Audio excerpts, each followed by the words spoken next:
Dave, you want to lead us? Put your hand over your heart and follow after me. Pledge allegiance to the flag of the United States of America and to the republic for which it stands, one nation, under God, indivisible, with liberty and justice for all. Okay, let's do a roll call, please. Chair Mulhart, Here. Director Andrews, Here. Director Bennett, Here. Director Kelly, Here. Director Borchard. here. Okay, for the record, Dave Schwabauer, Bob Aranio, Andy Waters as alternates are in the audience, and there's so many faces I'm hunting, I don't see any other alternates. If there's an alternate, put your hand up. If you want to be an alternate, but no, you can't do that. Let's do a agenda review. Any changes? No. Okay. Public comments, an opportunity for the public to address issues before the board that are not on the agenda. Anybody have any non-agenda items they'd like to comment on? Okay. Board member comments. Any board member have any comments? Oh, okay. I wrote this up so I wouldn't get lost. Ventura County is a unique place in our state. Generally speaking, no matter what the issue, different and often disparate groups are able to come together and cooperatively solve problems. That spirit of cooperative problem solving was alive in the days of the formation of this GMA. Farmers, cities, mutual and municipal water companies, users, pumpers of water collaborated with the United and the county and developed the concept and eventually the legislation that created the Fox Canyon Groundwater Management Agency. It is unfortunate that the emergency ordinance we are considering today, or maybe more importantly, the consequences of that ordinance, seem to be the cause of people coming together again. Perhaps it's just the way we all operate in our daily lives. There's only so much time in a day, and we all have to prioritize what requires action this day. But I would have to say that this current crisis leaves me feeling mostly encouraged and optimistic. Cities and farmers are again demonstrating their acceptance of the problems related to our regional water supply. People are taking responsibility and are preparing to commit themselves and their dollars to build infrastructure, install facilities and equipment, change use patterns, and adopt management scenarios that will go a long way towards bringing this region into self-reliance. This agency can do much to encourage this type of cooperation. Unfortunately, the word I hear often from the country is that the GMA is more often than not the agency of no. We here on the board have heard and understand that this agency cannot build or operate projects. But that does not mean that it cannot take a more proactive partnership type approach with pumpers to move forward ideas and projects for the betterment of all. I think it is about real change in mindset, a different way of thinking. One less about simply ensuring compliance with the rules, and one more about broader, big picture thinking about how the agency can be a partner in solving our problems. Though I see much good work being done by so many, I would ask the various entities to continue on and to stay at it. The time is now for cooperation and the elevation of the higher goal of regional water supply stability. Now is not the time for turf battles and the politics of control and self-interest. Even if our state seems unable to solve the broader water crisis that affects all of us, we must be careful to not be pulled down by the same infighting and ultimately fail at securing our own economic future. Lastly, though the current urgency of this current issue on our plates has focused our collective attention on a long-standing and to date unsolved problem of groundwater overdraft and seawater intrusion, I think this board should continue to be deliberate, hear all ideas, and take the time necessary to adequately and thoroughly assess the impacts, particularly the unintended consequences of our regulations. To be sure, there are regulatory actions this board must take to fulfill our mission. I think all here understand and accept this reality. But let's be careful not to be too hasty in setting regulations that seriously damage those entities that we are counting on to solve the very problems we have. Let's make sure we give people the time to come up with other, perhaps better ideas.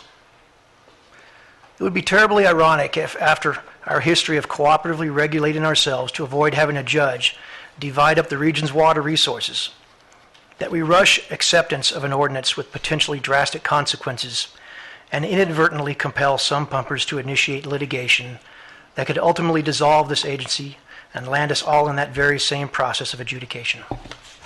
Okay. Any other comments?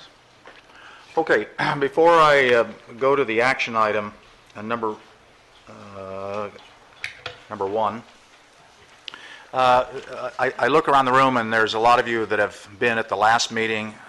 United had its board meeting on Wednesday, so you're going to hear the same little speech. I apologize, but there's a lot of folks that probably have not been at any of those meetings. The way we've operated the GMA over the years is we've done it as close to a town hall process as we can. You'll see there's no lights, buzzers, bells. There's no speaker cards. Everybody that wants to speak can speak. Frankly, there is no time limit. The unintended consequence is we could be here until midnight if everybody takes a long time to say what they need to say. But we'll stay and we'll listen if we have to. I would ask that if you're going to speak, you need to police yourself. You have an audience behind you that's also listening. And if we can move through the comments that need to be made, and again, if you need to make a comment, you have the right to make a comment. There's no time limit to that. And I think we can get a good feel for what's the concern out in the area. So just as a heads up, at some point in time, if it looks like we're dragging on and getting nowhere, I'm going to step in and see if I can push the ball down the court a little bit faster. But as long as we're moving down the court, then we're going to play the game and allow everybody to speak, okay? Thanks. Let's deal with item number one. Gerhard. Good afternoon, board members, members of the audience. My name is Gerhard Hubner, Deputy Director, Watershed Protection District, and also representing agency staff today. First, I got to apologize for the cover slide. This is not March 26th. Today is March 14th. There's no time machine involved. So anyway.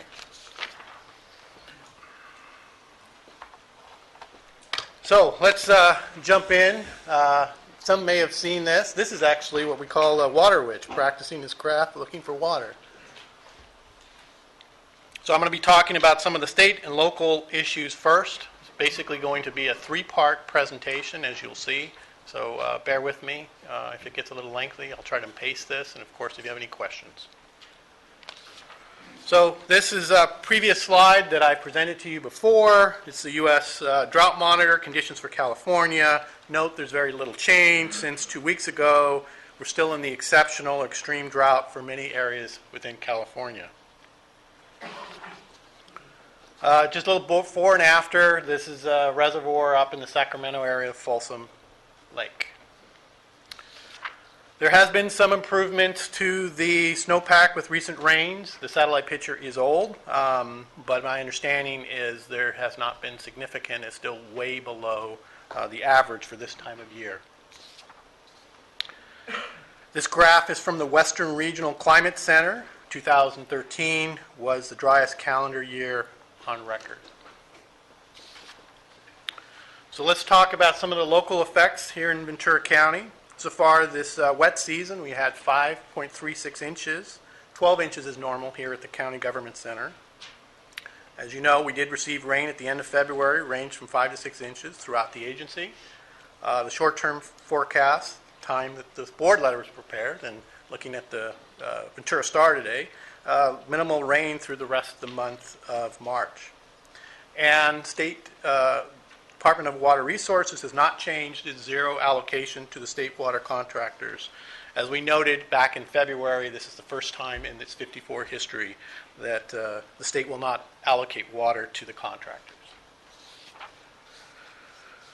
So with that, I'm going to segue and walk you through some of the overarching policy issues, short and long term, that the agency has been wrestling with over a number of years, including the sustainability of current practices that have been raised by many stakeholders, and first and foremost, that this emergency ordinance is not a knee-jerk reaction. So just a reminder, this is in our enabling legislation. The Act required safe yield by 2010, now 4 years past. This is a graphic from our 2012 annual report. As you can see, annual report extractions per year going back to 1985. With red bars, our extraction history. You can see the blue hatchet line here. That's our 100,000 acre-foot safe yield per our groundwater management plan, and you can see the number of years that that has been exceeded.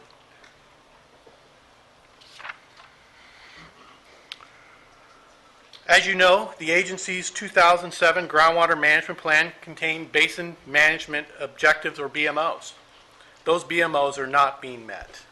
The following slides, which I'll demonstrate, are examples. This is from our report card that we presented to the board for the 2012 timeframe. Oxnard Plain Basin, lower aquifer system, BMOs were not met for water levels, and at 3 of 5 monitoring points, chloride concentrations exceeded BMO levels.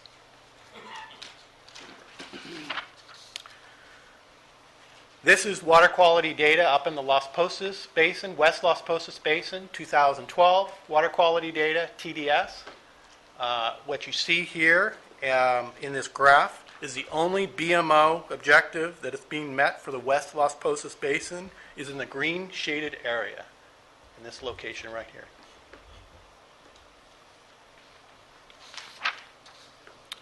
Water levels are declining in all basins.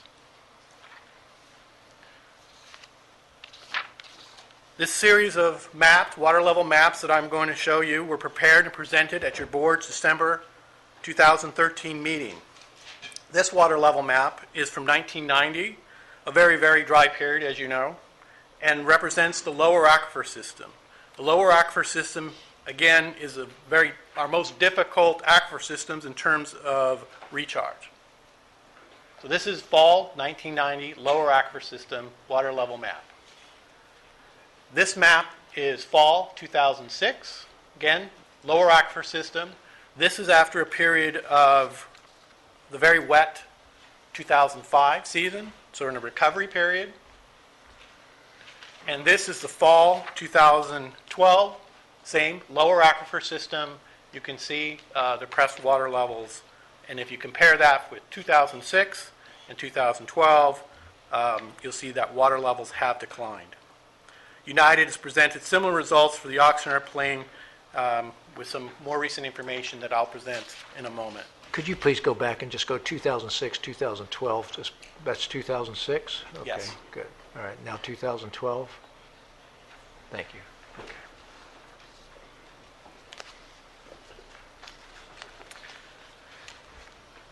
It has been reported and stated by many that our allocation scheme is unsustainable.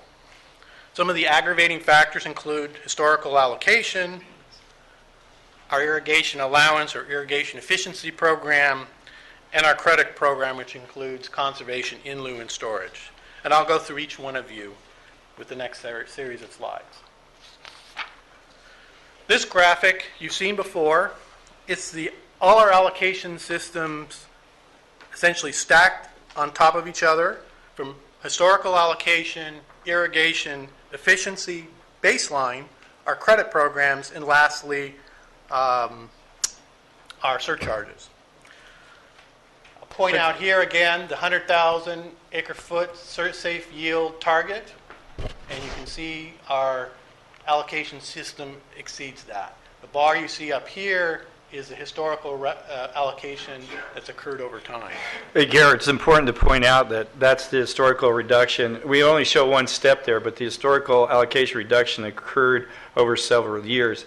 You just see one of the reductions there between 2008 and 2010. And the historical allocation reduction was designed to get us from 160 to 120, what we previously believed was the safe yield.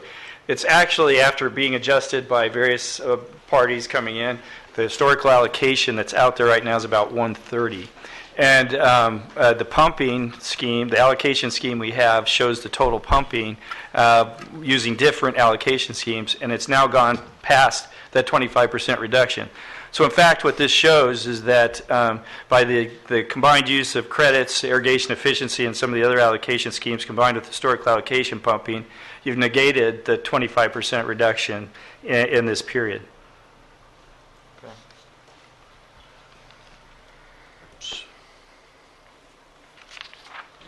You've also seen this graphic before. We're showing this again to you today to highlight, similar to what Jeff just indicated, cumulative credit use has the potential to reverse any progress. In this case, and it's not here it comes up, the 25% historical allocation reduction, stepwise 5% over the years, and the use of credits over that same time period.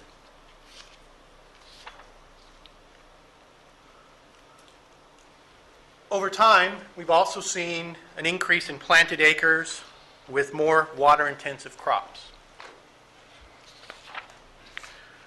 This is also a graphic that's been presented in the past. This is from the state of California, who issued a report on crop conditions back in 2000. You can see our agency boundaries. You can see the various crop types. And next slide is the figure that came from the County Agricultural Commissioner's office. You can see a shift from tree and row crops to berries over that time period, 2000. Could you flip back and forth on that? So it's 2000.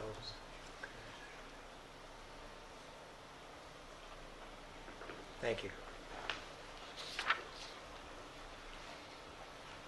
So let's discuss some of the uninvaded threats to our groundwater resources.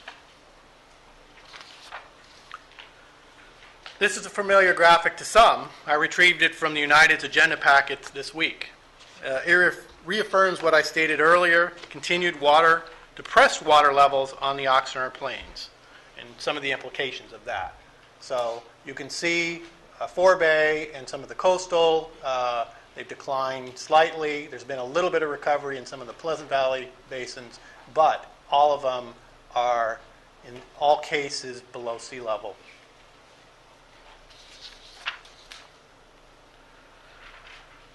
This is a cross-section of our aquifer system, upper system, lower system. In red, you can see, in general, where seawater intrusion is presently. And again, this is not a precise graph, but it relates to some of the information that we've seen and gotten from United in terms of the extent of seawater intrusion.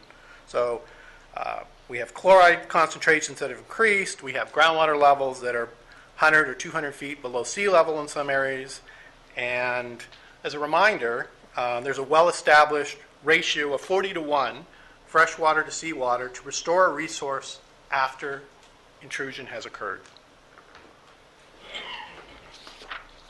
As I mentioned, some of this information we've collected from United. This is slides or graphics from a United staff report here illustrating chloride concentrations. In this case, chloride is used as a surrogate for showing the inland extent of seawater intrusion on the Oxnard Plain. Gary, you might want to explain that in some detail. I believe the first two, I can't read it from here, aren't they upper aquifer system? Yes. And Yes. And one is taken at a point in time, and that's what time is the one on the left? There are different zones within the upper aquifer system, and the two bottoms are different zones. Hey, within the okay. lower aquifer. Kathleen, why don't you come up why don't you come up to the podium? mic so people can hear what you're saying? The two upper slides are the upper aquifer system, and there are different zones in the upper aquifer system, and the lower two slides are from the lower aquifer systems, and there are different zones in the lower aquifer system. Different zones, are they different times also? Or No, are they're different zones. these are all the same times. So yes, what's the it's- time frame of these? Should we get United to talk about that? 2010. Yeah. So in 2010, this shows us 4 different zones, 2 upper and 2 lower. Yes. That's the amount of saltwater intrusion that we Yes, have. at the same time, Okay. there's different zones within the aquifer. Great. zone. But what's important about this is that the concentrations of salt, it's not clear how far the extent of the plume has increased, but the concentrations have all gone up since the formation of the GMA. Gerhard Yes. and Kathleen, this is a 2010 slide, obviously from United. United's going to show more recent slides, and if they don't, is it fair to say that the problem has moved further in because we've been through 3 years of drought? Mike? Tony can speak to that more, but these were based off, we did those electromagnetic studies where we use like oil fields do sounding. We don't do those every year. This was just done 2010. We'll repeat it about, every 5 years. So we won't do this till 2010. But suffice it to say, since 2013, it's been dry and we've been over pumping, so it's not going to be better than this. Okay. And this is a part of the conversation where we're talking about the threats to the aquifer. The GMA was formed largely to fight seawater intrusion. This suggests that it's getting worse instead of better since the formation of the GMA. Okay.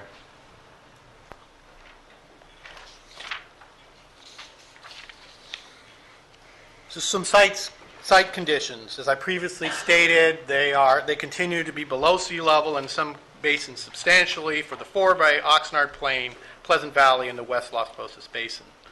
The Forebay storage value is now 98,000 acre-feet, 1,500 acre-feet more than last month, and 35,500 acre-feet greater than last year.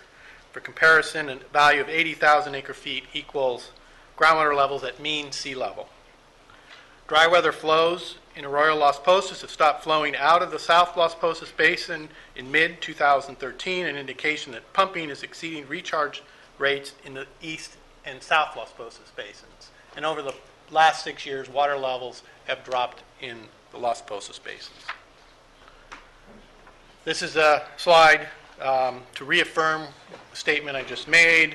This is out of the United's agenda packet this week. Again, showing the Forebay at 98,000 acre-feet. Trend is still downward. Let's go back a slide one, please. This, if you've been coming to these meetings or United's meetings, United has presented this slide for some time, and it's a lot of squiggly lines, and I think it may take a little bit of explanation so you have some sense of what it's showing, because we've obviously received a variety of communication from a whole bunch of folks, and some questions are in there that need to be addressed. This probably is a good time to address it. One of the comments that a couple of comments people said, why haven't we done something in the past to get us out of this problem? If you look at this chart, what this chart tells you, if you go back to 1976, the next to the left of where you see the VFD, that's the Vern Freeman diversion, that's when it came online. You can see when you back up, we had a series of years where we actually went below sea level in the Forebay. And we were lucky enough to get some rain patterns that climbed us out of that process.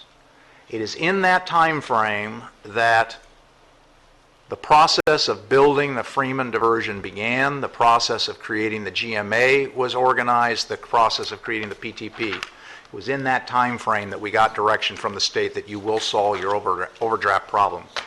The Vern Freeman facility, that's the centerpiece of our ability to recharge the aquifer on the Oxnard Plain, took about 10 to 12 years to come online. It's a very slow, tedious, expensive project filled with all kinds of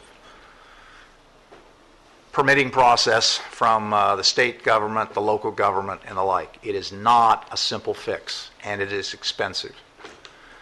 You can see that prior to the Vern Freeman coming on, we went through a very rapid decrease, and we got ourselves into a hole at about 122, approximately 1,000 acre-feet available storage in the Forebay. That's essentially the head pressure that backs the Pacific Ocean up, and it takes head pressure to do that.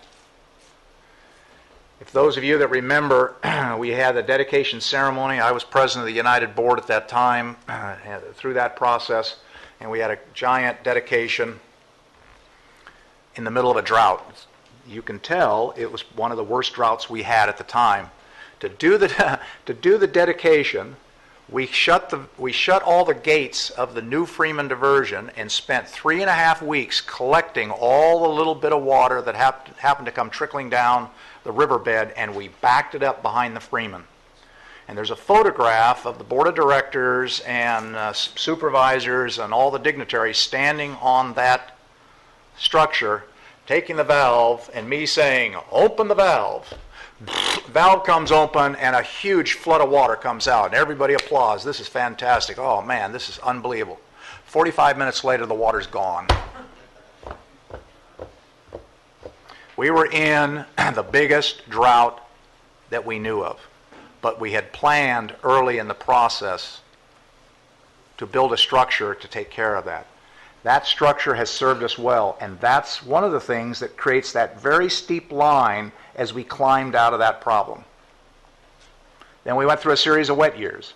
We have now been in a series of dry years. There's no major project online that will solve that same problem. And in fact, if you look at the Freeman diversion, with the restrictions and the debate and the negotiation that's going on between United and National Marine Fisheries over the Endangered Species Act and all the other issues that are facing United in terms of the harvest capability of that structure, that recovery line to the right is a total unknown.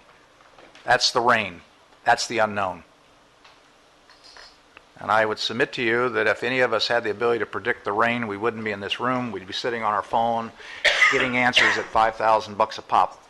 But even if the rains were to come, we now know that the efficiency or the yield of the Freeman is going to be reduced because of other issues that came on board in 1996. That's when the Endangered Species Act was passed, 6 years after we brought the Freeman online.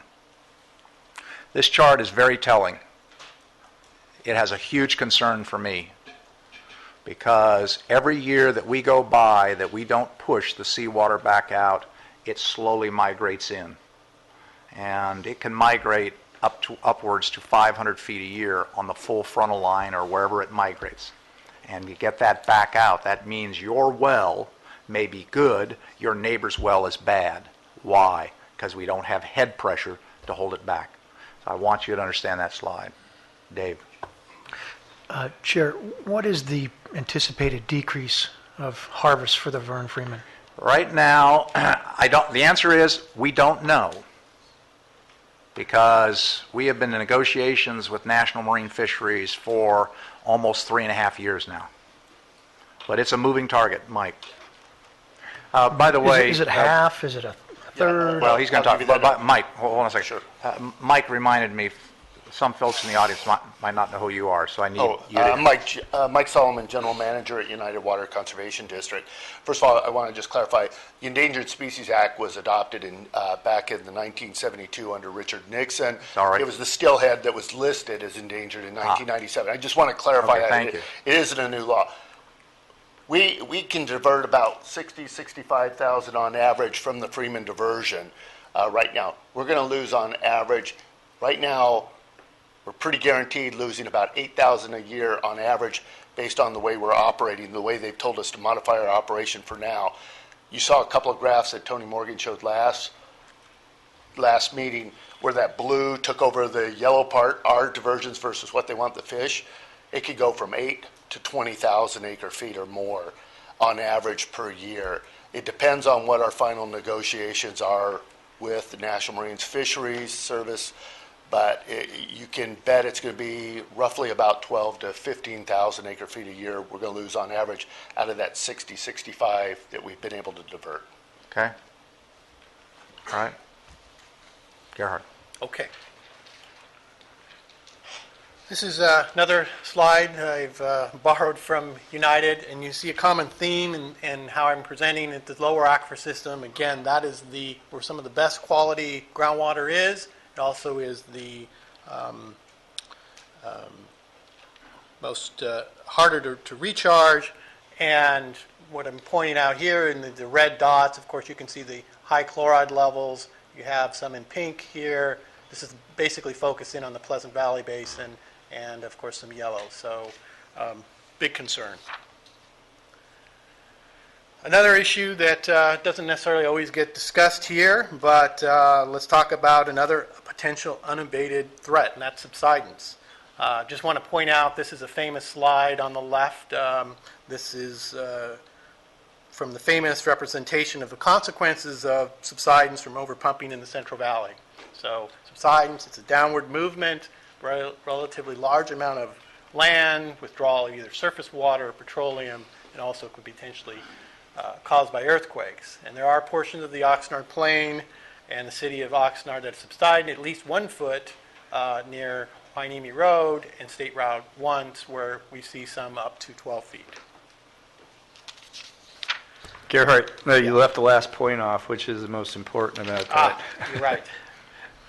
Which is, once subsidence occurs, aquifer storage is lost permanently. And that is very, very important. You lose the pore space, you lose that capacity, and you're not likely, if ever, to recover that, no matter what you do. Okay. So now that leads us sort of Excuse to the... me, Yes. Gerhard. Yeah. So I'm misunderstanding. So you're saying that subsidence in the Oxnard Plain is an issue or is a concern? It's a potential concern.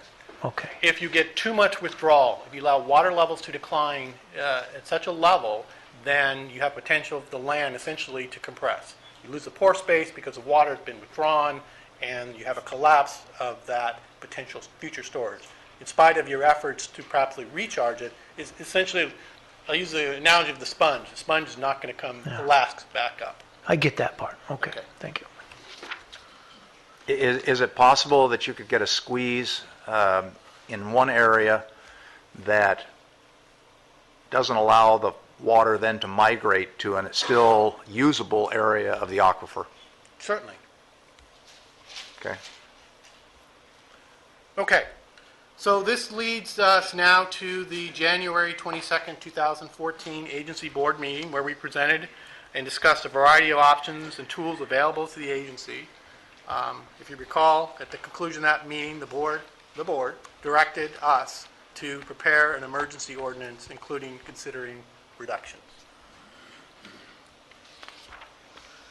And as I mentioned at the February 26th meeting, we were guided by the following goals and objectives: that our charge and the mission of this agency is to protect groundwater resources, and in that case, I'm labeling them as reserves, by reducing groundwater extractions. We be fair and equitable in any reductions and restrictions. I call it the shared sacrifice principle. And recognize certain areas and basins may have other supplies available to assist. It should be implementable. And furthermore, we would hope be minimally administrative burdensome to both the operators and the agency. That it be clear, understandable, straightforward to all the stakeholders, and it be very measurable in its effectiveness. So what are others doing? Well, some of the other agencies, counties, and cities are doing a number of things.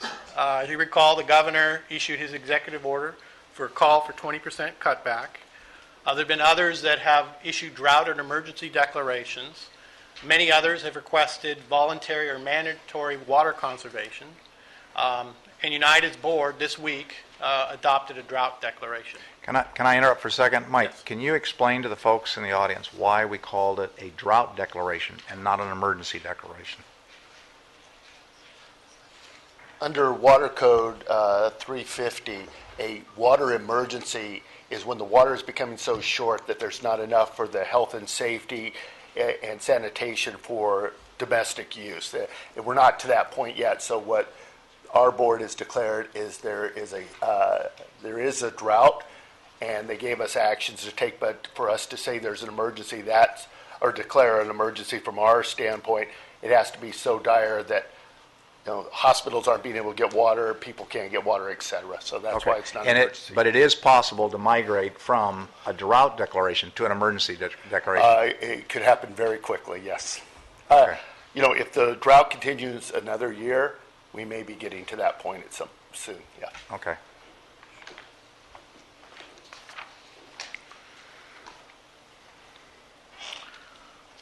So at your February 26th board meeting, we presented draft emergency ordinance E, which had several components, including groundwater reduction percentages by operator, limitation on use of credits, a prohibition on new extraction facilities, aka wells, ordinance duration, and effective date. At the conclusion, the board directed that the item be continued to today for the special board meeting with instructions to consider feedback and input received at the hearing and revise emergency ordinance E as appropriate. So here we received a number of comments and feedbacks, as well as your board did that day. We've organized these comments in basically two categories that we could address, either ordinance-related or policy-related.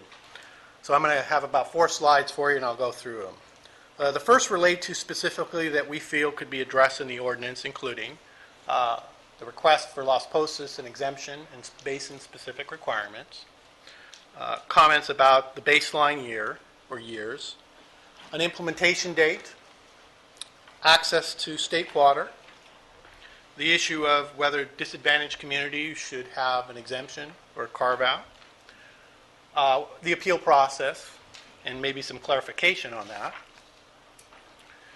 In addition, there was comments about having a sunset provision, what to do about pending permits and applications, could there be pooling of allocations under the emergency ordinance, how that would be affected, use of credits, use of irrigation allowance index, and reduction percentage and what that might be.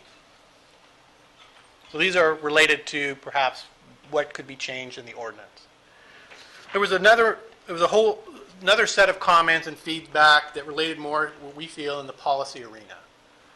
Structural problem in the allocation system that the agency has. When you say policy, you mean beyond the emergency Yes. ordinance, long-term policy issues about the Correct. groundwater management basin. Correct. Sustainable yield, what that number is, should it be for specific plans? Currently, we have one that's in the aggregate. Stakeholder group and stakeholder group involvement. May I just Go add, ahead. that was just to give you a little more definition. We had more than one comment. People wanted to convene a stakeholder group to look at the problem and come up with recommendations for your board. And in every case that they said that, they all wanted more time. So those were things like, well, if that's where your board wants to go, we felt that might be policy discussion. We wouldn't want to codify that in an ordinance. Okay. Equitable treatment. Equitable treatment was another comment we heard. Certainty and stability in terms of long-term or where the agency goes. Furthermore, we heard additional comments received that perhaps the district should look to operate more like a replenishment district and fund projects. Another comment was what to do with any surcharges collected under this emergency ordinance. Another comment, perhaps, should the agency raise its pump charge to support more management efforts, to support some of the other policy issues. Comment received was reporting may not be correct now, could get worse if fees go up, or surcharges, perhaps the cheating principle. And lastly, what's the impact of cutbacks on growth? So let's start with where we looked at the ordinance, and the first issue was the reduction and percentage reduction. And we prepared this graphic to highlight again some of the structural problems with the allocation, what the reduction target should be when you're looking at a 20% or some other percentage, and you have here your safe yield, and here you have the total allocation baseline that the agency has. You add that with the credits, and I'll get to this term in a minute. You'll hear more. It's called the T, or temporary emergency allocation, and where that should be set. Just for everybody's benefit, AHA means adjusted historical allocation, BL is baseline. So where we sit right now is we've been told that safe yield by the groundwater management plan 2000, the safe yield is 100,000 generally throughout the basin. Where we have, your board has gotten us to with the reductions and the baseline allocation scheme is we have 135,000 on the books that are used without any sort of surcharge penalty. Above and beyond that, we have irrigation allowance indexes that allow you to pump beyond your historical allocation, and credits can be used for pumping beyond your allocation. And new users coming to the system can, if they're agricultural, can drill a well and use an irrigation allowance index rather than an historical allocation. So those are things all that are on top of the adjusted historical allocation, which is above the safe yield. And that's why you're hearing from some of the community that this is unsustainable or there's a structural problem with this and you need to address that. Well, we've known that. We've raised that issue with your board a number of times, and we still have yet to resolve it. And so this gets at what we're suggesting is that for the moment there be a temporary emergency allocation, for lack of a better term. And where do you want to set that? That's what your board would be deciding. So what I'm going to do now is walk through the various components of the emergency ordinance and relate back some of the changes that we proposed in response to some of the feedbacks and comments, the list you just heard. So we're proposing a phased 20% reduction over 18 months to be consistent with Governor Brown's January drought declaration and other agencies' efforts, as well as this agency's need to achieve groundwater basin sustainability. The reduction schedule is stepwise. If you recall, the first version of the ordinance that we talked about, which was our straw man proposal, was immediate effectiveness date and start date of July 1st. This one starts July 1st, 3 months from now, but it's phased over 3 6-month increments, 5% over 18-month period to give agency operators, municipal, industrial, and agricultural operators time to prepare and plan future activities. We propose use of the 3-year average calendar year, 2010, 2011, and 2012, versus a single year calendar total. I want to make a clarification here. The emergency ordinance we sent out last Friday had the correct years listed. The staff report had a typo and incorrectly stated 2013 versus 2012. I want to correct that. As we mentioned, there's a new term we've created. It's labeled temporary extraction allocation, or a T. The T would replace all allocations, regardless of type, based on operators' average 3-year reported annual extractions, not including any extractions that occurred with surcharges. So we want to be that clear. That was so that an operator that had continually incurred surcharges would not be creating perhaps a new baseline. I just for the benefit of the public, the decision to have the temporary extraction allocation be based on an operator's average 3-year annual reporting extractions, not including extractions that include the surcharges. So that means if they had historical allocation, if they used irrigation efficiency, whatever their extraction was, it's going to be based on. I'll be curious what people think about that in terms of the fairness issue, right? Not that I think it's unfair. I just want to make sure I hear. Let's expand it more, because I've heard people not quite understand it. I think the concept says that it's what you reported to the GMA as your usage. Yes. Part of that may have been your historical. You may have used some credits to get to that number. That is what was reported. That is a credit that you earned, and you're using it to offset in a dry period your historical to bring you up to that number. That's what the intent is. If, on the other hand, you don't have credits or did not use credits, and you used cash to pay a surcharge, then allowing you to go up to that number essentially locks you in. You've bought your way into a higher usage, and that's what we want to avoid. Okay? And because it applies to cities and M&I folks, it still has the same effect. So if a city uses a certain amount of historical, if they used a certain amount of their credits, if they got a certain amount of surface deliveries from the OH line, for example, what did they use that came out of the system? That's where the starting point is. If they bought their way to a higher number by paying out cash, it's that we don't want to lock in, that somebody basically has locked themselves into a higher usage. That's what's not fair. And that's what that paragraph says. Now, I know there's a whole bunch of attorneys in the room, and they may tell us that it's not saying that, and if that's the case, we may have to clarify that, but that's what the intent was, I believe. Am I correct? Correct.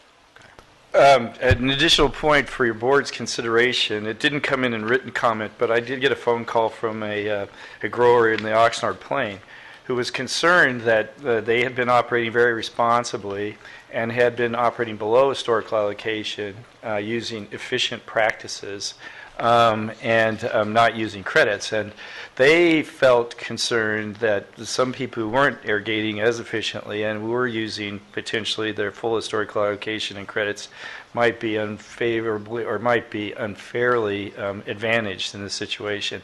I suggested that they explain that to your board. They said they weren't comfortable talking in front of a large crowd, so I'm relaying it as best as I can, and I'm not using the person's name, but if they're in the crowd and want to clarify, that would be great.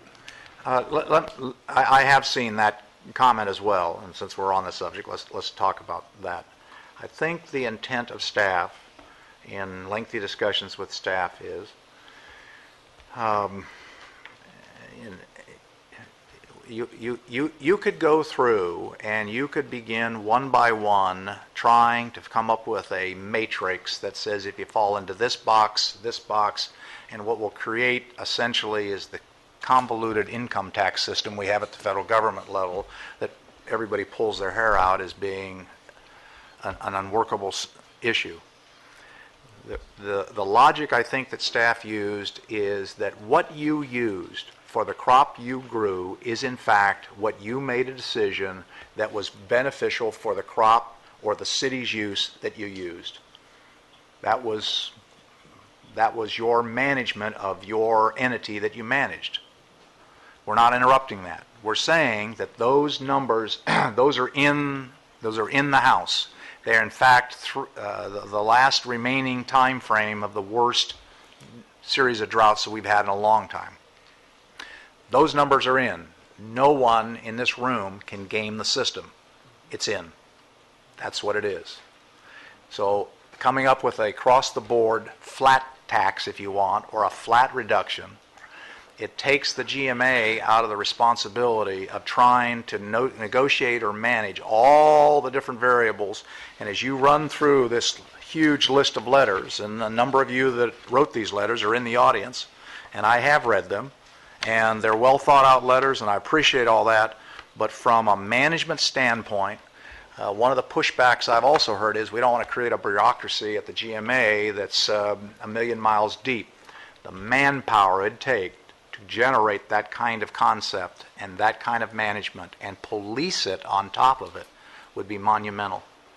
So the simpler solution was this logic, effectively a flat number that progressively gets bigger because of the unknown. And I think that was the logic. So this next slide is the phased schedule for reductions and the formulas for calculating the adjusted temporary emergency allocations. So as I mentioned earlier, first one would kick in this July, 10%. The formula you see is essentially so operators can understand how that would be done on a 6-month period versus a calendar period. The next reduction would take place January 1st, 2015 at 15%. The next one, the following July, 20%, and then July 1st, 2016, the full amount. Go ahead, Steve. And the division by 2 is what it gets at to, it's actually 5% for the year 2014. Yes, if you take it across the whole calendar year. And then is it 7.5% for? It becomes 12. It's 5% for the time between July and December. Right. And then it's 5% between January and July, Right. and another 5. That's the division by 2 makes it 5% or makes it 6 months rather than 12 months. Right. Okay. Got it. Let me talk about, since again we received a variety of letters addressing some of this logic, and so I think it's important that we make sure, since we're all in this together, that both the board and you and the audience understand some of the logic that went into this. We heard a lot of discussion about using credits. I earned the credit in a wet year so I could use it in a dry year. We've built that in to some degree because we are looking at your total reported usage, historical plus credit, whatever the number is plus credit, but not cash. So we're accounting for it somehow. Another way you could do it is you could say that the beginning period is a 20% reduction, but we'll offset some of that reduction by the use of credits. and get right back to the 10. We could say that the first period is 10 and you can offset it by 10% use of credits and we get no reduction. As I'm hopeful that you learn in short order, the reality is we do not have the water. And taking the water from where it should not be taken is not good for us collectively. It's not in compliance with state law. It's not in compliance with the responsibility of this board. So we could play all kinds of games by coming up with real big numbers to impress a lot of people and then offset it by a bunch of use of credits to get it where it belongs. Or we can be straight up and say, these are the kind of cutbacks that we need. If you take 125,000 acre foot of yield and you take 20% of that, you're at 100,000 acre feet. You're going to see later, I believe, but our actual usage over the last 7 years is in excess of 30,000 acre feet coming out of the Oxnard Plain. 30,000 acre feet of overdraft is coming out of the Oxnard Plain. And as I indicated to you, it takes... Per year. It takes 10 years to bring a project online. The GREAT program, which, no pun intended, is a great program. It's been in the works for over 10 years, and it's still not done yet. The Freeman took us a long time. So the answer is that you have to do some kind of reduction while simultaneously doing the next set of projects that'll get us through that. And even with that, and even given the reductions that we may see at the Freeman for our ability to recharge, we may still have to have some reductions in the area. And hence, that's why staff has projected this kind of matrix, because it also does one other thing, and a message I heard loud and clear from a variety of growers, some in this audience right now. If you're in the hoop business, as I understand it, it's a 3-year cycle in your hoop business. You can be somewhere in that cycle. If you're in the first year, you've got 2 years to plan and phase down that operation. If you're in the second of the 2 years, you're 1 year away from getting that, and you need to know what the answer is before you commit to going back into that business. One of the messages I got, Edgar gave it to me, that he has to write a big giant check like a lot of you. Ryder Brothers have told me the same thing. They have to write a big giant check. They need some certainty to determine what to buy. What are the rules going to be?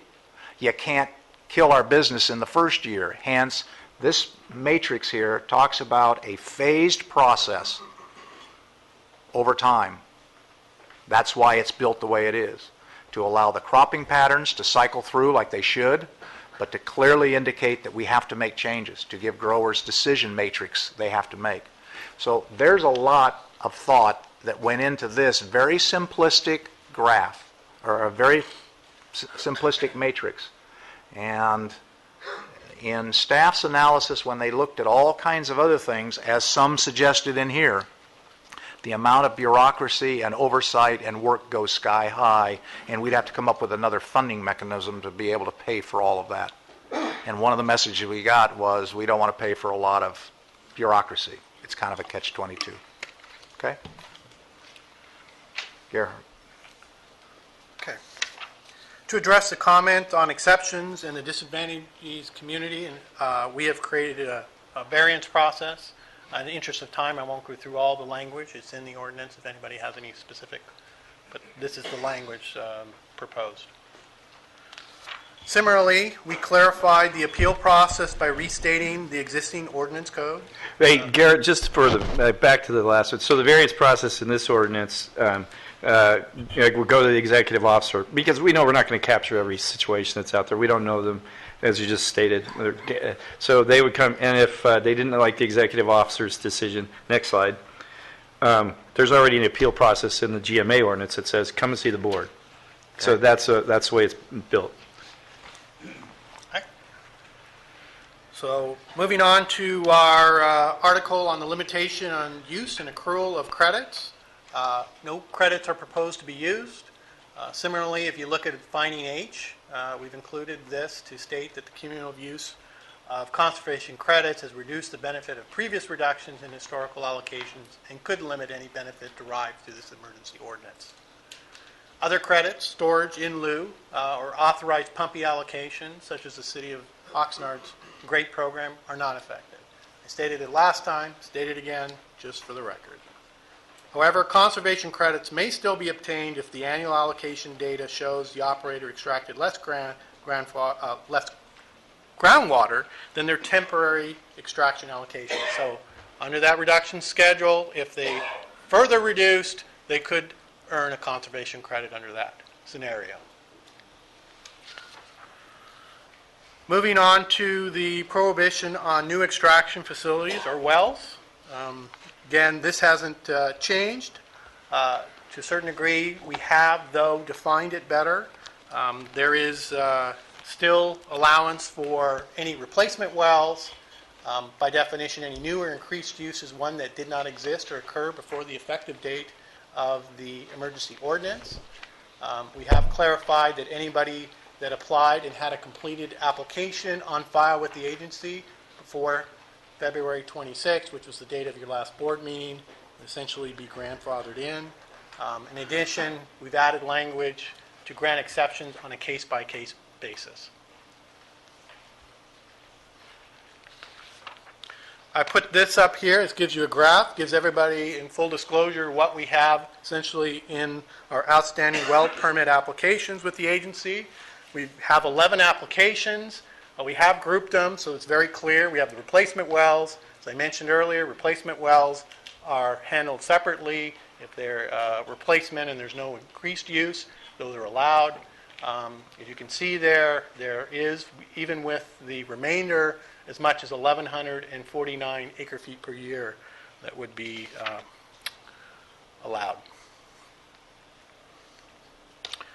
So under duration, the term has been changed from 1 year to a performance-based, based on the following, and it's based on the various areas within the agency. For the Oxnard Plain area, 4-bay groundwater storage capacity, as reported and monitored by the United as well as the county, that the 4-bay returned to a 220,000 acre-foot stored water level above sea level for at least an 18-month reporting period. Let me if I may, talk about the logic of that statement. What you have to realize is that we have a storage capacity problem in this county. We have a rain problem because it's so variable, and then when the rain really comes, we have a problem of where to put that excess water to save it for the dry period. And in this business, there's two places to store water. You can put it in a surface facility, such as the San Felice Dam, and that was put in place in the 1950s, as you all know. Or you can store it underground. The assumption in 1950 was, with the population of the city of Oxnard and others, and the cropping patterns that we did, that having a storage facility at the San Felice Dam allowed us to move water in the summer months into Saticoy, which allowed that water to push under El Rio and to push the nitrates that were driving the city of Oxnard nuts. And it was because of that issue that the city of Oxnard joined the Santa Clara River Valley Pumpers, or whatever their name was at the time, and created United Water Conservation District. And the city of Oxnard agreed to be a part of the major funding for that reservoir. That's the logic that was put in place in 1950. That logic was correct. It's worked well for a number of years. Since that time frame, we've gone through a couple of cycles. And one cycle is the end of the war. Then we went through another cycle with change in some cropping patterns. And then we had to build the Freeman. So we built another structure to try to solve the problem. Now we're into another crop cycling factor, and a city that has gone from, in 1940, just prior to the World War II time frame, a city of about 8,800 to a city of over 200, close to 200,000. And a huge change in the cropping pattern and a huge impact on what happens in the Santa Clara River. So we're going to have to change again. That's what we're into now. But the use of the underground aquifer is in fact key to having storage capacity to get us through the wet and dry cycles. The secret to that is you got to keep head pressure in the forebay, because head pressure in the forebay pushes the water out. If you allow the forebay to operate only at sea level, you really don't have head pressure. You have a neutrality, and because of the wet and dry cycles, you dip below, you dip up, you dip below. You have to have something above sea level. If you're going to maintain 20,000 acre feet for any length of period of time, 18 months, you really have to have a level in the neighborhood of 40 to 50. That's a capacity of 30 or 40,000 acre feet. And that allows you, in dry periods, to dip down in that area, but constantly hold head pressure on the seawater. That's really what we were trying to accomplish and manage over a long period of time. And what's happened is that we've used capacity in the periods when we shouldn't have used it. And that's why we're here today. And that's why I said, I think Wednesday for a lot of people, I have been asked. I'm going to Sacramento on Tuesday to testify before the state Standing Committee on Natural Resources and Water to talk about this stuff. What in the world are you guys doing in Ventura County? Have you solved your problem? Because our records show you haven't. And we had the executive director of the State Water Resources Control Board tell us that in this room not very long ago. So right now we're being looked at by the state of California, and they are in the process of drafting new rules and regulations that will make groundwater extractions subject to state permitting process similar to surface extractions. A huge bureaucratic nightmare. So what we have to do, and I've read it in the letters here, I've read it in the comments of all the groups that are meeting, we've got to come up with systems today to put us in a position to manage for the future, and that means you got to save the aquifer, and to save the aquifer you got to have head pressure on it, and that's what the 20,000 acre feet means. That's why it's there. That's the logic behind it. Similarly, we've created performance criteria and proposing for the Las Posas basins that water levels stabilize and reach mean sea level in the West Las Posas Basin, and basin management objectives as described in the 2007 Agency Groundwater Management Plan are achieved in all. And then for all other basins that water levels stabilize and meet mean sea level, again, that's that pressure gradient that we're talking about, and then water quality basin management objectives as described again in our basin management plan from 2007 be achieved. Okay? Furthermore, for each of the basins, the board has the option to replace Emergency Ordinance E with another ordinance that would have the same purpose as eliminating overdraft from those aquifer systems. Okay. Regarding the effective date, this is a clarification that the board, this could become effective upon adoption by the board of at least 4 members of the board, or it could be effective 30 days after a vote of 3 members of the board.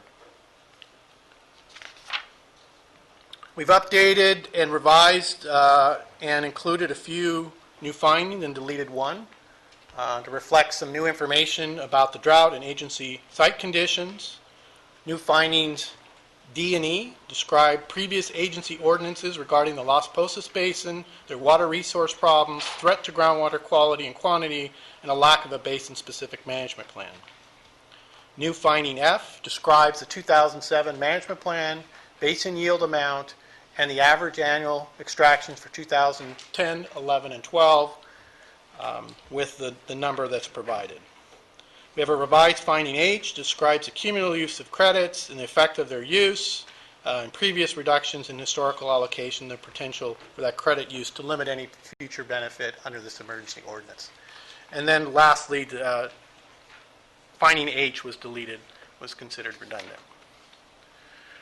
So I want to get to a few other things. There were some other policy considerations and clarifications. Again, from that list from your February 26th board meeting, they were raised and we tried to address them as follows. for the dedicated use of the surcharge penalties.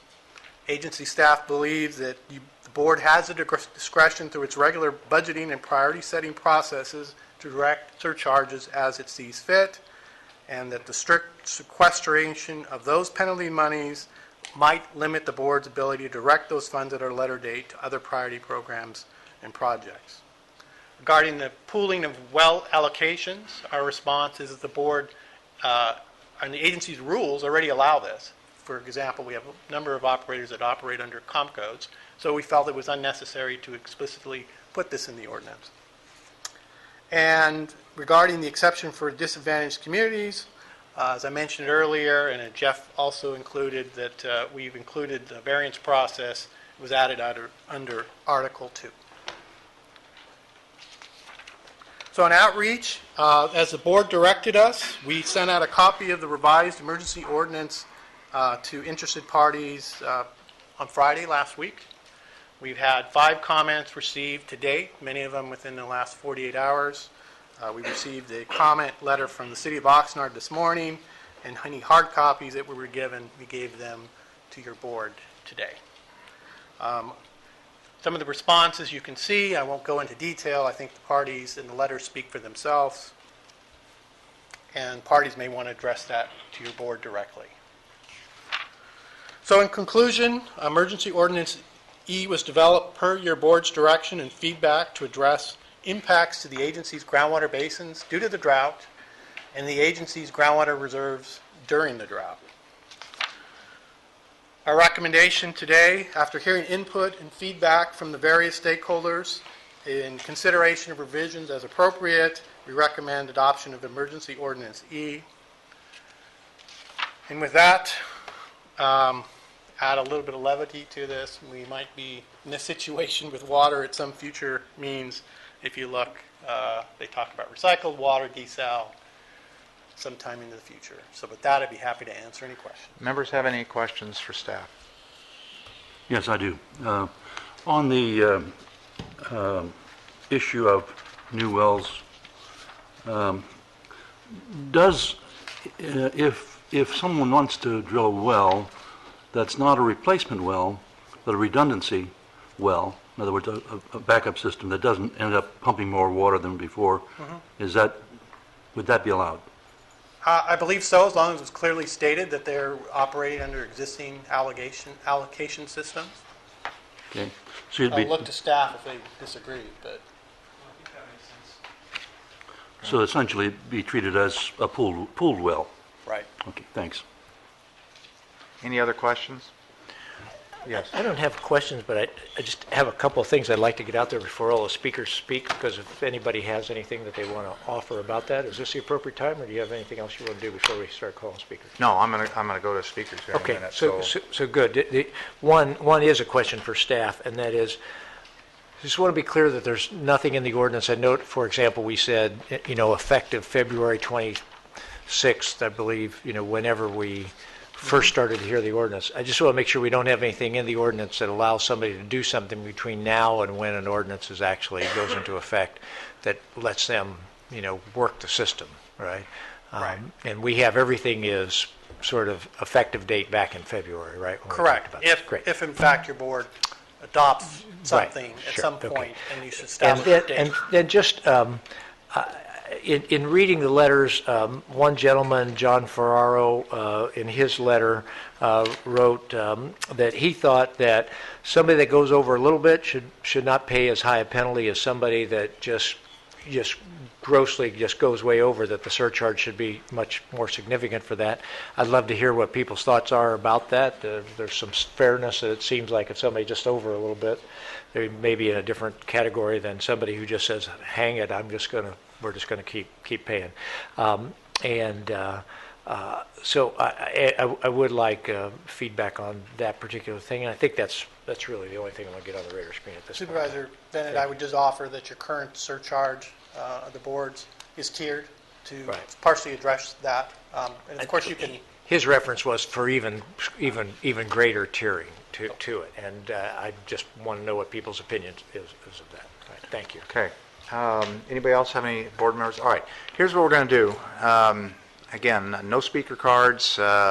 I would ask that if you want to speak, there are some chairs in the front row, so we don't lose a lot of time with people coming down. No bells, no bustle, no bells, buzzers, whistles, all that kind of stuff.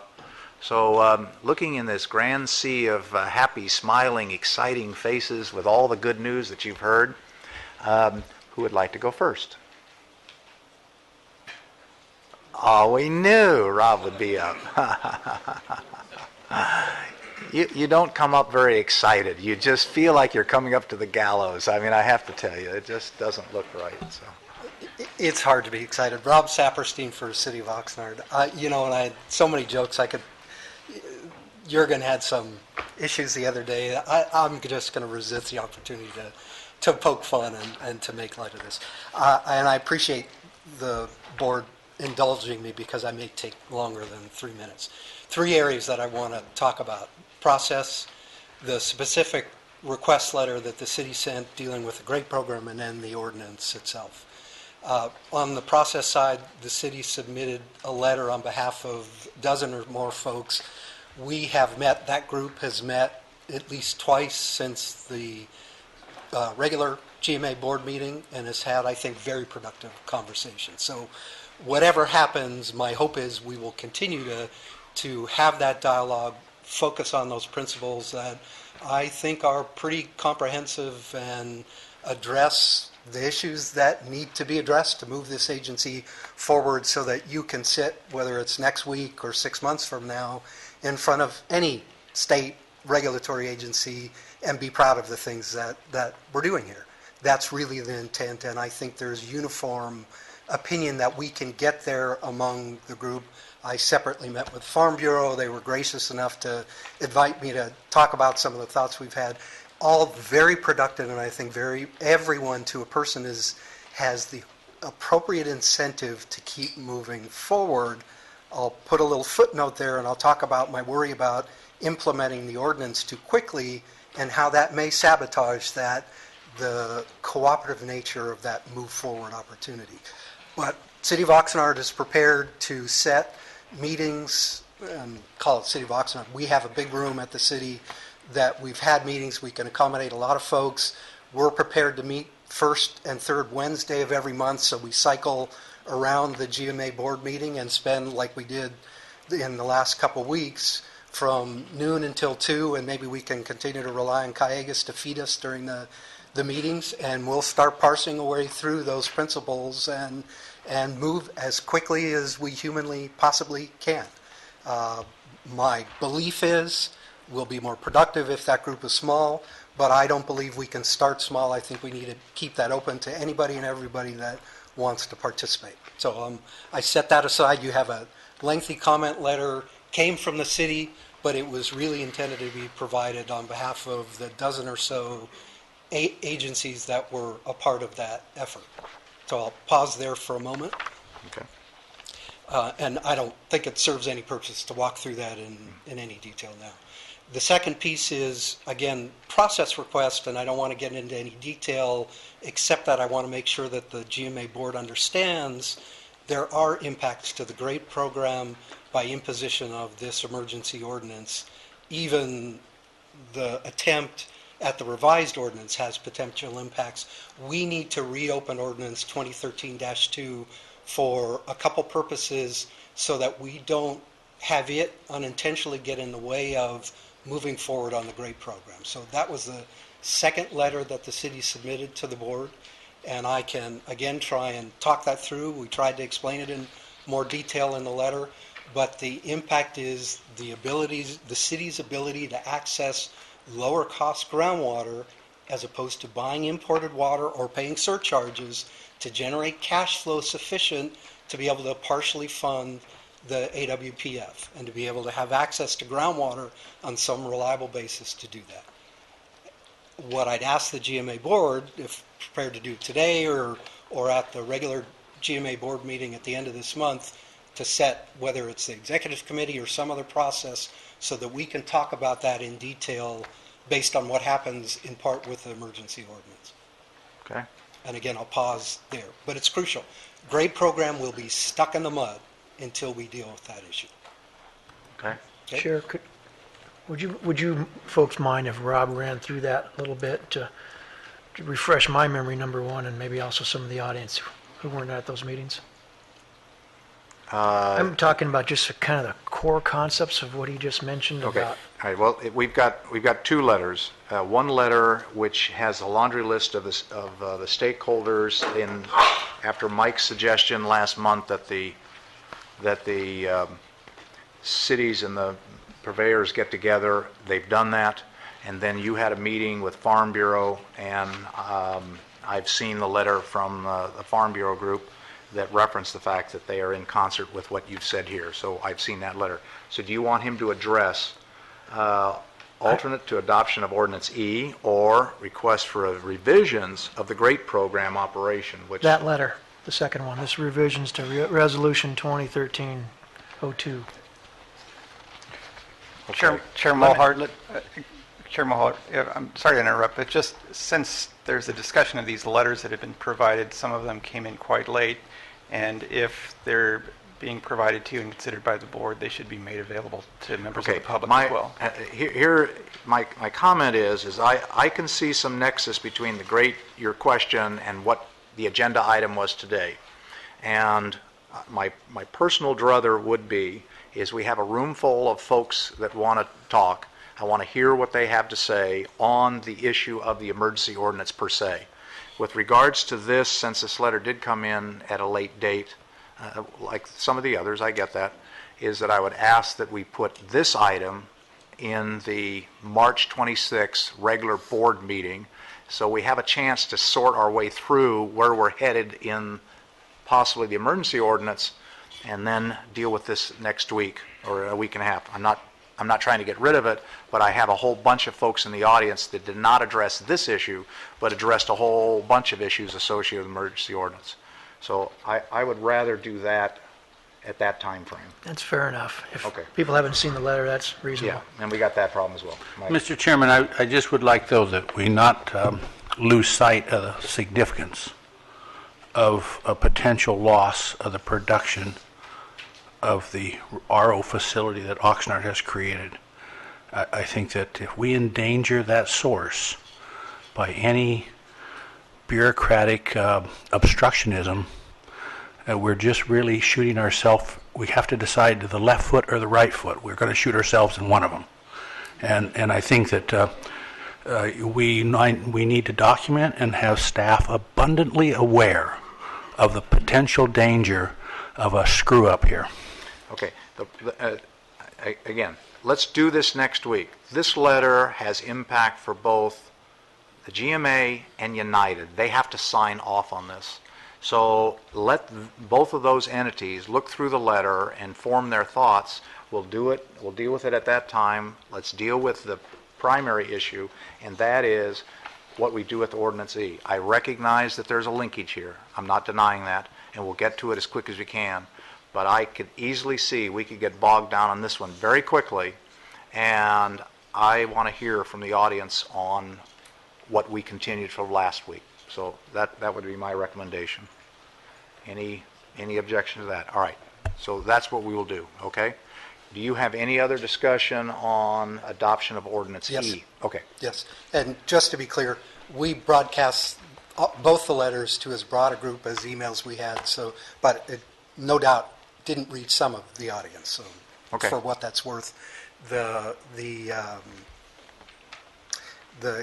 great program issue is touched by my comments on the emergency ordinance, and I'm not leaving, and so if the board decides, based on comments, that we want to talk a little bit more about the great program, I can always come back. Okay, and fair enough. Talk about that. So, Okay. so as to the ordinance itself, I have equity issues, and it goes to Supervisor Bennett's question about what are the impacts about the changing baseline and those kinds of things. So the issues that relate specifically to Oxnard and then separate comments about my worry about the legal integrity of the emergency ordinance.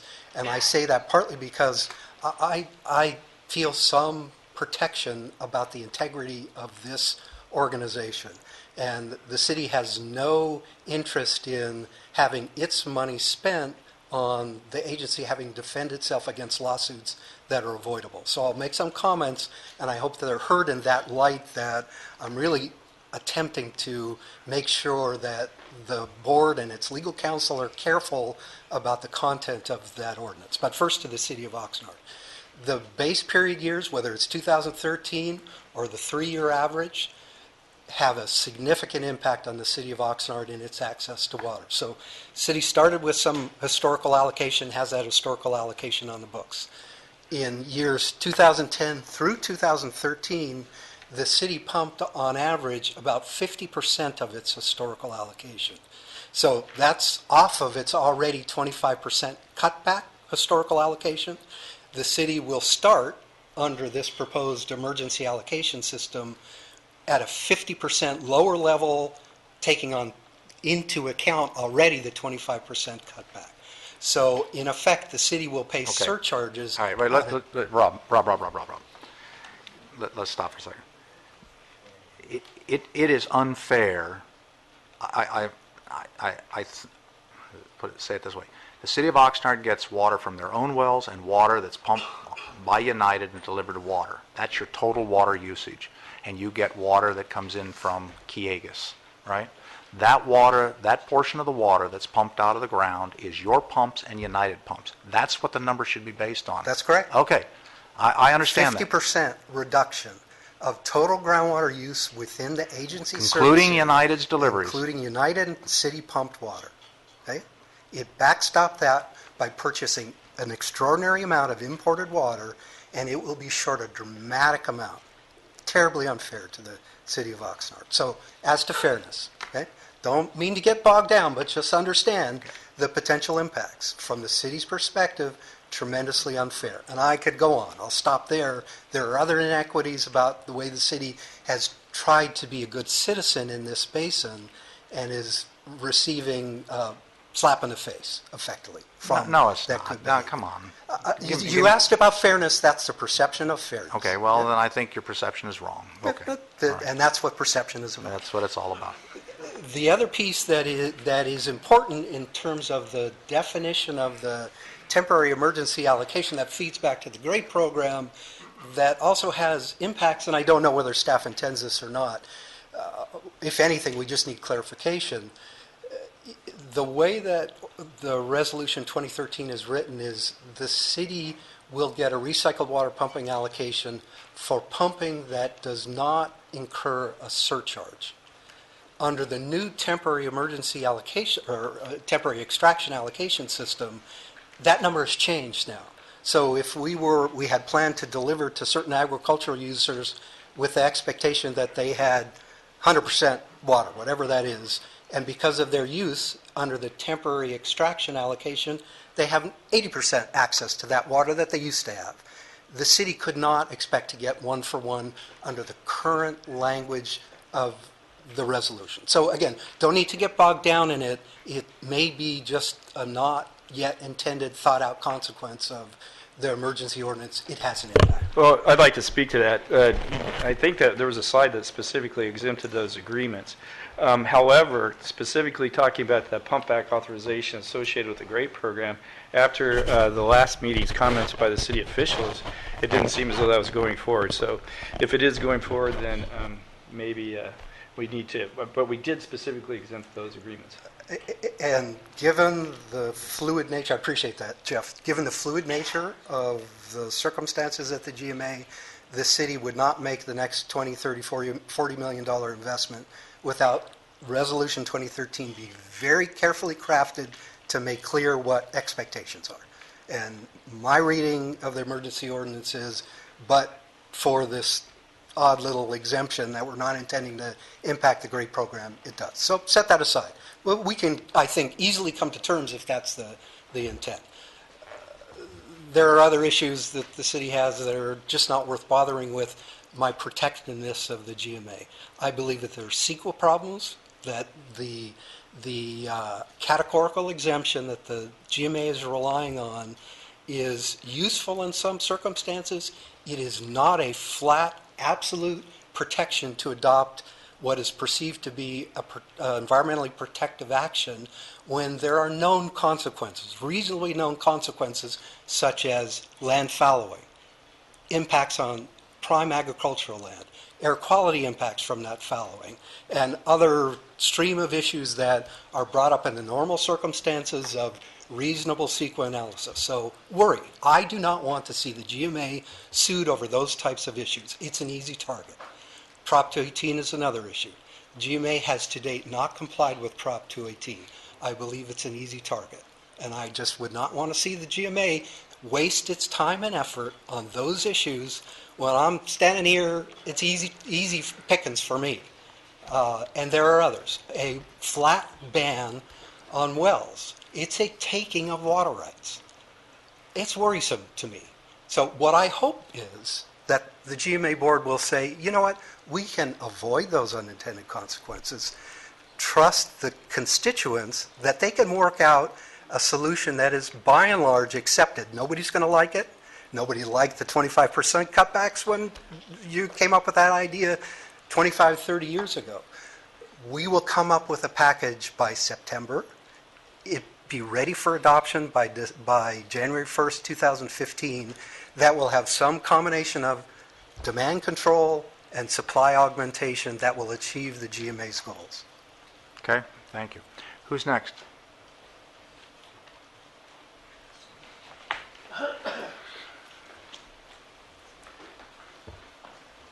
Mr. Chairman, board members, Rob Roy, Ventura County Ag Association.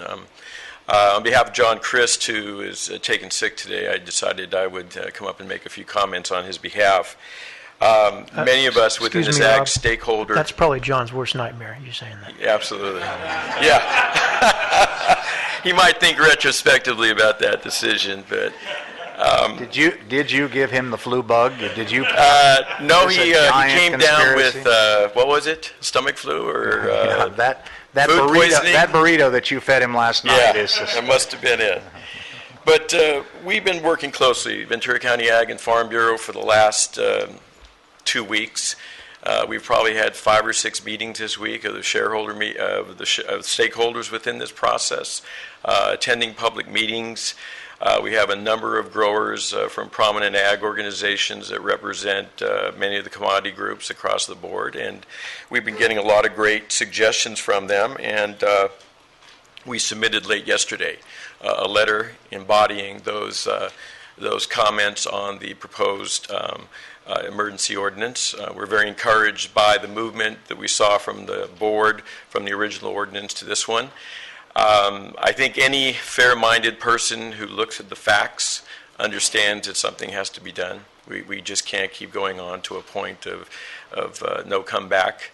And I'm sure that perhaps you would like to go to Sacramento next week having one in hand, but I don't know if that's a reality or not. That's my assumption. I don't particularly want to go to Sacramento. Well, I'm saying that I understand what you said, yeah. Perhaps it would be nice to show the regulators that we are actually doing something down here in the nature of an ordinance. Mm-hmm. Personally, I think it's inevitable, but there are many questions within the ag community, and we have many of those members here today that will probably explain some of the hows as to the points we've made in here. But I think our letter basically sets forth about 5 or 6 points that I think are very commonsensical, and the board should look at them and give very serious consideration.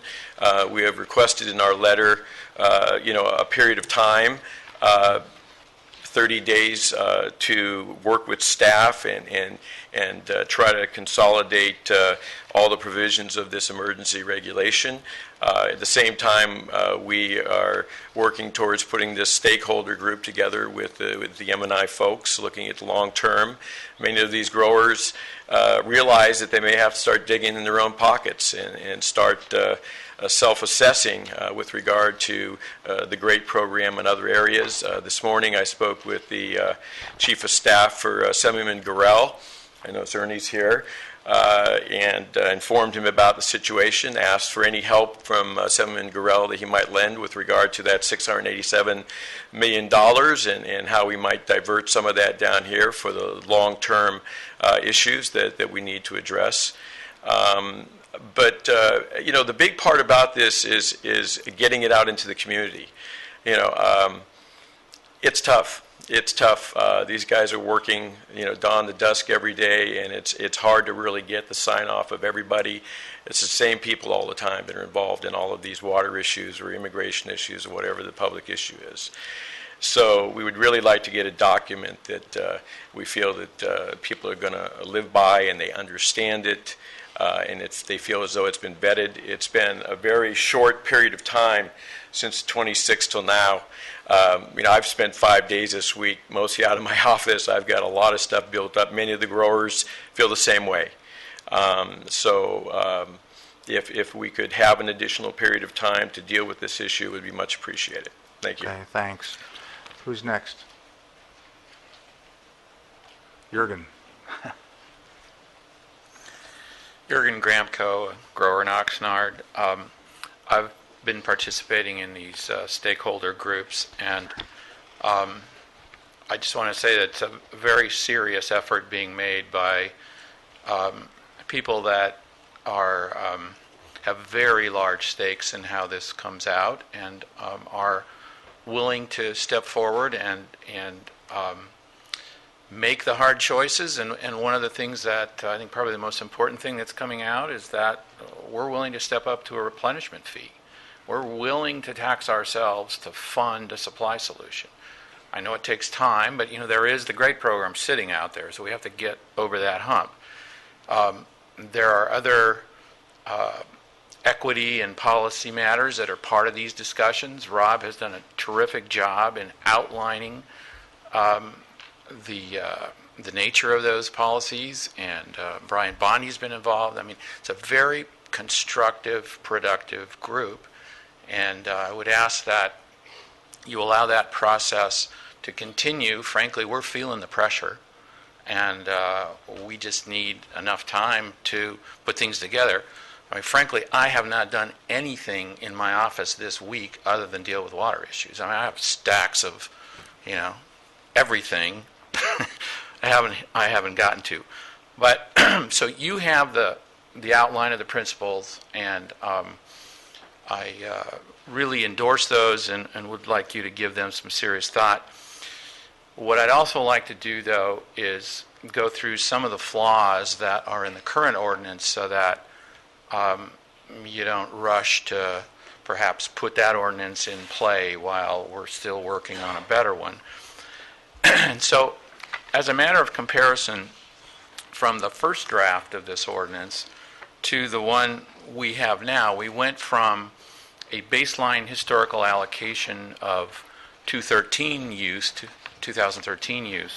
this 3-year average, 210, 211, 212. That alone is a 19.4% cut. Just that. I looked at our figures, and we haven't done any cropping pattern changes. It's just that when you use 2013 was a very dry year, and it's the 135,000 acre foot year, I believe.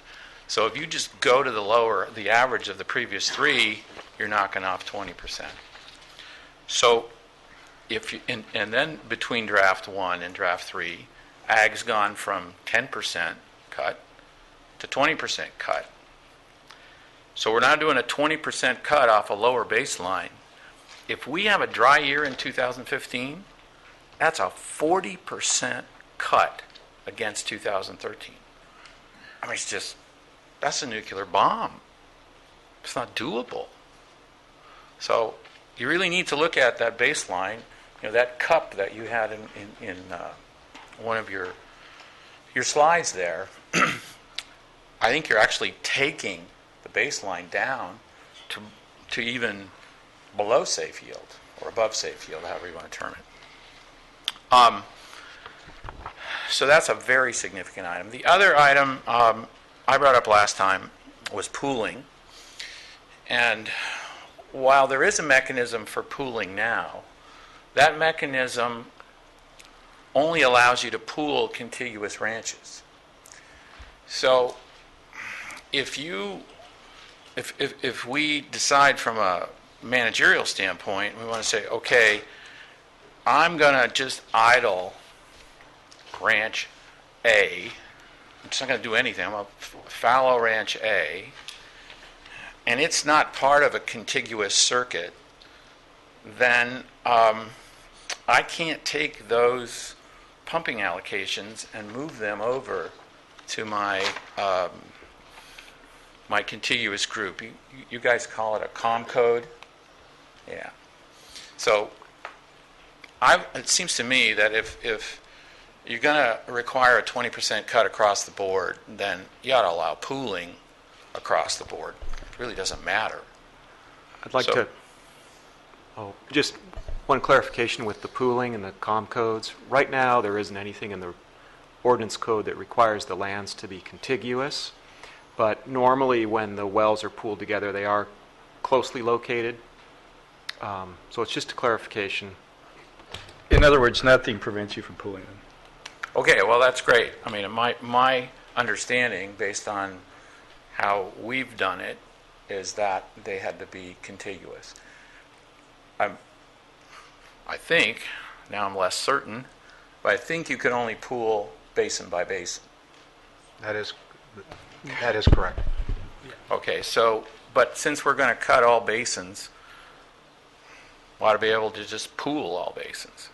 Well, I think if you recall, when you and I and a couple of others came up with this convoluted system that we currently operated with, and you were one of the major drafters of it, I think our intent was that it was within, I think our theory at that time was within the Oxnard Plain basins, and Pleasant Valley is, not Pleasant Valley, but Las Posas is a completely separate area. What we said was a grower can't take his pooling on the Oxnard Plain, zip it up to the Las Posas area.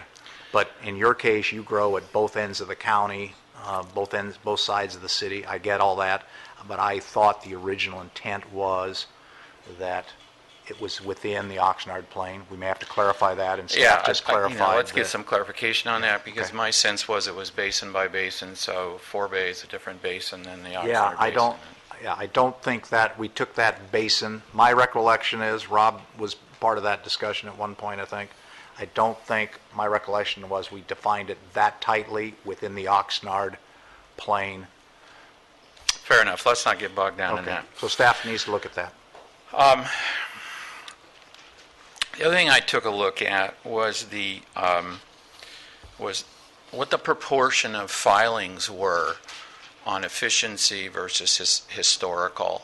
And you covered that in your slides. I'm going to just give you a little different take on it. And that is that, let me get to my notes here. Of the total water use, 31% of it was filed under the efficiency allocation in ag. 30% went to M&I, so M&I is not part of the efficiency process. That leaves 39% of the total water use that was filed under historical allocations. That's telling me historical allocations are still pretty fat. And it's not fair to sort of grandfather in these historical allocations that are still fat when you have guys that are reporting on efficiency. Now, to give you an example, the much maligned berry crops, I'm into the berry business now too. But we are really taking it to a whole new level of technology. Our irrigation is entirely computer controlled. In real time, we're measuring solar radiation, we measure temperature, we measure humidity, wind, existing moisture levels in the soil, the alkalinity, we calculate the drain requirements, and we pulse the irrigation accordingly. In real time, according to everything that's happening minute by minute. We're growing raspberries at 2.5 acre feet. So the technology is there if you're willing to make the investment. We made the investment. I have 60 acres of this. I'm about $3 million into it. I'm going to get whacked 20% just like the guy down the street who still turns the water on, waits for it to blow out the standpipe so he knows he's got pressure, opens his valve to his field, and whatever water goes to his field, his water goes to his field, and if his well is putting out more water than he needs, he just keeps blowing it out the standpipe because he doesn't know that you can crank it down. He's afraid I'm going to hurt the well if I pinch it. So, and those, that's where the fat historical allocation comes from. Lynn, you and I have talked about this a number of times. Are we at a point where we just shouldn't all be reporting on efficiency? I mean, wouldn't it make more sense to just go to efficiency across the board? I don't think it creates the bureaucratic nightmare. It's probably going to be harder than the historical, but it's already part of the process. If you just expanded it, I think you'd find some savings there. Certainly that's low-hanging fruit. May I address some of that? Sure. Just as a point of clarification, when people report on efficiency, it's generally because they've exceeded their historical allocation. That's been the vast majority of reporting. Only recently are we learning about people who irrigate efficiently, report it that way, and it's under their historical allocation. The reason that's not done is because of the way the agency is set up. If you pump under your historical allocation using efficiency, but you report on efficiency, you don't earn any credits. Because when you report on efficiency, you don't earn credits. So it's news to us, but I've heard this twice now, that there are people that are pumping efficiently below their historical allocation and are reporting it efficiently and not recording those credits. But the vast majority to date are because they go past their historical allocation. And if I could, I haven't heard you say you're under your historical allocation yet. Are you? I mean, are you under? We are in average years. In wet years, we end up getting some credits. In dry years, we're definitely into the efficiency calculation. And so in 10, 11, and 12, were you under your historical allocation or over your historical allocation? We were just right on it. Great, thank you. That's the historical allocation less the 25%. We're at that point. Thank where you. we would, I mean, we look at this every year in on the basis of these combination codes and see how close we come. And frankly, call it gaming the system. If ranches qualify under historical, then we report them under historical and we pick up a few credits, and if they don't, then we do the efficiency. From my standpoint, I don't have any problem pooling everything under efficiency. But, that's just not the way the rules are now, so you work it to your advantage. I think another concern is that we don't have a sunset provision in this ordinance. And I understand the performance parameters that have been set. I think the problem is the likelihood of hitting those parameters anytime soon is probably not so great. I think we're in a meteorological drought. We know that. But I think we're also in a regulatory drought. And that regulatory drought doesn't get the attention that it deserves. Frankly, I thought about this afterwards, but at Wednesday's United meeting, where the priorities of water use were established, I thought the fish were conspicuously gone. They should have been number one, because that's where we are now. So for us, and in this last rain, it's my understanding that Lake Piru was getting an inflow of 260 cubic feet per second and had to dump 260 coming in and had to dump 200 so that they could provide enough water in Piru Creek to connect to the river for the fish. Hold on, Mike. Since Jurgen raised it, can you give the folks in the audience the actual numbers? Jurgen's correct. It's rough numbers, but by the biological opinion, our FERC regulations, our requirements, if the flows exceed 200 CFS at the county line, we are required by law to release 200 CFS from the Santa Felicia Dam for a certain amount of time, as long as the mean average is going to be over 200 to get the fish past a certain part of the where the dry gap exists. The idea is to supplement the water to make sure the fish can go by. So he's correct. We're now back down to 7 CFS, but 260 was coming in, 200 was going out, but that was required by law. Okay. Right, and it's those laws that are going to give us the greatest heartburn as we go forward. The Freeman diversion is not going to be able to produce as much water. Piru is not going to be able to store as much water. So for us to come back to safe yield, even in wet cycles, is going to be more difficult. So this ordinance is likely to be on the books for a long time. And I think because it's going to be with us for a long time, we really ought to think it through, make it as equitable as we can, given the fact that we have a lot of complexity here. You can't just, this is like taking a hatchet to solving the problem, and we really need a scalpel. And we have a group that's working hard at it, and we've made a lot of progress, and I would really encourage you to take some action to support that group and slow this down a little bit. Okay, thanks, Jürgen. Mr. Chairman, if I could, before Jürgen leaves, I'm not going to ask you, I'm just going to reinforce your comment. To me, the ultimate poison pill that was put in here was for the Las Posas Basin, which is a good distance from Magoo, to reach mean sea level.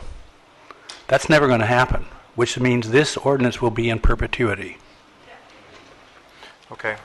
I just want to point out for the benefit, my understanding of this ordinance is until we adopt a comprehensive long-term plan, so that it's specifically stated in this ordinance expires when we adopt something better. So, perpetuity may not be quite as far off as I vision. Sure, and the idea that it's going to be in for a long, long time. If other plans surface that are better, I think that the question is, are we going to have anything in place while we're developing those plans? Okay. John.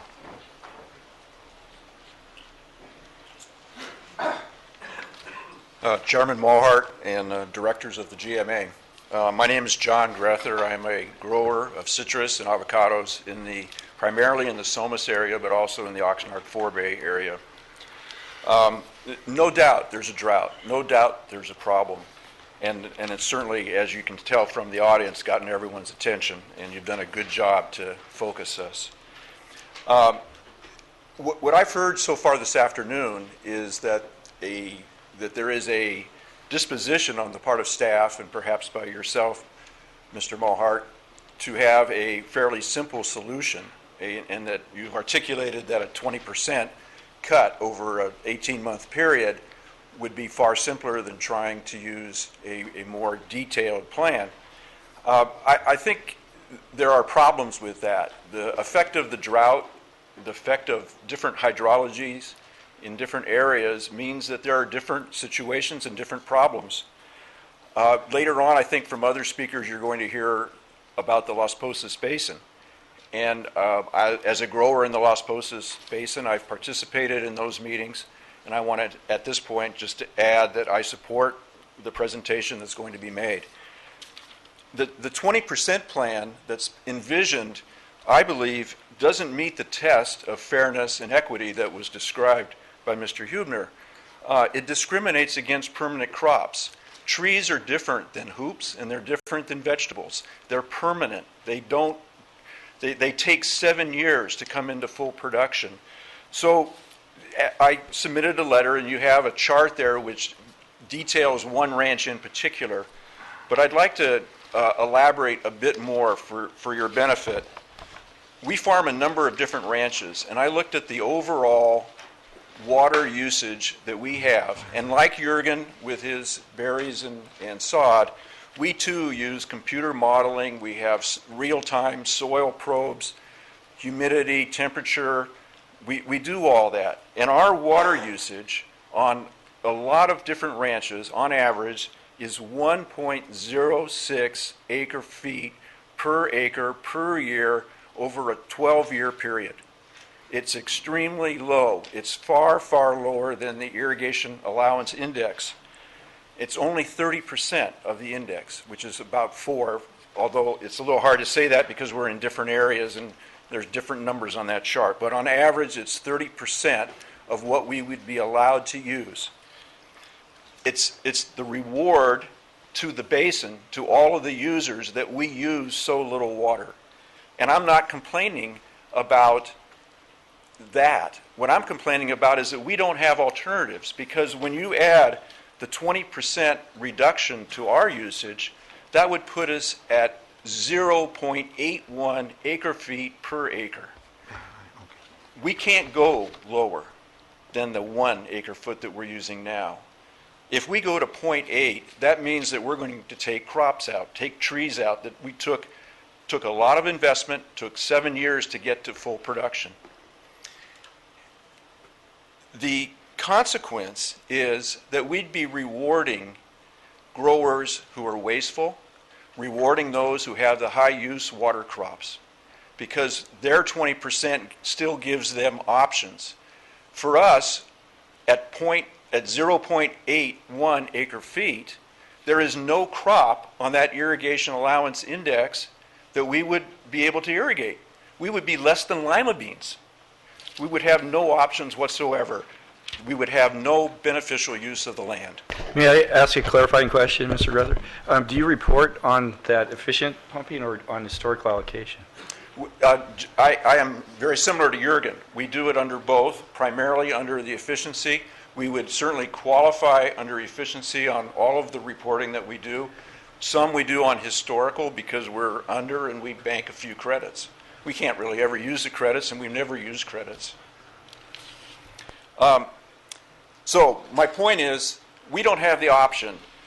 A high water use agricultural grower can ratchet down to a lower water use. Those of us who have tree crops are not given any options under the ordinance the way it's drafted presently. Another point I'd like to make is that the variance process that's been added talks about the possibility of filing a variance if there are exceptional circumstances. The problem is that there are 5,000 acres of citrus in the GMA. Just citrus. That's not even the avocados and other tree crops, but just citrus. So it's not really an exceptional circumstance that we would be finding ourselves in to file a variance or an appeal. We would be like a lot of other growers. So I think that with that large base of agricultural production that's permanent tree crops, it's very important for you to find a way to accommodate our being able to stay in the business without having to fallow land. I would like to suggest, I don't want to be here just to be negative and just to be critical. I'd like to have a constructive proposal. And I would offer this.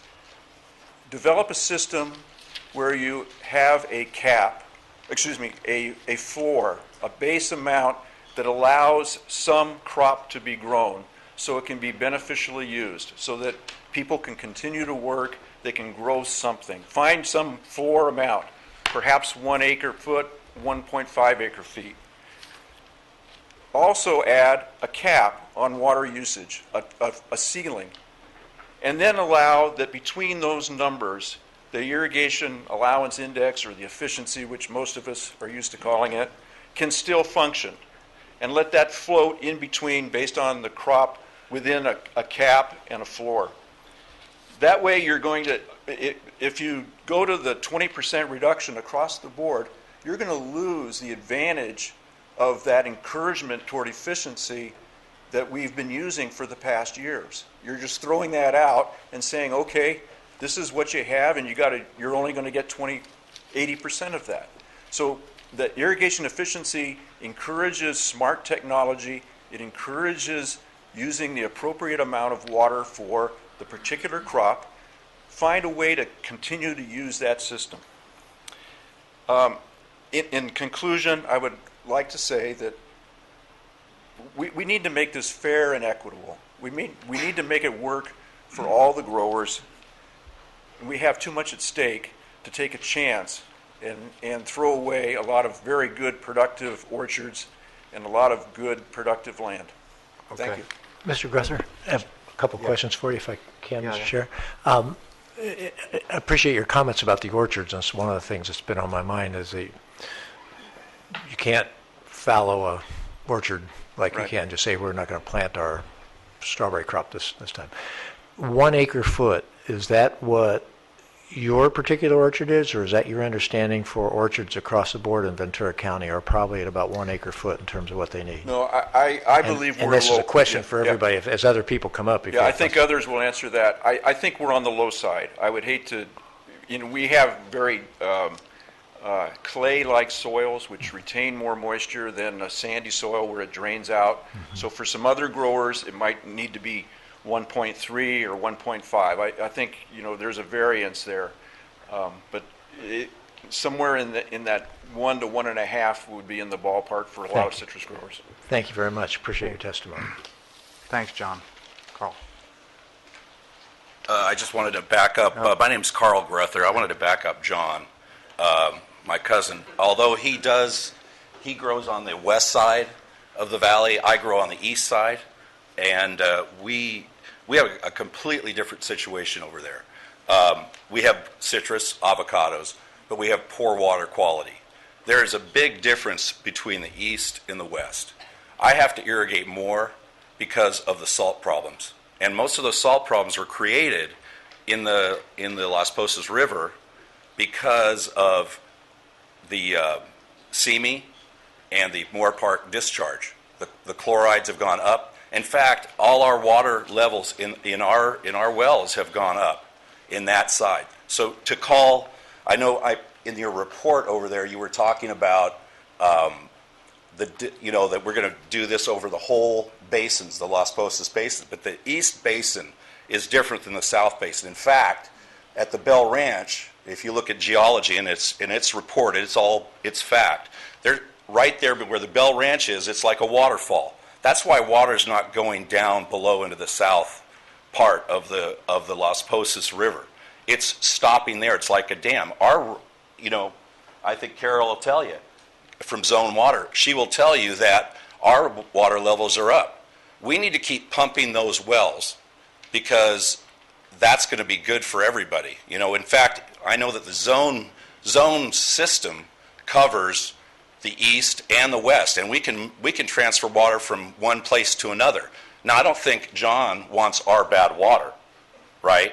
I don't think anybody wants it.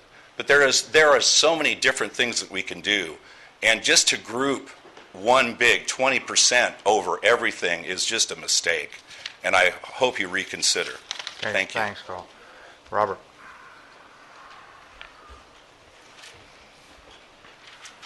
Good afternoon, Chairman. Excuse me, could I make a quick comment before Robert? I don't know if it's clear to Director Bennett, but I think we farm in the Las Posas area too. And the reason why Mr. Gruther said that we need to pump that water on the east side is to open up space so that when it does rain, we can get that infiltration of fresh water in there. Because right now, those shallow aquifers are full. And that discharge, it's good we got the discharge. It's wet water. We just have to irrigate a little bit more because it's salty. But if we can open up some of that upper aquifer storage there, we get that fresh drainage water coming through, that helps the whole situation. But doesn't that also open it up for the effluent that's coming down to infiltrate in there also? As I said, it's not bad that we have the let's not call it effluent. Let's call it treated wastewater. I think they got something. We have never, at this board, been PC correct, so let's just not get hung up on it at this late date, because it's just a show. But doesn't it allow the discharge water to infiltrate in, which would increase the chloride problem? Well, yeah, but that's already happened, though. It's already full. That's of there. that. That's full. The tank is full. So I mean, the more you pump, the more it's going to bring more. Then. Not true. It's like it's all uniform coming down there. The idea would be... The East Las Posas Basin, has it migrated all the way? There's nothing left Yeah, to that's migrate? what Carl Grether was mentioning there behind Hagel Lumber. It's like it runs up and it just disappears. The point would be, as Director Borcher's telling you, if that level were to recede down, and there was a rain, if it ever does happen again, then some of that could be captured in that empty space we've created. But if we never create the empty space, it's going to go straight out to the Magoo. So in other words, dilution is the answer to pollution, right? You've heard that statement before. Yeah, I have heard that statement. Yeah, well, I'd like to get more information about, my understanding is the plum is still moving, that there's still drawdown from the South Las Posas Basin into the East Las Posas Basin. I may not have that right, but... there are better heads than mine to explain that to you. Yeah, great. Thanks. Hello, Robert. Hello. Good afternoon, Chairman. It's rather interesting, given the meeting that we had on Wednesday, that this time I get to stand on this side and talk to you. Swaps places with Dave. Good afternoon. My name is Robert Aranio. I'm here speaking on behalf of Crestview Mutual Water Company and the Las Posas Basin Users Group. On Wednesday, we emailed to you a letter from the Las Posas Basin Users Group that consisted of 4 pages, along with 3 pages of suggested ordinance language. And I first want to start off by saying that letter was unanimously adopted by the Las Posas Basin Users Group that morning. And that represented over 60% of the basin pumping from Moore Park down to LA Avenue was in attendance at that meeting, and everyone supported what we're putting into you as our comments and our request in order to how to handle this situation. Let's suffice it to say that Las Posas Basin Users Group has many concerns about this ordinance as it's presented, and there's probably more than what I'm going to be talking about today or that time would permit for me to go through. But I would just have 2 examples that I want to be able to discuss with you and point out to you as to why we think this ordinance does not work for not only the Las Posas Basin, but the GMA as a whole.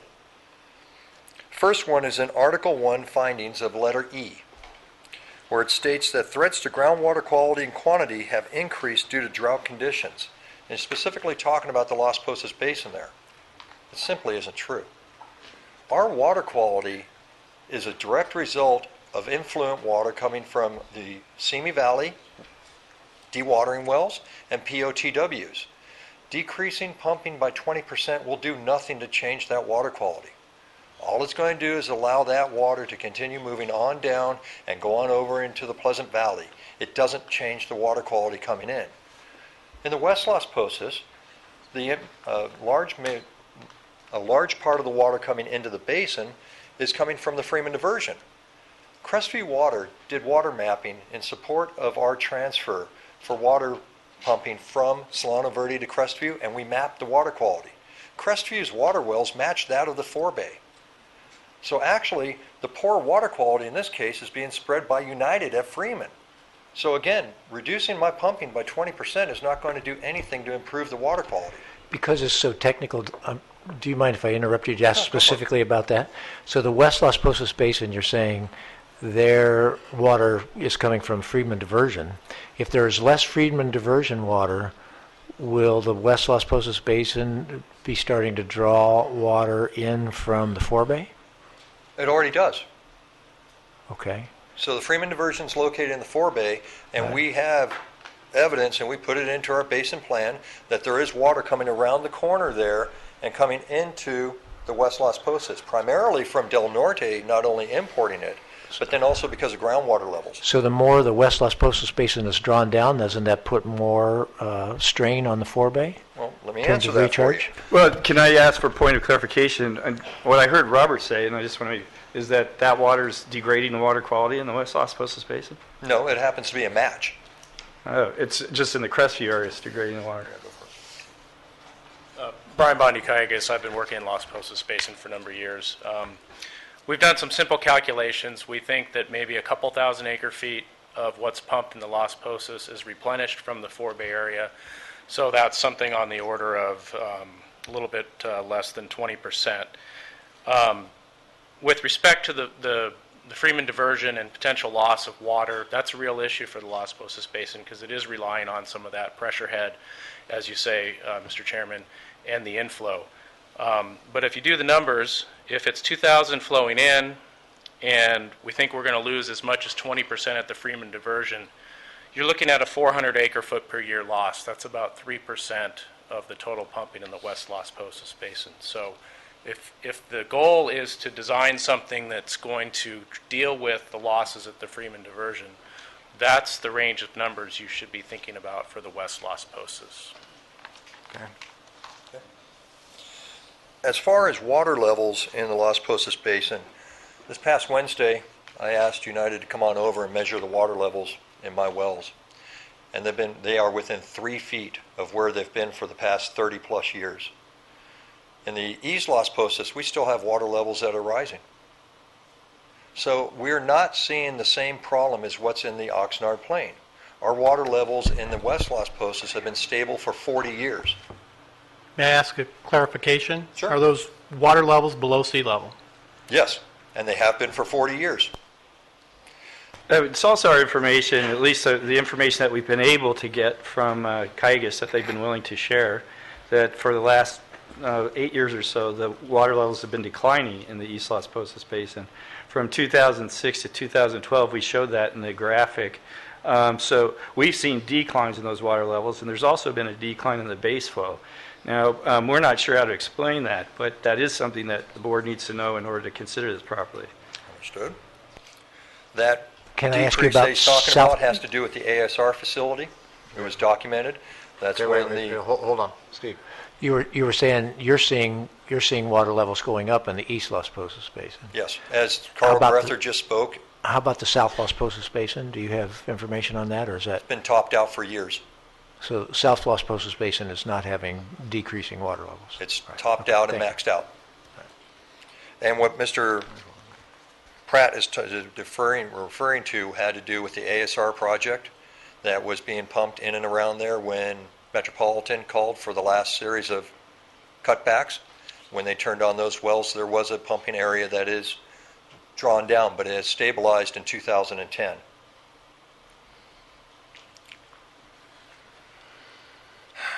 Excuse me while I find myself in my The question here is, or one of your standards that you're put in there, that the basin has to meet BMO objectives before any of these reductions can be rescinded, is not something that's ever going to be able to be met. Again, because the inflows coming into the basin are of poorer quality than what the BMOs are set. Either you have to start desalting the yield from the Freeman before you spread it, which isn't practical, and stopping flows over in the East Las Posas are even more damaging than allowing them to come in. The users and the pumpers in the East Las Posas have been putting that yield that is coming in from Arroyo and Moore Park to beneficial use. It is their decision to go ahead and start desalting that so that they have a better water quality. Not so that they have new water, but so they have a better water quality. And so we can also go ahead and draw that South Las Posas down even more to go ahead and start creating space. Can I interrupt for just a second on a personal note? This issue is so important that my mom at 93 has been sitting in the back shaking hands with Jim Lloyd Butler. And now she's walking out of the room, abandoning me. Mom, you're not supposed to be leaving. Bye-bye, she says. I want you to know, she asked me last night, she says, you know, I've never been to one of your meetings. I said, well, this is going to be a humdinger. She says, well, I wanted to go to the orchid show up in Santa Barbara. I think I'll do that tomorrow. So when I got here, she was waiting at 12:30, and the doors were locked. So, Mom, thanks for coming. It's real exciting, isn't it? Because she's heard me tell stories. All right, I apologize, but I saw her leaving, and I wanted to acknowledge that. We can just stop the meeting now. Well, I tell you what, you guys can all leave, and we'll vote on something, and you'll never know. So it's your call. Robert. The second example I'd like to talk about is in Article 5 when you're talking about the series of reductions and why. Your first one has to do with the level of the forebay, and that for the Oxnard Plain area, when forebay storage gets to 60,000 acre-feet of available storage or less for 18 months, that area can be lifted because you feel that that's a good number. And on the face of it, that sounds like a good number. But it's not totally a true statement. We know that regardless of where the forebay is and what level is there, that there's large portions of the lower aquifer system that remain in overdraft, and that there's seawater intrusion that goes on regardless of where that forebay is at, whether it's above the full level, whether it's at 40,000 acre-feet, and at 80,000 acre-feet, we know it's a push. But there is not enough coming out of the forebay in itself in order to reach all the way out and stop all seawater intrusion on the lower level. We also know that regardless where the forebay is at, there's a portion of the upper aquifer system in the very south part of the Oxnard Plain that still is below sea level. Take a look at the Las Posas Basin and what you have in place there. Again, you've set sea level, which is arbitrary. It's not in the GMA management plan from '07, and you've set BMOs, which can never be met as a reason. So the problem here is that you've given the basin that is sustaining the most amount of damage and the most amount of harm in this is the easiest and first one to get out. And it's totally backwards of what your thinking should be. Your charter here and what you were tasked to do was to stop seawater intrusion. We don't have seawater intrusion in the Las Posas Basin. You don't have BMOs that are technically sound or been vetted by any stakeholder group for needing to get to sea level in the Las Posas Basin. That was an arbitrary number that's been picked and has no technical background behind it. Rather than sit up here and beat on staff, I want to bring you some solutions. The Las Posas Basin Users Group agrees with you on Article 4. We agree that there should be a moratorium on new extraction facilities. But on top of that, we're bringing you a whole bunch of new ideas to think about. We're willing to and agree to a cap of 1.5 acre-feet per acre for any new lands that come into production. Based on the assessor's parcel size, 1.5 acre-feet per acre cap. That should be explained, Robert. So if the farm is 10 acres, but the parcel is 100 acres, the 1.5 would be 150 for 10 acres, if in that situation. That's what he means by assessor's parcel size. Could I ask a question about that? Sure. I noticed that in your letter. And in there you said it's for any non-irrigated land brought into production after July 1, 2014. Correct. And do you have any concern? I mean, I just saw that and I went, well, what if somebody, knowing this, let's say this was adopted, knowing this was coming, do you have any concern that people would rush things to get into production so that they would be exempt from that provision?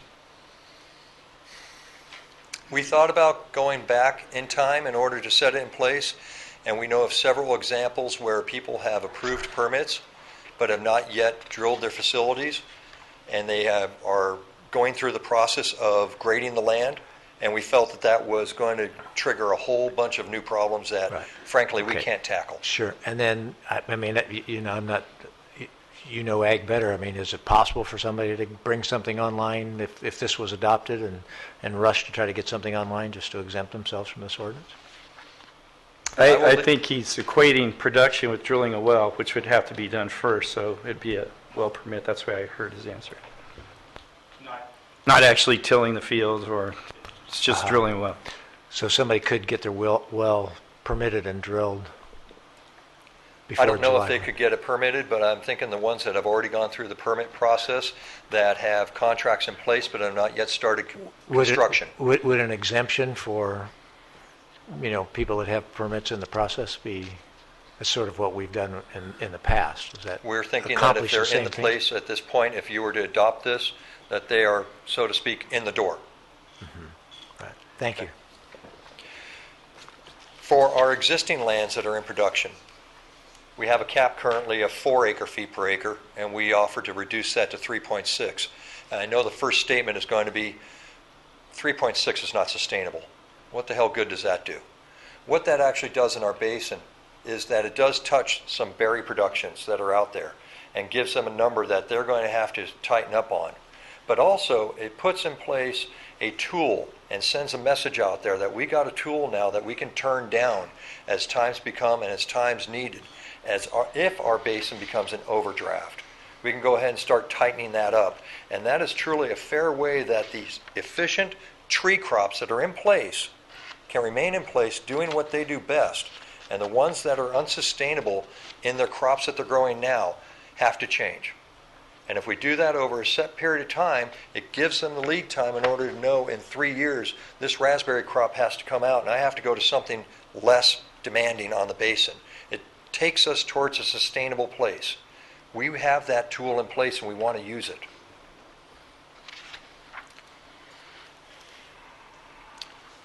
I'm going to have Brian Bondi explain get up here, please explain why the BMOs are the wrong tool to be using as a basis for whether or not our basin is healthy.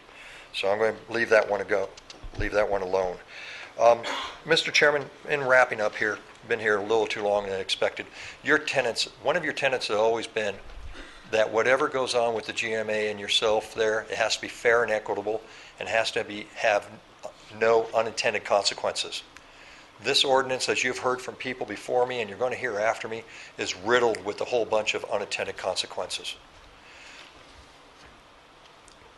I'm asking that it not be adopted and that we have a chance in order to not only take the Las Posas Basin model in order to shop that around and get other stakeholder groups involved in it and come back to you with something that is fair and equitable and meets what your challenges are to us. Thank you. Thank you. I got 2 questions for you, if I could, real Yes, quick. sir. So you're understanding that the South Las Posas Basin has some kind of link to PV? When the South Las Posas Basin is full, it spills over into the PV. Okay. And the West Las Posas Basin has some link to the forebay? Yes, the West Las Posas Basin does have some link to the forebay. And you just made a statement. You said, you want to make sure that an ordinance has no unintended consequences. Do you think it's possible for anybody to create an ordinance that has no unintended consequences? Being the optimist, I don't think we could design an ordinance where everyone will be happy, but I think we can be totally aware of what the pitfalls are and be ready for them and to why they don't work. All right. Thank you very much. Appreciate it. I have one question for you, Robert. Has the Las Posas Users Group evaluated how much acreage might come in at that proposed 1.5 acre-feet per acre, this land that hasn't yet been developed? I do not know that answer. I do not know that answer. Brian. We tried to answer that, Rick. There's a lot of variables on whether you can grow, particularly when you get into the sloped areas. How steep's the slope, how sandy are the soils, how much water can be retained in the sandy soils. We've actually talked about that on a number of occasions at LPUG and couldn't get agreement on what that number should be. So, but I think the alternative is what's more scarier to folks in the Las Posas, and that would be transitioning back to a time where there's a deficiency allocation that allows full and complete use of that land up to the 4 acre-foot per acre cap. So what's being proposed is trying to put a limit that allows farming on those lands, but has an upper limit on the amount of expansion of groundwater use in the basin. That's the goal for that. To answer that question, but I'd like to back up and just talk. Brian, before you go, because the word 4 acre-foot cap has been bandied around, I think for the benefit of the folks in the audience that may not know, that 4 acre-foot was a stopgap measure. It had no scientific basis on it. It was purely a decision to put at least some number. And I recall specifically that this board, I said it, other members said it, that if you believe 4 acre-feet is the number, our major concern was it would take on a life of its own, that people would go, oh, shoot, 4 acres is the number. The GMA says it's the number. And we specifically said it's purely a holding point at this point in time. People need to understand that. Yes. So what I'm seeing now is a discussion that implies we got a cap of 4 acre feet. Oops, that must be the right number. And we need to reaffirm, at least at the board level, that number had no bearing on what was being actually used in that area. It simply was to put a cap. That's all it was. In fact, the numbers that were banded around, some of the numbers you generated, some of the numbers staff generated, some of the numbers that other people generated, the number needs to be closer to 2.5, 3. I mean, a really low number. So we said it, Mike suggested it, it became 4. And I was fearful at the time that number would take on a life as if it in fact is something you actually own and you have a right to do. So let's be very careful, folks, when we talk about some of these issues back and forth, that you understand the history of what's going into this area, and that one is significant. So I appreciate the issue of taking 10% off 4 to come down with 3.5, but I am not going to concede that 4 was the beginning point anyway, based on the history of how we generated the number 4, and my fear is it's taken on a life we never intended. So, Mr. Chairman, if I might, I did indeed champion the idea of a limit of 4 because I felt that was better than no limit at all, which Yes. is where we were. The second thing I would ask you is that it goes back to the issue of the credits and the big bugaboo in the warm of a guy who has a wheelbarrow full of credits. If you had carried it forward to the next station and had the limit be that he would not use more than 4 acre feet, no matter how he got there, we would end this discussion of credits being stored up. And if you want to tighten down the acre feet per acre allowed, I think that's a legitimate discussion. But uniformity, I think, is the important thing. It's to allow somebody to use, as in San Antonio, Texas, if those of you who paid attention, the guy was pumping out all the water in the state of Texas to raise fish. And it's a famous case that they finally had to buy out his well. To allow any one pumper to pump excessively is not fair to everybody else who's doing a fairness thing. So the overriding thing there was to try to establish some level above which no one should ever go. And I don't think it's if we want to tighten it, let's do. But I agree with you, it can't become the rule, the 4 acre foot. That is an excess, agreed. But it was certainly better than no rule at all. absolutely better than no rule, but I'm concerned that people have the impression that, that's what the GMA thought we could do, and now they want to tighten us up. That's my clarification. Okay, Brian. Yeah, I would just add, I agree with everything you said, and there was no secret. It was clear to everybody in LPUG the purpose for 4 acre feet was to address the concern about hydroponic operations coming into the basin. That was the purpose for the 4 acre foot per acre cap, period. And Okay. it served its purpose Okay. for that purpose.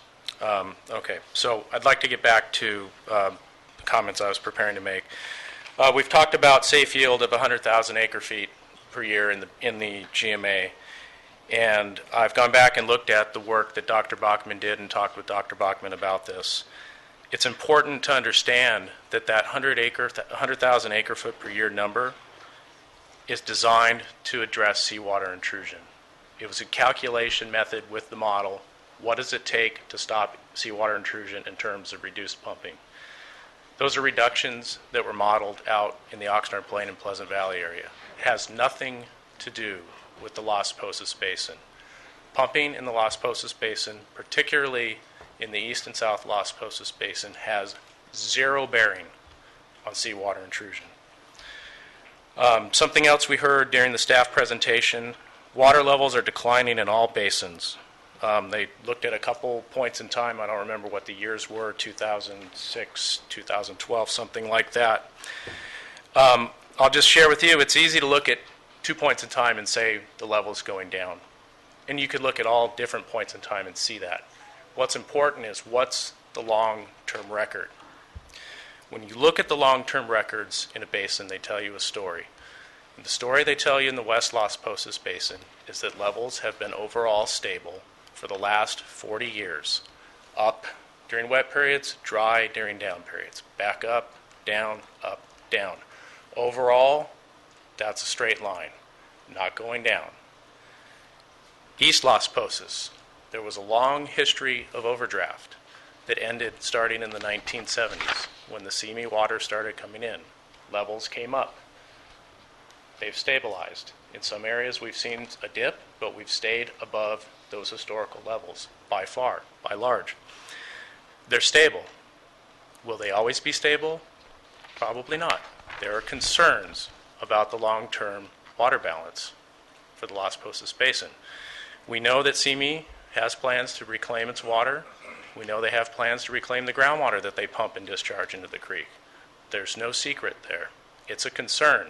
The pumpers are keenly aware of that and that there needs to be something done in the long term, but that's not today. So let's talk about the standards that have been set forth in the draft ordinance from staff about how we end the proposed cutbacks in the Las Posas Basin. First, there's some discussion of the sea level issue. Robert tried to address that to an extent. Let me add a little bit to that. I know it seems like there's a problem if levels are below sea level because we talk a lot about it on the coastal plain and seawater intrusion. But when you're 10 miles from the coast, sea level is arbitrary. We're not worried about seawater flowing into the West Las Posas Basin. We'd have a lot bigger problems if that happened. The whole forebay, the whole Oxnard Plain would be full of seawater. That's not what we're talking about. Can I interrupt you there? Yes, sir. I mean, I don't know how else to clarify things. I hear what you're saying about that, but if two of the basins, the South Las Posas Basin and the West Las Posas Basin, are linked to the forebay and PV, then although there won't be salt water flowing into the West Las Posas Basin, if fresh water is flowing from the forebay or from PV, if those basins have less water even, because these basins are down below sea level, and they don't have as much water, doesn't that increase the saltwater intrusion in the forebay and PV? That's a true statement, but I would submit to you that the western third of the West Las Posas Basin is within United Water Conservation District. They pay pump fees. They pay for that water. So that has to be taken into consideration. Okay, but you would agree it does have an impact on saltwater intrusion, just that the saltwater won't necessarily get to the West Las Posas Basin, but the estimate I gave earlier is that maybe 2,000 acre-feet per year is flowing into the West Las Posas Basin out of the Oxnard Plain. So that's 2,000 acre-feet that, yes, that's a true statement. That 2,000 acre-feet is not available to deal with seawater intrusion. Okay, thank you very much. Appreciate but we put the numbers in perspective. 2,000 versus 60 or 70,000 people are paying for that water. Getting back to the sea level issue, that basin, as Rob mentioned, has been operated safely below sea level for 40 years. We haven't seen water quality changes that are the result of those depressed water levels, like we do in the Pleasant Valley Basin, where we see saline water coming out of marine clays and deeper geologic formations. We haven't observed that. In fact, in the pumping depression, where we have the deepest water levels in that basin, we have the best water quality in the county. We have 15 part per million chloride water in the pumping depression. If that depression was causing intrusion of salts from underlying geologic units or marine clays, it would have happened, okay? So going on to the next...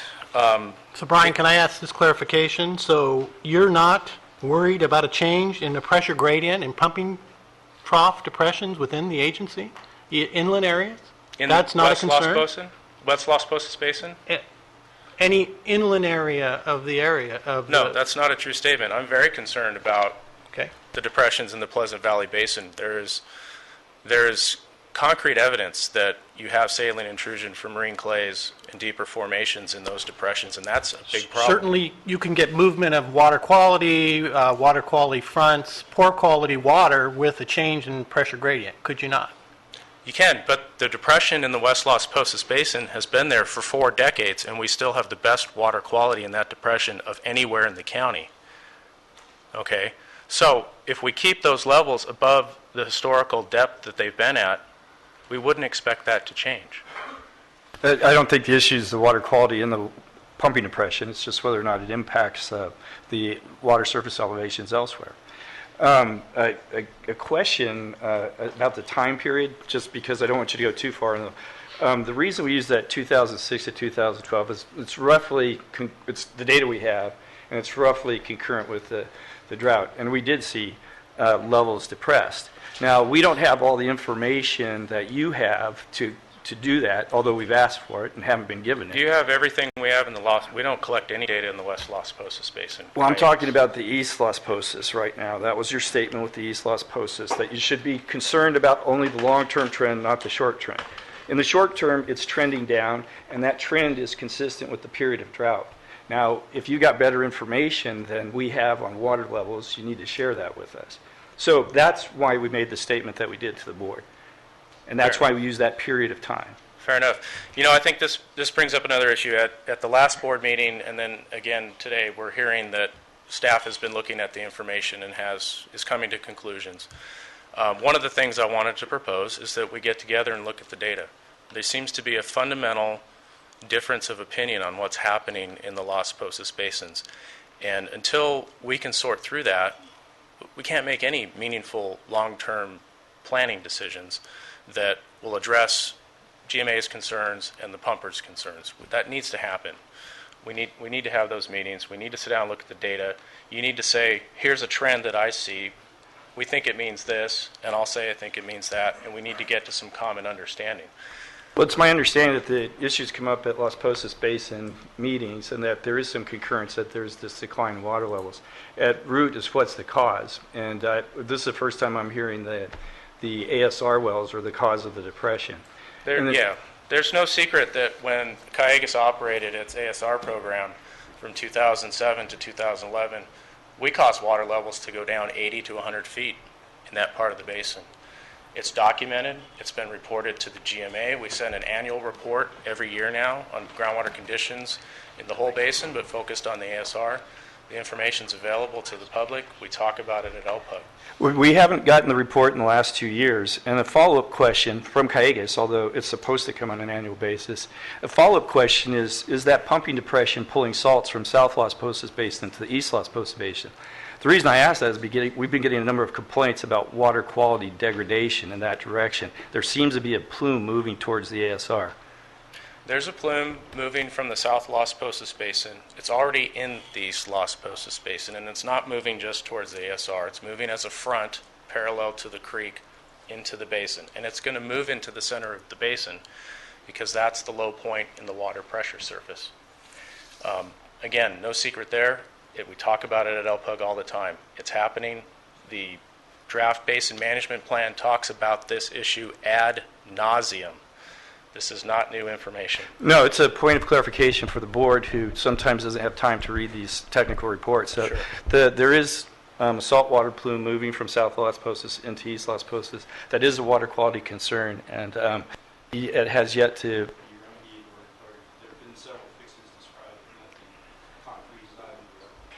Could I ask a question? You had asked about sitting down with staff and having staff is always communication's always good. So having that happen, can staff?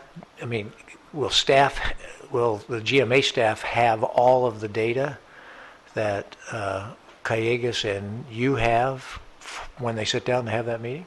Yeah, okay, I see. There's an issue going on that's being referred to here that's being handled by legal counsel regarding confidentiality of some data that we collect from private well owners. And that is an issue that I'm not at liberty to talk about in public at this time. It's just hard to imagine that you can kind of come to meetings, a meeting of the minds if everybody doesn't have all of the data. My suggestion to county staff, GMA staff, is that they go request the data from the people that have asked us to hold it confidential, and maybe this issue can be resolved without this escalating any further. That has not happened yet to my knowledge. And I think it would be a very good thing for them to do. Okay. Brian, what else do you have? The water quality BMOs. Okay. Again, these are set based on the notion of trying to attain water quality for salt-sensitive crops. They're not overdraft indicators. They were not written into the groundwater management plan that Steve Bachman prepared for this agency to be used as overdraft indicators, yet they're being presented as overdraft indicators and standards to determine when overdraft is ended. We don't think that's right. Pumping will not change the quality of the recharge waters coming into the basin. those basin management objectives will not be met by reduced pumping. So in effect, your ordinance would be permanent. It would be permanent in the sense that it would also not allow new use in those unplanted areas, which I think is ripe for litigation. Brian, a point of clarification, those BMO objectives, those water quality, those were set per the regional board, State of California Regional Board's water quality objectives to protect agriculture as well as municipal use. So those are direct use BMOs? I believe the ones in West Las Posas, this may be more a question for Dr. Bachman, were set on thresholds for salt-sensitive crops. I believe the regional board standards are slightly higher, but we would need to verify that. But even to that point, if those are regional water quality basin objectives, is it the purview of this agency? Is it the agency's authority to manage water quality? No, the agency is here to deal with overdraft, not meeting water quality board standards. It's a completely different issue. I would clarify that in our act, specifically, it does allow this board authority to deal with groundwater quality. Yep, it does. I think it was in the context of seawater intrusion is probably what that meant. So anyhow, I'd just like to close here. LPUG has prepared a proposed ordinance that is really striving to deal with the issues that we see as being our immediate issues and our long-term issues. We're proposing a 10% cutback in that pumping depression area. Those levels have been stable the last few years, but we feel it would be prudent to cut back pumping as a precautionary measure. We're proposing 3 measures that will put an upper limit on the expansion of groundwater use, and we know that expansion of groundwater use is a concern for the board as well as staff. We've heard it. The 3 measures would be a cap on conservation credit use. No more than 10% credits could be used in a given year. 10% of your pumping, not 10% of what you have in your account.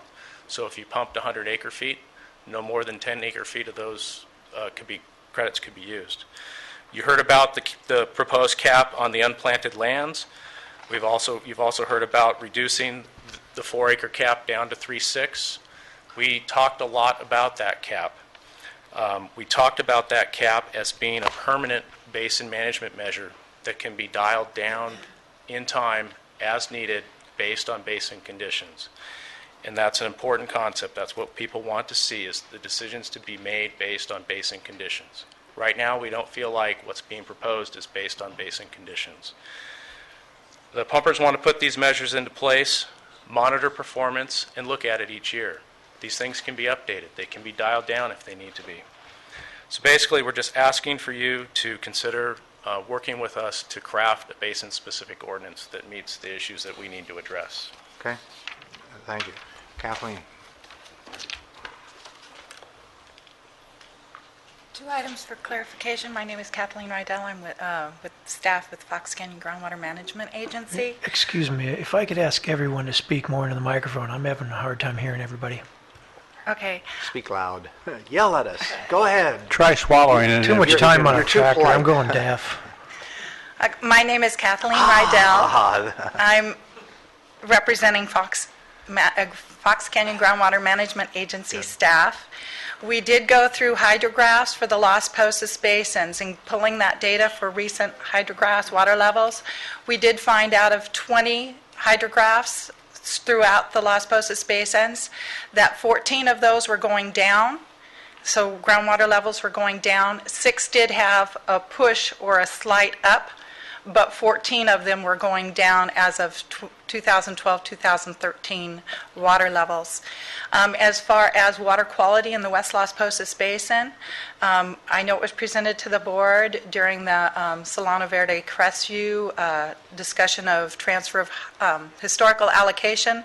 I presented to the board the LPUG drawing of water quality in the West Las Posas, and if you compare that from their draft basin-specific groundwater management plan, that drawing, and then you compare it to the new data that was provided, collected in about 2012, it shows that about 2/3 of the basin in the earlier drawing, in their 2010, what was in the basin-specific, 60% of the basin didn't meet the TDS water quality basin management objective, And now all we have left is that little green shaded area that was shown earlier on the slide of what's left of what is meeting the BMO in the West Las Posas Basin. So between 2010 and 2012, the water quality data shows that water quality has deteriorated in the West Las Posas Basin.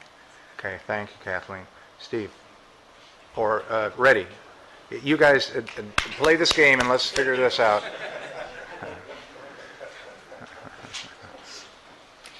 Ready. Good afternoon, Chair, members of the board. Reddy Pakala with Water and Sanitation Department of the Public Works Agency. As you are aware, Ventura County Water Works District number 1 and 19 provide water supply to both agriculture and also M&I customers within our service area. We provide blended water from imported and also local groundwater to both agricultural customers, also our M&I customers. We have more than 460 agricultural customers, and we operate under historical allocations. As your board is aware, like everybody else, we took 20% reduction in our historical allocations. And from the district's perspective, we are here to work with the GMA and the Las Posas group to come up with a sub-basin management plan that's going to be acceptable to you and that will bring the basins to safe yield and also try to address the water quality challenges we have in the Las Posas Basin. We support allowing Las Posas group did not talk about in their letter to you. They also said their plan is they intend to complete the sub-basin management plan December 31st, 2014. And we support that LPUC be given additional time to complete this Las Posas sub-basin management plan. If the plan is not acceptable to your GMA board by then, at that time, your board may decide what type of additional measures you want to take to bring the basins to safe yield. YALPUG is also recommending a water level BMO, as there was a lot of discussion about water level BMO for the West Las Posas Basin, for the depression area in the West Las Posas Basin. As previous speakers have said, there's also a depression in the East Las Posas Basin where ASR well field is operated by Callegas, which has 18 wells. And we are recommending that Las Posas also include a water level BMO for the ASR well field when they come back to the sub-basin management plan to your board.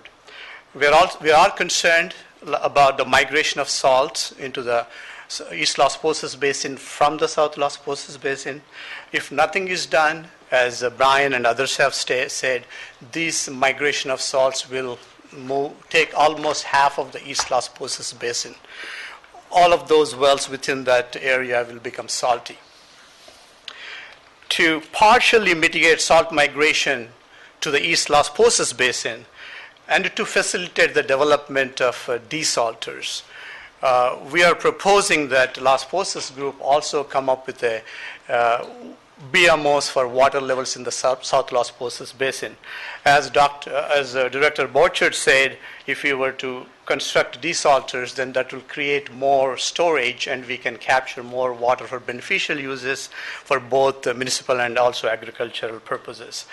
We are proponents of two desalters, one for agricultural desalter and one for M&I desalters, and we believe that working together in that ELPA group, we can make that happen. Thank you. Thanks, Reddy. Steve. Steve Bachman. As other people have said, I was involved heavily in putting together the groundwater management plan for the GMA. I'd like to just step back, though, and take a little bigger overview on this. We have two things are happening right now. One is we have a drought, and I reminded both Chairman Mulhart and Dan Pinkerton, who used to be on the United board, that both told me I could never say droughts are good, because what I meant, of course, to say that was you got a lot of management done. So we have an opportunity that isn't necessarily good from the standpoint of water use, but certainly is for groundwater management. And we have a second thing going on right now, too, and that's the emergency ordinance. And so I think it's gotten, well, it's really obvious that I like to flip my hands around. Usually it's a glass of red wine and it goes on somebody. the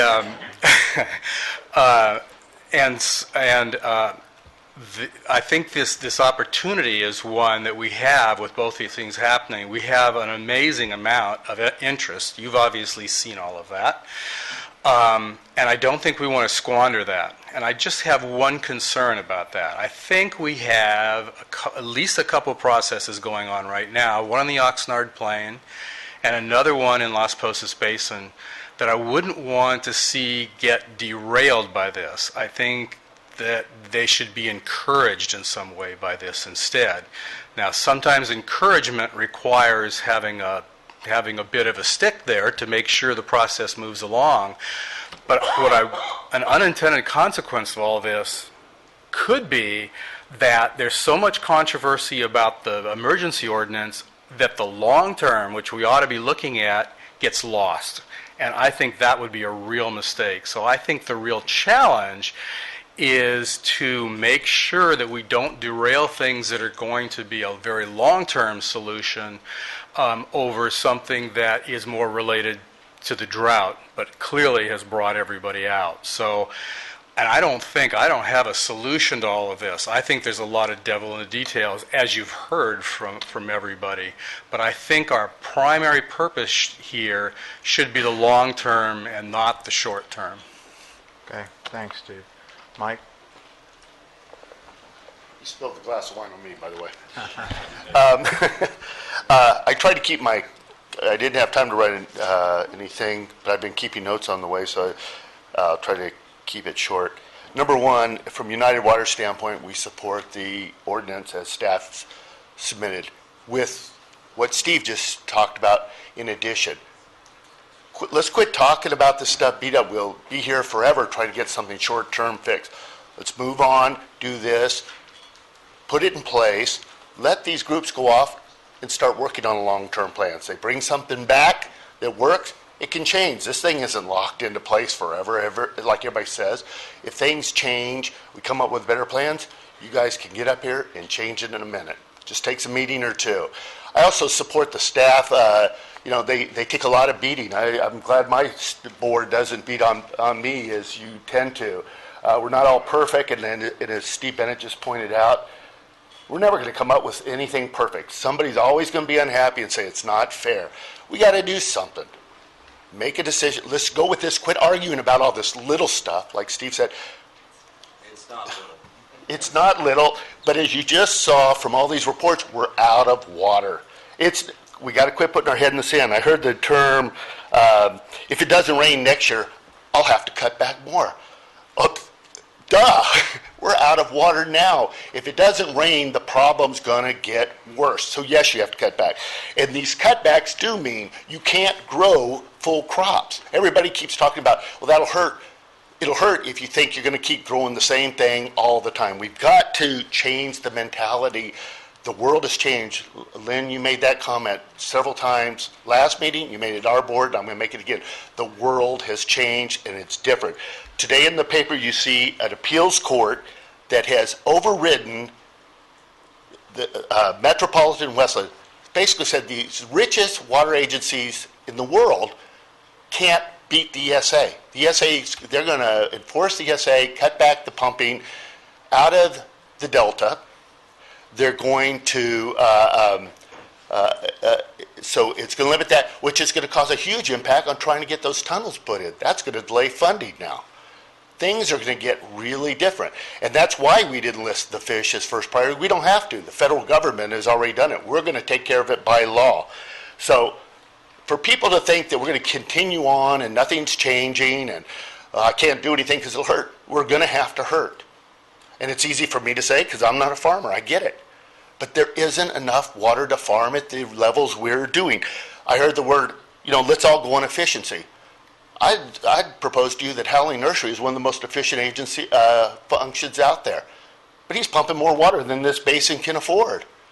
My wife constantly wants to spend out of our savings, but it's not endless. You've got to stop it somewhere. We can't keep doing this incredibly stupid stuff. We showed it's not sustainable, but yet everybody's arguing, let's make it sustainable. I get the Las Posas arguments, but I would disagree. I don't have overdraft up in Santa Paula. I don't have overdraft up in Fillmore. I don't have overdraft up in Piru. And when I say overdraft, there's no seawater intrusion there. But their pumping is affecting the seawater intrusion, so they are part of the problem, and they should be part of the resolution. Same thing as Las Posas. Do I have the right answer for Las Posas? No. But that's why I'm saying I support staff's recommendation. I think you get on, make these short-term cuts. If people are serious, let me tell you, they'll go to the mat and they'll come back with good recommendation for you. But if we wait until September and they're not good enough, we've lost another year. And if it doesn't rain next year, we're in serious, serious trouble. You think you're losing part of your crops now, it'll be a bigger amount of crops, and we'll be just trying to deal with getting water to people. The final thing, you know, I heard Rob Saperstein come up here and talk about basically threatening litigation. Maybe litigation is what we want. We talked about adjudication. Do people really want to lose local control? But, if you as the GMAs don't start doing something to solve the problem, and I have an agency that's trying to solve the problem, do I say, well, I'll sue you, because the GMA, because you're not doing your job and you're making my job impossible? Either we all are in this together and we quit threatening lawsuits or all these other things, or we're going to work together. And I hate the fact that people are out there throwing lawsuits and CEQA and all that. I can come up with a million reasons why you shouldn't adopt this. You can come up with a million reasons why my pumping's different than his. It's never going to be right. Make a tough call, but include in this ordinance that these groups can come out, let's go get long-term plans, let's make ourselves sustainable. But this arguing on this, we're never going to get to that. We're just going to keep going around and around. We're going to keep pumping the basins. And one last thing, when you look at that pumping chart in the forebay, we're going to be at the lowest level of the drought in 1990, not in the rainy season, but around September, October, when it's going to be drier than hell and the winds are going to be blowing. So that number is going to keep dropping and dropping and dropping. So, California, water's always been fighting about. Right now, all I hear is a bunch of people wanting to secede from the union. Now, all of a sudden, they're not part of the problem. They have good deals, and I'm okay, but this person's a problem. We're all in this together. We've said it all along, and it's time to put up or shut up. We're either in it together, we take the big hits, and we start solving the problem together, or we just keep fighting about this forever until it eventually does get adjudicated. Thank you. Thank you. Craig. Mr. Chairman, members of the board, Craig Underwood, president of Zone Water Company. I couldn't disagree with Mike's comments more. He's talking about the Las Posas Basin, which is out of his district. I don't think he really understands what's going on up there. I think we've made a pretty solid effort at trying to solve our problems there. We've made some strong recommendations, one of which I think may have gotten lost in the discussion was shifting some of the pumping from the pumping depression on the west side of the basin to the east side. Zone is committed to doing that because we operate on both sides. And I wanted to clear up something there too, is there is not a connection between the South Las Posas Basin, Southeast Las Posas Basin, and the West Basin. There's a fault line that divides the two, so there's no connection between them. So by shifting some of the pumping to the east, we get poor quality water being delivered to the west, but it takes some pressure off of that pumping depression. And we keep talking about the salty water. Yes, it's salty water, but Carl and I are both using that on the east side, and we're producing adequate crops. So I don't think we should consider that to be unusable water. It's just salty water. And using more of that water is not a harmful thing for the basin. It actually improves our situation because we keep talking about the migration of the salts into the north side of the basin. I don't want to talk about hydrology because I'm not an expert. I've heard enough disagreement between the experts, but it seems to me that it's a little tenuous to move ahead when there is that degree of disagreement. And this isn't, we can look at this as a global solution, but it has individual entities that are a little bit different. And I think we need to look at them separately. So that would be my comments. I hope you would support the plan put forward from the LPUG group. Thank you. Thank you. Dave. Good afternoon, Chairman Mulhart, members of the board, staff, council. I want to take a bit of a 30,000-foot view. Yes, Glenn. Everybody knows who you are, except the tape recorder. Can you tell us? David Schwabauer. There thank we go. you. Now the tape recorder's happy. And on that too, just alternate to David Bullertree. There you go. Thank you. Want to take a 30,000-foot view a bit. I mean, the level of discourse that we've seen just during this meeting is pretty amazing. I think David was very to the point in his remarks to begin with. I think it was really important for him to open the meeting in the way he did. Thank you, David. As well, I think there have been a tremendous amount of people speak. As someone from the Las Posas, I wear multiple hats, and I think understanding what hat you have on is really important. And I use the term hats to reference I'm a grower, I'm a pumper, I'm in the Las Posas Basin, I'm a GMA alternate, I'm also on the Ventura County Waterworks Advisory Committee. There are lots of hats, and each of us in this room wear lots of hats at the same time. And I think it's so important when we speak publicly that we understand what hat we have on at the time. I first want to speak as a grower, as a pumper in the Las Posas Basin. I don't want to belabor the point because there have been plenty of people who have done an excellent job of listing the challenges that tree crop people are facing. I think that inequity is something that we have to address. And I think that the differences in the basin are amazing. They're also our biggest challenge, but I think they're also our biggest potential to solving the problem. You know, I've spent multiple meetings, multiple days in 1 week on this issue. We speak about unsustainability. The level of energy that's been put forth by the amount of people in this room on this issue, to me, is unsustainable. I think the short-term amount of energy is over the top. I've never seen it. As a GMA board member and as an alternate, I've never seen this room as full as we've seen it in these past two meetings. I think that speaks to the issue that it's been brought to fore. The people in this room thoroughly are concerned, are thoroughly engaged, and really want to solve the problem. I think from a standpoint as being an alternate member to the board, if I were in David's seat casting my vote, I could not support Ordinance E. I think, do we have a problem? Yes, most certainly. Do we have ordinances that need to be enacted to solve that problem? Yes, most certainly.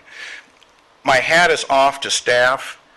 They were given an untenable job in a very short time frame by this board to come up with something to solve a problem that it's taken us how many years to get to. So I understand the challenges that they've had to face to get here. And I think there's a feeling of, in the ag community at times, that, oh, well, the GMA is out to get us. I don't think the GMA is out to get us. I think the GMA is trying to do the very best job that it can to manage a resource that is so critical to all of us. That's why you see so many people in this room. My recommendation to you,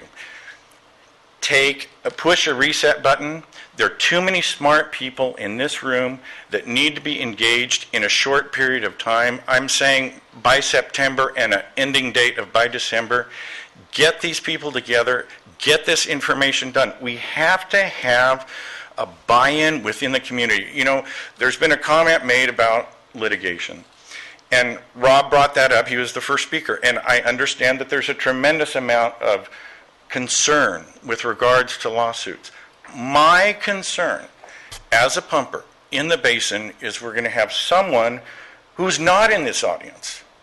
There's someone who is disengaged, a person who is doing something, be it planting trees on hillsides, whatever the issue, and they have a bucket of money to go find an attorney to sue the GMA. We've got to do our utmost to get the buy-in from those people, however we do it, get them on board so that they understand it. Lynn, I thoroughly applaud you for ringing the bell, so to speak. I mean, in all honesty, you've gone to the city hall and you've pulled on the chain. You've rung the bell. You've brought the people. That's what we have to do. Now let's get those people organized. Let's get them thinking. And I mean, I think Robert was very true. We have to end on a positive note. Is this a challenge? Yes. But also, why? We can solve the challenge. We can. Thank you. Thanks, Dave. Anybody else? Bob. Bob Krimmer, representing Pleasant Valley County Water District.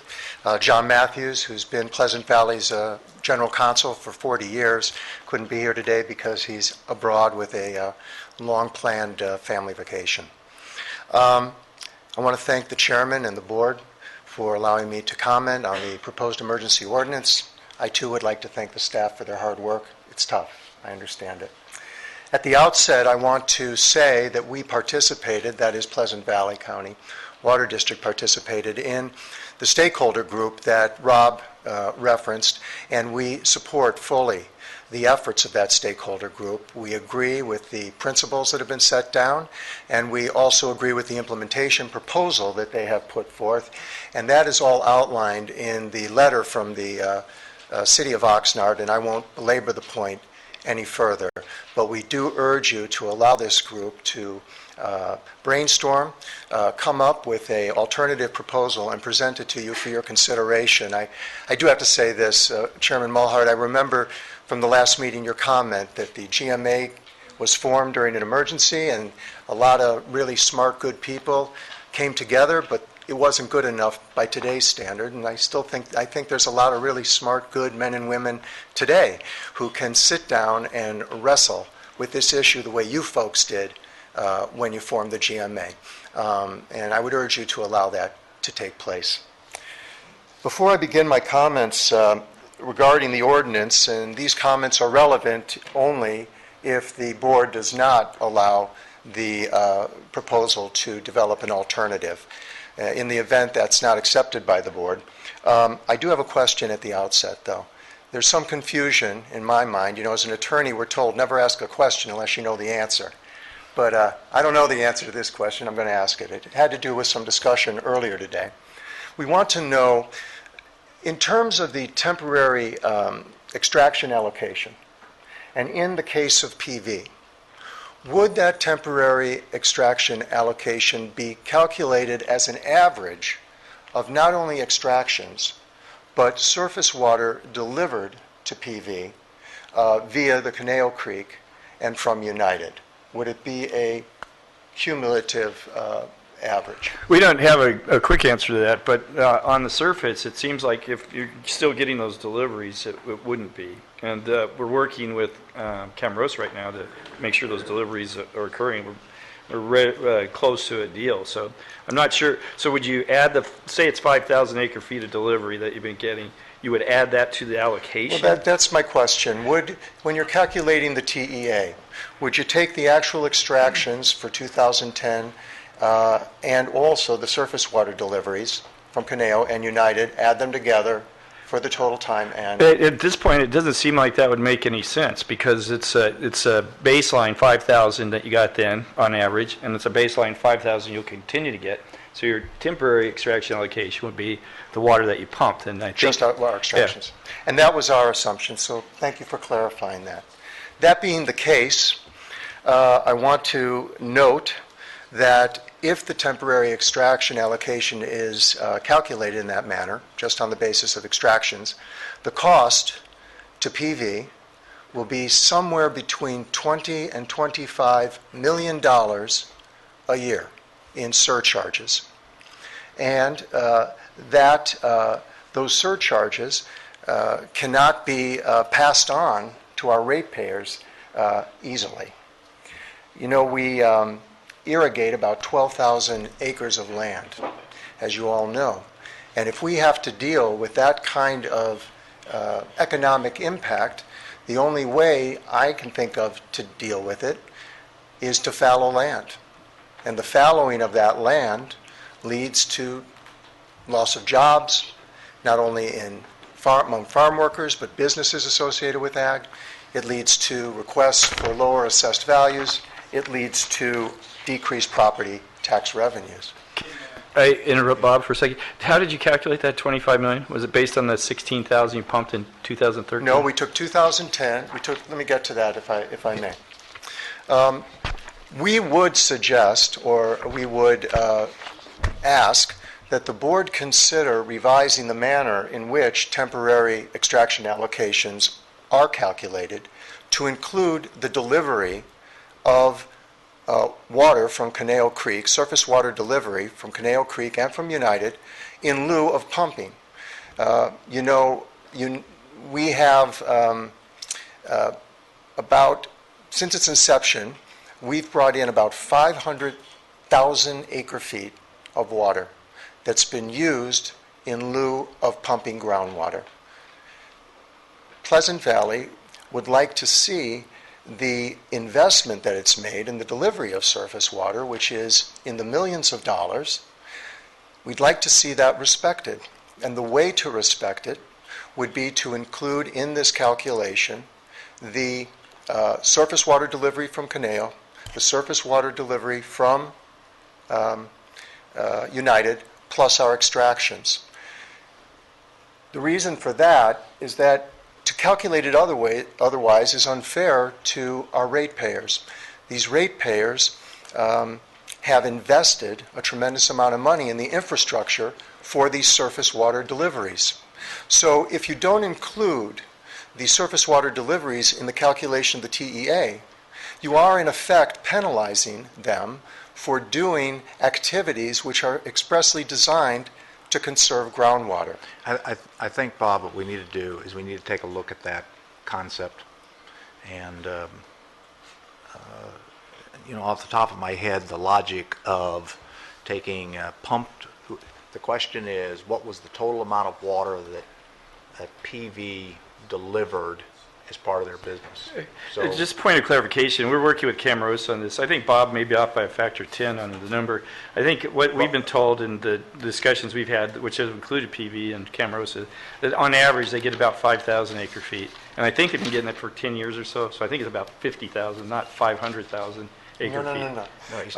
I was saying since the formation of Pleasant Valley District. Oh, okay. Since the formation, we have brought in 500,000 acre feet of surface water that can be used in lieu of pumping. So this counts as the river diversions from Santa Clara River and so forth? Yes. All surface water brought in. But I think Chairman Mohart's on my point. I think what he's saying is, if you take the pumped, the water that's pumped, and the water that's delivered via surface delivery for that period of time, okay, that becomes your reset of the TEA. Exactly. And that's where the deduction, that's where the cutback is taken from. That's right.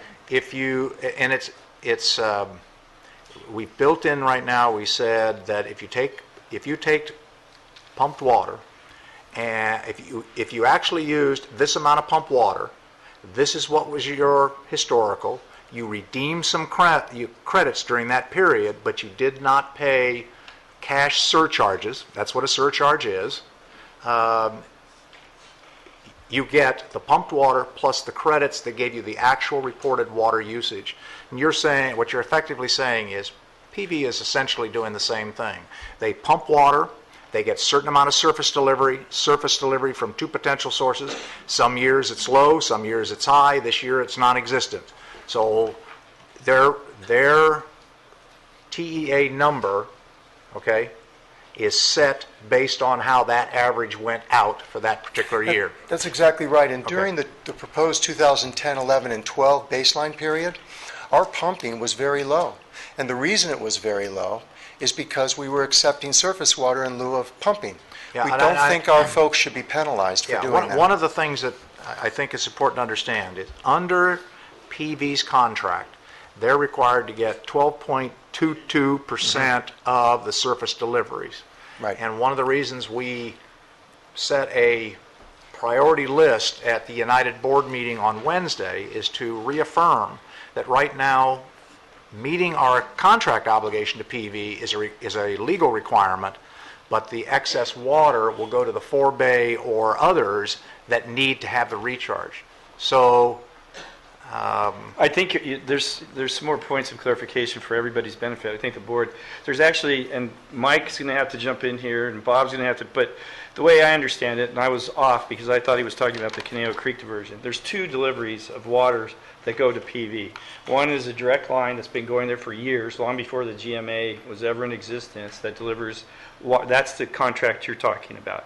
There were no credits associated with that water that are exchanged, as I understand it. No credits go, so there wouldn't be any credits.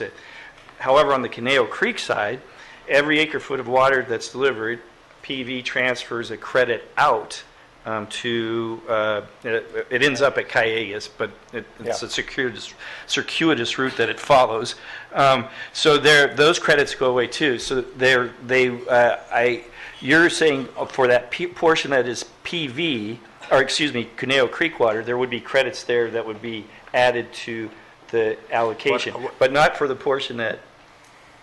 Well, here's what I think. I think the details of this need to be worked out, is my thought, but I want to bring it to the board's attention as an important issue that we would like to engage in discussion about. Yes, and even in theory, even if we were to pass a law, a rule today, under the rule there is a section of, my words, mitigating section, and that would easily come up instantaneously and we'd have to deal with it. So I think it's clear we got to address that kind of issue. And where and when we do that, it all depends on what decision we make today, but I've heard the message. Thank you. Okay. The only other quick message... Hold on a second. I have a question before you go on to another topic in particular. So if we accepted your proposal, and so it means you would increase your groundwater pumping to make up for the fact that you're not going to have surface deliveries. Is that correct? No, not at all. I don't see there would be no increase in groundwater pumping? No. We would look at How would you make up? We would look at our 2010-11 extractions and surface water deliveries in lieu of pumping. We would add those together for 2010. We would add those together for 2011 and 2012, and we would create our average out of that. Sure, but that water is going to come from where? It's going to come from groundwater, correct? Well, that would so be your groundwater, you're going to be pumping more groundwater to make up for the fact that you're not going to be getting these surface. No, we would still be getting the surface. We're just talking about what our temporary extraction allocation will be set at during the period the ordinance is in effect. Okay. That's the reason I brought that up, because if United doesn't deliver, or if they reduce their deliveries, it's going to result in a net increase in pumping in the Pleasant Valley Basin. Whereas the Caneo Creek, it's net zero. So based on the way it works. Okay. Those so are I things guess we can look at. I guess that's the only thing that I want to add to this conversation that you're talking about is, although I hear the issue of fairness, I want to make sure that it's not, at some point in time, if down the road your surface diversion gets cut off by United or whatever because of the drought, I'm not sure that it's going to be fair to everybody to say, but therefore you get to pump more groundwater because we're having I think that can be cut back. addressed by the manner in which we Great. Yeah, things. we're not going to solve Right. this Okay. today. Thank you. What else do you have? Quick, we would also ask and agree with others that the TEA be based on the period of 2011, 12, and 13, which we think is a more representative period, being a wet, dry, and a very dry, and that's all I'll say on that. Thank you. And then the final point I would make is that we really appreciate the work that's been done by the GMA on the recycled water contract, which we think has the potential of bringing a tremendous amount of water in, and we hope that we'll be able to continue to work very cooperatively with you through the execution of that contract. Okay. Thank you very much, and thanks you. again to staff. Thanks, Bob. All right. Mark.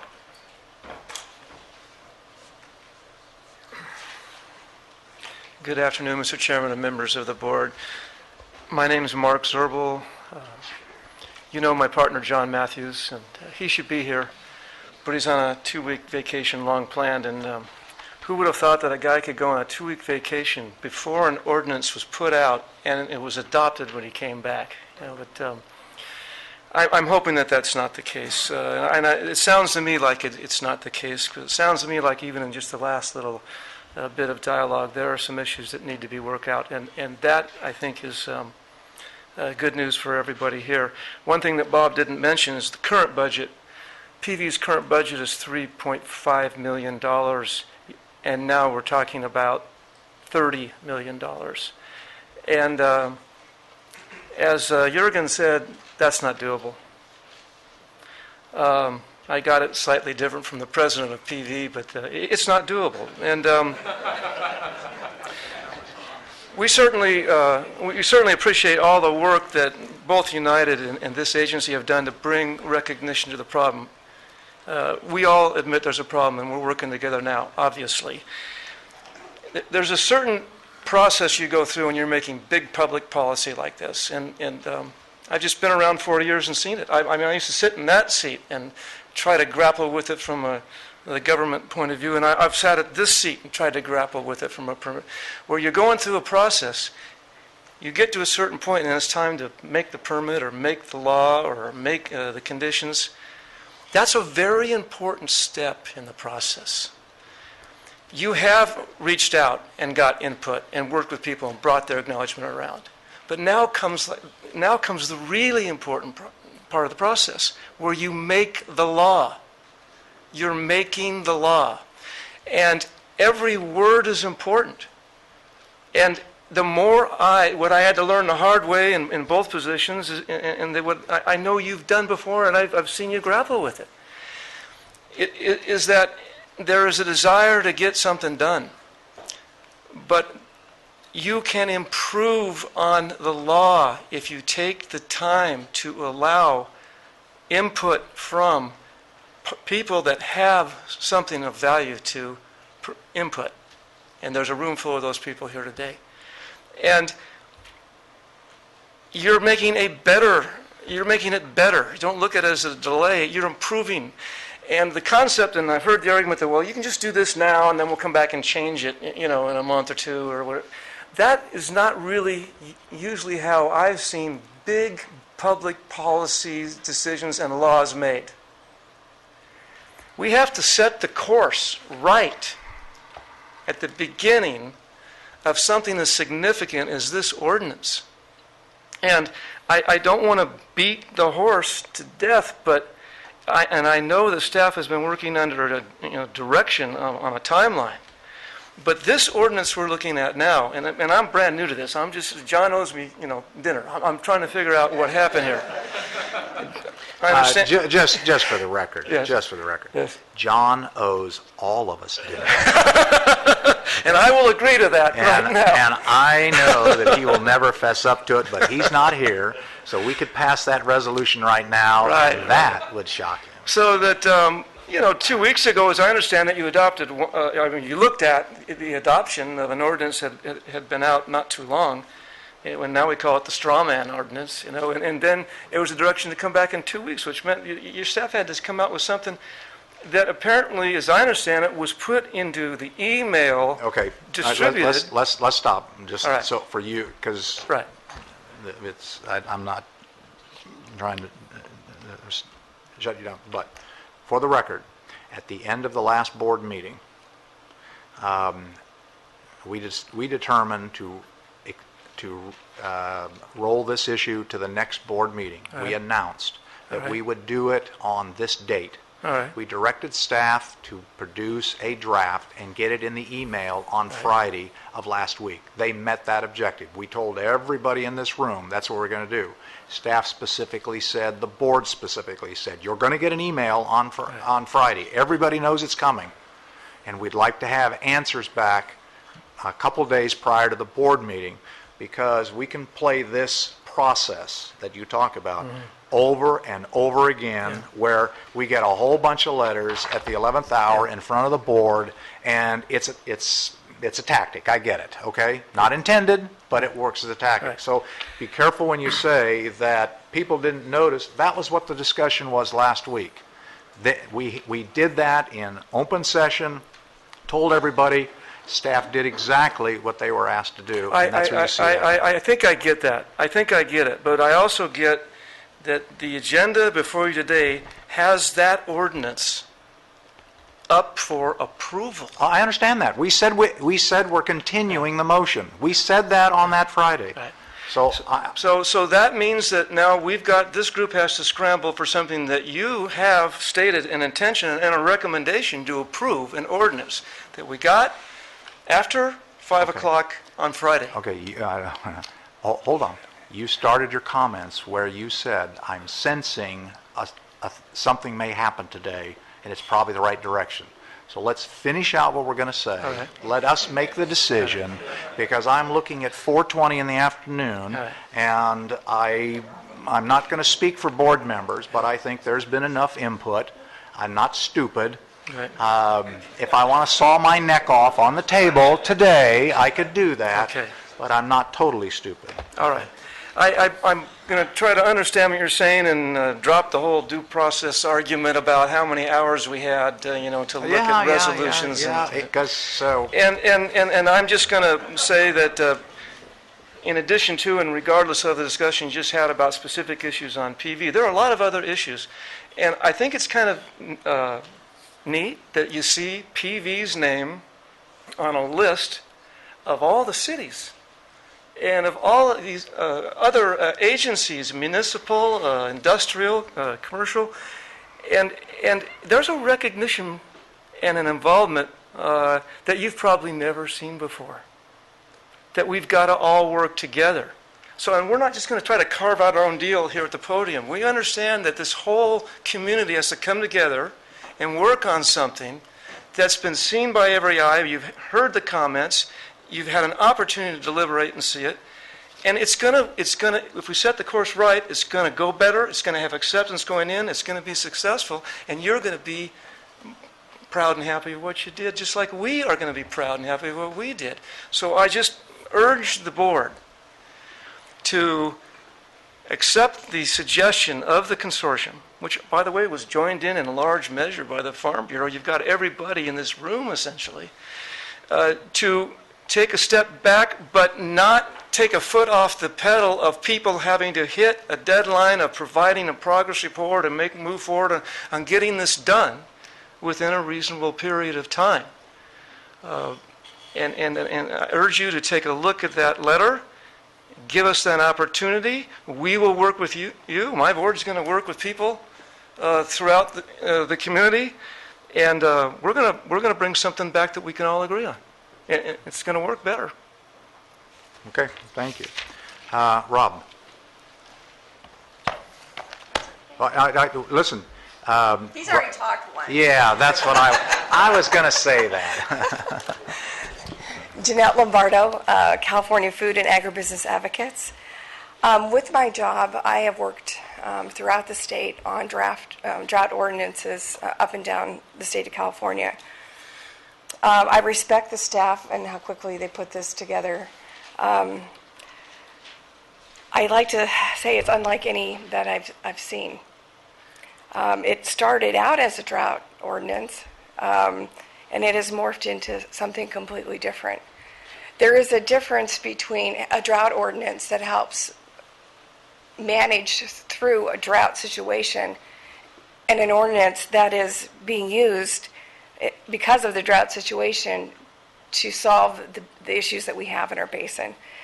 There should be two separate documents, and I think that's a lot of what you're hearing today.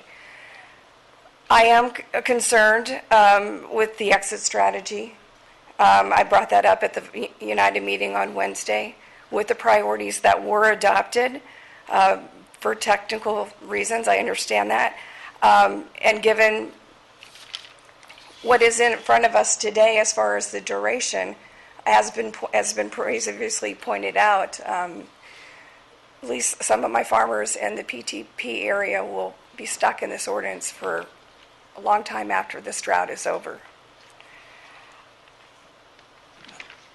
A lot of the people that have come up here in front of you today I have a tremendous respect for, and a lot of people here at the board.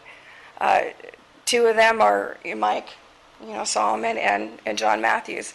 And at the last meeting, we saw quite a different view, both opposite ends of the spectrum on this issue.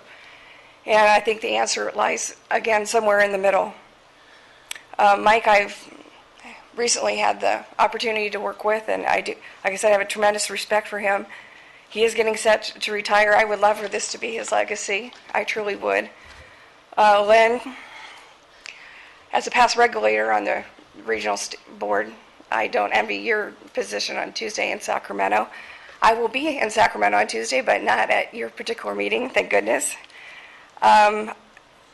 I think everybody here, Jeff, and your heart, they would love for you to go up and say we've taken care of business, but the reality is, given all the good work that's been done, we have not solved the problem. I understand why the state is looking at getting into the groundwater management business. We do have 17 cities that are about ready to run out of water in the next 60 days. Ventura County won't be spared from land being fallowed. There's over 1 million acres fallowed in this state right now. I will be going to Washington on the 31st to talk about that issue and possible disruptions in the distribution of food. And there are major implications for this. It will be painful, and it will be painful for us just as it is for the rest of the state. Steve, I have a question for you, Mr. Bennett. The last time I was here, back in January, I talked about these things. And I have not heard yet if the county has actually adopted a drought ordinance. Can you answer that for me? I'm sorry, I've been too busy in this that I haven't kept track with that. We did, the board of supervisors did bring the issue to the board. The CEO was directed to go out and craft what they thought were the appropriate things but the county, not being a water purveyor, et cetera, can't go out there and, it's not like cities that have, that run their own municipal water districts and can call for that. So the CEO's come back once, and the CEO's going to come back again with what they think are the next appropriate steps for us to take. Okay. Thank you for that update. I know that we've talked about the pooling. That was the other question that I have, whether it's by basin or the whole Fox Canyon GMA jurisdiction. That'll be taken care of. In regards to the use of the funds of the surcharges, I agree with what you have said, Gerhard. I just wish there would be more disclosure. If we have some sort of reporting, whether it's through here, of how much is collected and how it's been used, like even in the past, I think would be helpful. And I think I would like to end with a response to Mr. Bennett's question when we started. You had indicated, a comment that sort of implied that a lot of the farmers behind me have unlimited amounts of cash and they can buy as much water as they can and get themselves out of this situation. That is not the case. As a banker, a corporate banker for 24 years, I've had the pleasure of reviewing their crop reports, and I'm telling you that the spreads, the margins are not. I just want to be really clear. I certainly Okay. don't think all farmers have the amount of money to do that. I think we know some farmers have done that on the Oxnard Plain, and at great frustration by others who don't have those kind of resources. So I don't think everybody can, but is it a possibility that somebody can come in here and say, hey, I'm going to grow a real high water yielding crop, and I'm going to take the resources from selling that crop and pay the fines? We've actually seen somebody already do that here in Oxnard, and that's what I was referring to. And certainly I don't think the vast majority of the farmers here have unlimited resources to pay these surcharges. So. As long as we're clear. Okay. Thank you very much. The secret's to go to flying airplanes and get paid for it. Rob, okay. Yeah, if it's real short, yeah. Rob Saperstein again for City of Oxnard. I think John ought to take us all to Disneyland. Yeah, there you go. Super Bowl! Yeah, there you go. So we missed Fat Tuesday, so we can't go to New Orleans. This is in the rubric of, I don't want to bring this up later after you think you saw one problem because it came up during the dialogue. So I'm just trying to make sure that all the issues are addressed, and I hate to sabotage potentially something that Pleasant Valley works out well by throwing in something that I think is true for cities other than City of Oxnard. We take in imported water purposely to not pump groundwater. It's a distinction without a difference to me whether it's imported water, surface water from the PV system, surface water from the PT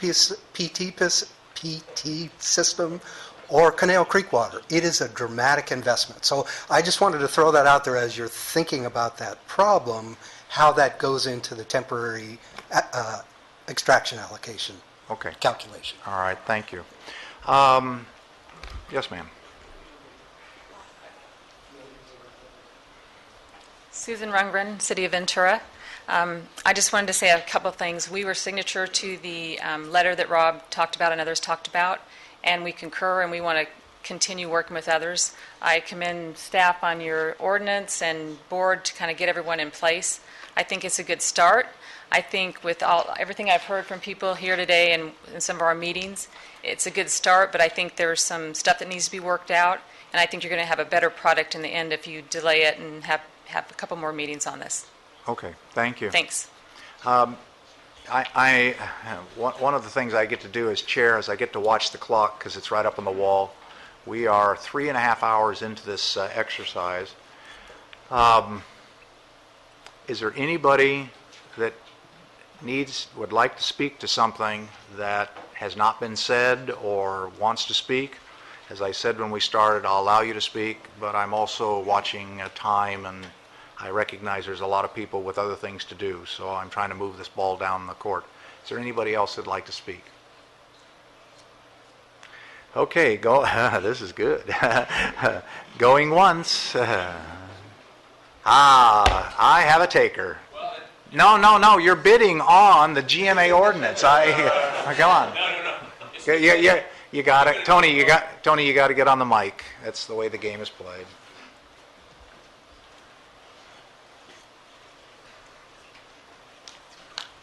I don't want to get on the mic, but Tony Stafford with Camarosa Water District. And is it going to go to vote? Well, when we close when people are done talking, we'll talk about it. Listen. The way I said it, and Okay, I don't know. You don't have to explain anything. I'll get to it. I'll get out of here. No. For everybody's benefit, the way we've done it in the past is we have a discussion, and we get down to a motion, and before we vote, I turn to the audience and I say, "Okay, folks, you know now where we're going. This is your last chance. So if okay, you I got one more last chance, I'll wait." Okay, I'll commit. That's what I'll do for you. But I want you to recognize it's only for Tony. None of you are included. Anybody else? All right. Let's have a discussion at the board level. If I may kind of start out, I'm going to read between the tea leaves. Is there anybody here today that is prepared to vote on this issue, or do you think it needs to be continued as an item at a later date? So anybody here prepared to run this thing up the voting flagpole? All right, so to bring the tension down, enough. To bring the tension down, we're not going to vote on this. My recommendation would be that we move this to the next scheduled board meeting, which is the 26th. I recognize it's a short turnaround. I had discussions with staff earlier today about if we got to this point, do we deal with it at the next board meeting? And oh, there we go. I knew it. Lucy.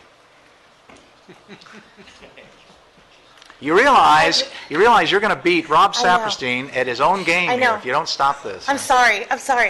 I was waiting for this moment. Yeah. Lucy McGovern, City of Camarillo. There are at least 4 projects out there that are waiting for the board to be acted on. And I would, if you're going to continue this item, it is a very important item. I don't want to, but could we, if you're going to be scheduling a continuance, if a special board meeting just for this item be considered and have the regular board business be conducted at its regular meeting?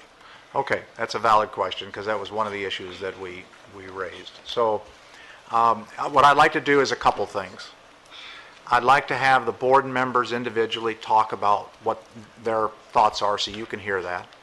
And as we did in the past, I think they talked about things that they'd like to see or concerns they had or what they've kind of heard from the audience and give direction to staff. And in that discussion, based on what we collectively hear from each other, we can either do the regular board meeting on the 26th with regular issues and then reconvene this issue at that meeting as well, and then, if necessary, roll it and keep this ball going, or we can actually set up a very specific time frame following that on staff. I believe Jessica has the list of items for the next meeting, if, other than this, if you want It's that a very to be part short, of your... is it a very, can we pull it down? I'd have her go through them. I'm familiar with two of the projects, Lucy, but I don't know what the other two are, so... Okay, so before you go through that, all right, what I would propose is that we listen to what the board members have to say, so the audience can hear what they're thinking and where their thoughts are. And then at the end of it, I'll address that direction to staff, when to apply it, and then we'll deal with Jessica's... The reason I brought that up is if she doesn't have it, we can go get that list. And so I was sort of asking her the question, do you have that list of... Okay. Okay, I'll go. We'll go get it and bring it back. Okay. So with that, let's have a discussion of board issues. I think last time I started with Neil. I'm going to jump over to Dave. No, I started last. Okay. Then with that comment, I will start. No. I'm going to do it. I'm going to do it even different. I'm going to do it even different.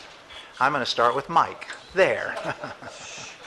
Well, I think we should continue this and not at the next meeting. I think that in deference to Lucy McGovern and the other issues that are waiting in line, we need to be able to devote adequate time to what the issues at that meeting might be. And the amount of emotion and study effort that's necessary for reviewing what has been coming in, we need to deserve to devote a whole period of time again, just as we've done today, to listening to how this project is going to go forward with this special ordinance. So my suggestion would be that we hold the next meeting as regular scheduled and handle a regular scheduled agenda, and then schedule a special meeting for this maybe a week or two following, rather than mix it in together. You kind of jumped ahead. Do you have any comments on the things you heard today, direction to staff of things that you want them to either leave, change in the proposed ordinance? Well, the most important thing I think to see here is what's been redundantly stated by numerous people, and that is that we should attempt to be generating more cooperation rather than regulation, and we should be attempting to be a facilitator, not an obstructor. And in so doing, there are a number of projects that are mentioned here today that need to go forward if we're going to solve this problem on the long range. And there's a lot of stuff on the books that's been coming along. Lucy would have had her project built 3-4 years ago if she'd been given any stimulus at that time. And so some of this stuff has died a very slow death from lack of motion and obstructions that have been placed in its way. So in so saying, I think that we should encourage the cooperative movement forward. It is evidenced by the meeting that Tony Emmert and City of Oxnard helped bring together, and I'm grateful for them having done that. I think a lot of positive forward motions come out of it. So that's my thought for the day. Okay. Neil. Well, I also want to take a moment just to say thank you to the staff for all the hard work. And I've noticed in particular in this second draft that most of the issues that had been raised in the last discussion are addressed in one way or another. Appreciate that very much. And Chairman Malhart, I think you asked the wrong question about whether anybody wanted to raise this up to a vote today. I think the question is that might have been asked is there some action that we might want to take today? And in reviewing all these things and listening to all the testimony, I think I think that the City of Oxnard proposal is one that I could support. I think that it would give us time to build a working coalition with our representatives here from all the various organizations and communities. So I would support that. I do think that there were some other issues, some technical and some not so, that should be addressed. I think that the tree crop issue is a special problem, and I think that we've got a $2 billion industry here in agriculture in this county, and a significant part of it is tree crops. So I think that issue should be resolved. I agree with some of our speakers that basically say that if you put something together, it's hard to change it later if it needs to be changed. It's just a difficult thing. I do think that there should be some work defining the conditions upon which an appeal could be heard. Yes, anything can be appealed, but if you outline in advance the expectations that an appellant will have to present findings on and so forth, I think that helps. And I do believe you need to have a sunset clause, a real sunset clause, a specific date to force reconsideration or review periodically. I think those are the basic thoughts I have. Okay. So let me look at my other notes here. And the question, I'm still willing to listen to the issues about the loss of credits or how the new wells would be dealt with. I think that clearly a redundancy well should be permitted, and staff said that probably would fit into the replacement kind of thing. But I'd like to have it explicitly placed in the ordinance. And of course, for many people, the loss of credits is going to be a significant issue. I think at least that needs to be debated out. Okay. Thanks. David. I'd like to start by saying, or assuring staff that I'm not intending to beat up on you. My comments at the initial part of the thing were intended as to be informative, intended to be what I hear when I talk to people about what they think about the GMA. I think that's important that you hear it. You may disagree with some of the thoughts behind it, but I'm telling you what I hear.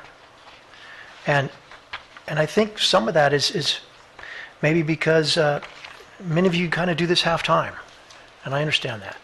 You're struggling to take care of watershed protection duties and GMA duties, and so there's a split focus there, and I get it. And you do a good job at trying to answer our questions and address things and keep things above board and professional, and so I am appreciative.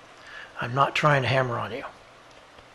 But I would reiterate that I think it's important. I think particularly in this building, in this complex, people who work here get used to being plan checkers, get used to, accepting stuff, pushing it back out, and not thinking in terms of being partners. And in some cases, that's appropriate in the building and safety departments and things of that nature. But in this agency, it's different. We run it as a town hall, and so I think there's a lot of good ideas about projects. We've heard all that today. There's people wanting to work together and spend money, and we've talked about there being a need for certainty. So people would like to see a sense of partnership, a sense of working together. That, of course, has to be tempered with. I know you guys are trying to, uphold the tenets of the ordinance, and that's a difficult line to walk. I understand, but the perception is out there that this agency is hard to work with, and I think we need to change that.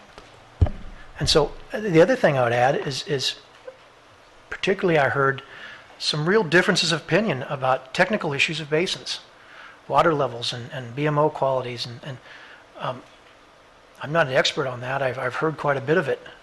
I think I have a pretty broad understanding of much of it. But I would really appreciate to see kind of a coming together of the two technical sides, our GMA staff and some of the outside hydrogeologists that are out there doing a lot of this work. And let's work together and really come with some solid benchmarks and definitions that we can all agree upon. I don't want to see this back and forth. It's detrimental, I think, to what we're trying to accomplish. And then last, just a little thing. The duration of this ordinance as it's proposed, it seems somewhat open-ended. And we've seen, or we've heard that, and some people consider that it may end up being permanent. Yeah, we can change things anytime we want. But, we've seen when ordinances get passed in any kind of an agency, things aren't always so easy to change.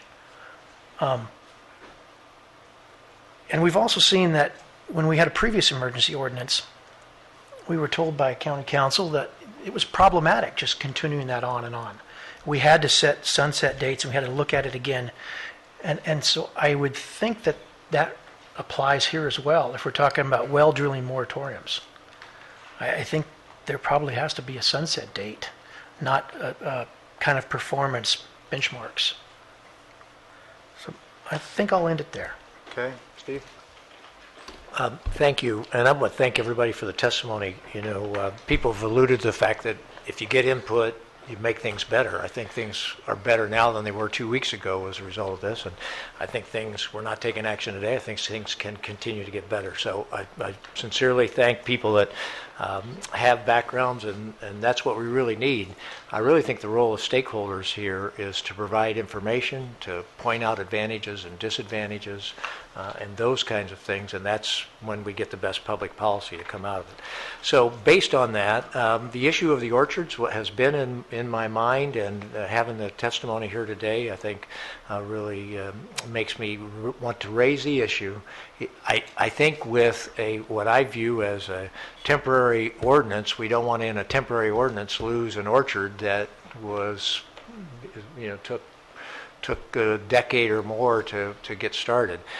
So I'd like to see if there are potential solutions there, and the people that know a lot more about ag hopefully may be able to come up with some things that make some sense that still fit in the issue of fairness for everybody else, sort of some shared pain out there. I know it's going to be a little hard. I don't know if Jeanette is still here. If she is, but it's going to be a little hard for her to hear me say that I agree with her. I also, not hard, but Dr. Bachman's point was, don't have us focus on the short run and blow it in the long run. I agree 100% there. We have a long-term problem. We have a long-run problem, and that's what we really have to get to, and that's been my point, and I've said that each time. Jeanette's point was there really needs to be two ordinances. And she said there should be two ordinances, right? And I agree 100%. This is the short-term ordinance. And we should not lose our focus and our energy on actually getting out there and crafting the right long-term ordinance. So when people talk about this, hey, you do this, it's going to be in perpetuity.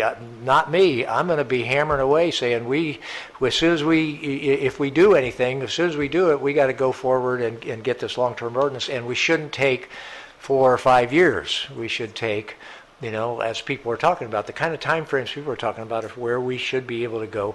Like I said last time, there are not a lot of new issues out there.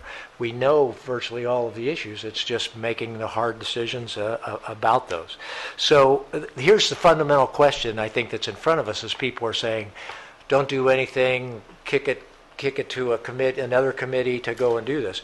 My question is this: while I see that committee as being a great group of stakeholders to provide input on the long-term solution, the question is, while we craft the long-term solution, should we stay in overdraft, or should we adopt a resolution, an ordinance, that ends the overdraft temporarily while we're crafting that?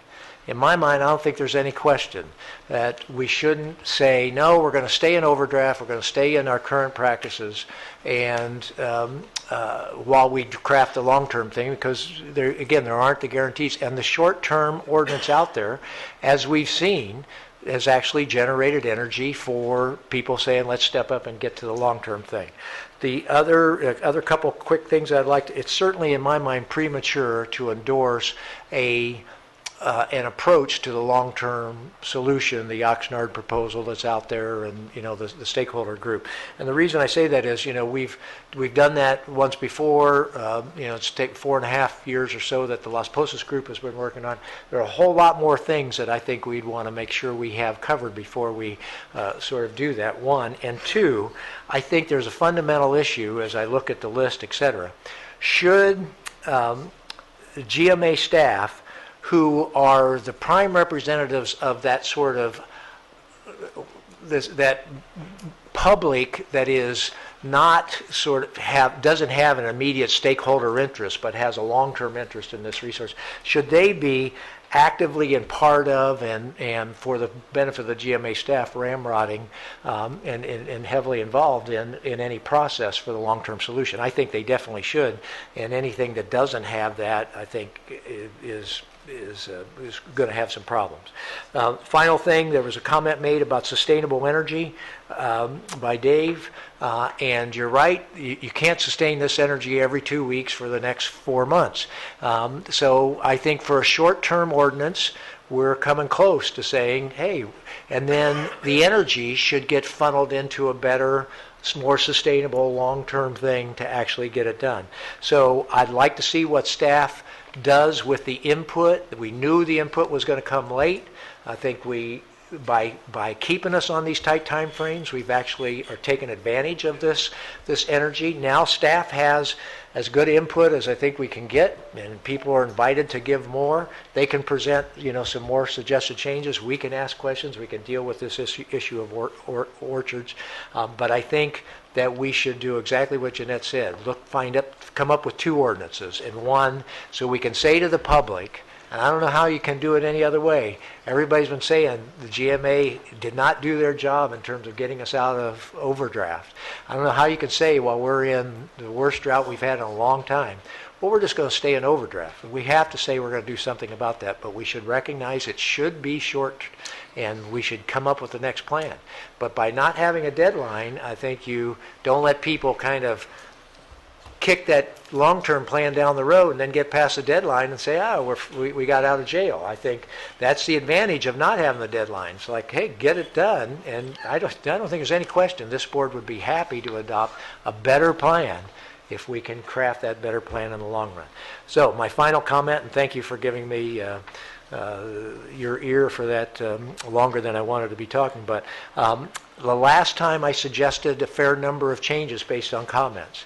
This time, I don't have a lot of changes. I want to hear about the orchards, and I would like to have staff respond. They had quite a bit of testimony that's come in. I'd like to have staff be ready to respond to my questions about these issues raised here as they craft any modifications that they think based on this.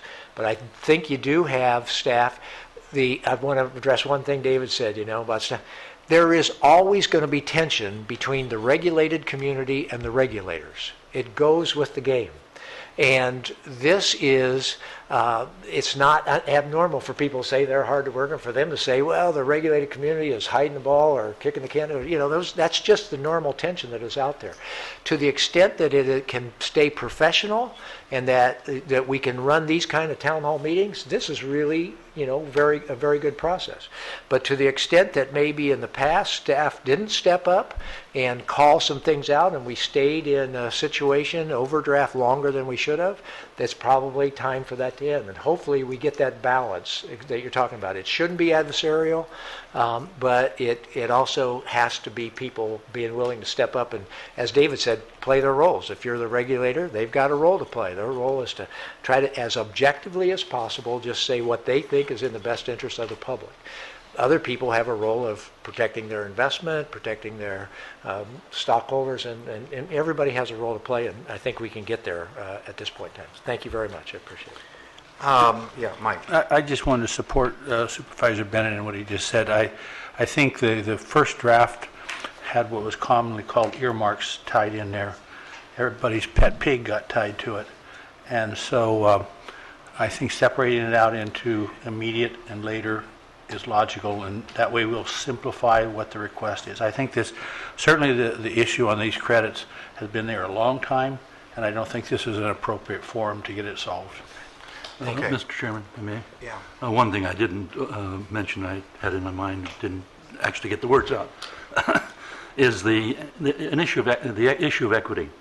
I do believe that those who've made significant investments to be either more efficient or reduce their consumption, and both Ag and M&I have done those things.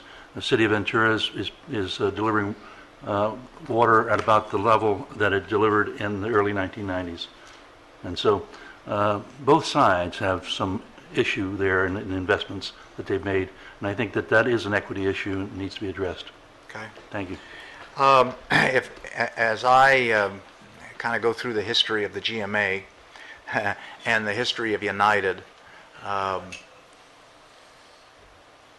never in my history at this agency or at United have I ever seen the boardroom at United so full that we had to rent a room at the Courtyard by Marriott. I've never seen this room so full. This reminds me of some things that come before the Board of Supervisors when you tackle a tough issue, and we've got standing room only, and I drove as I said, my mother out of the house to see what the heck was going on. I knew I was in trouble.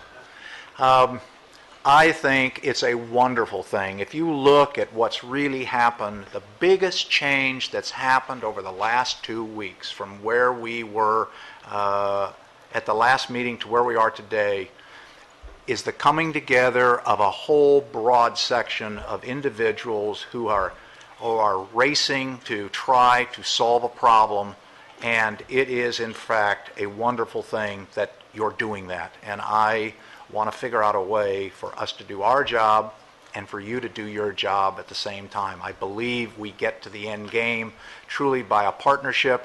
There are legal issues and regulatory issues that this agency is chartered with dealing with, and you've got practical issues, and we need to figure out a way to make sure that they work without losing sight on the end game here. And I'll repeat it. I've done it at every meeting. This problem that we are facing today is bigger than we've ever dealt with before by a long shot. The average pumping in the Oxnard plain has been in excess of 30,000 acre-feet above where we committed as an agency that we had to get to, as chartered by the state where we have to get to, and we are not there yet. And then I have to deliver a message to Sacramento. And I'm prepared to deliver the message to Sacramento that over the years, from a lot of us, our old family in this county, and we go all the way back to our grandfathers and in some cases our great-grandfather, as they worked water issues to try to make this county a better county for everybody. Over time, every generation has stepped up to the bar and done what they had to do to make it work. And right now, we're behind that game, and we got to get caught up. And having all of you come together. I have in front of me John Grether's letter. I have the City of Oxnard's letter. I have Farm Bureau's letter. I have the LPUG's letter. And when I go across this, it is amazing. I mean, it's just amazing. But here's Farm Bureau's letter. Our group has conducted numerous discussions over the past 2 weeks. Holy moly. That is a good thing. Right? LPUG had a major group discussion, if I'm right, early this week. That's a great thing.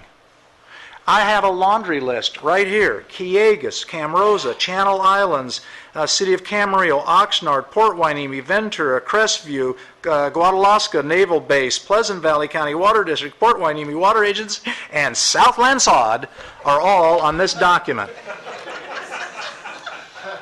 That's a great thing. So I want to celebrate some success.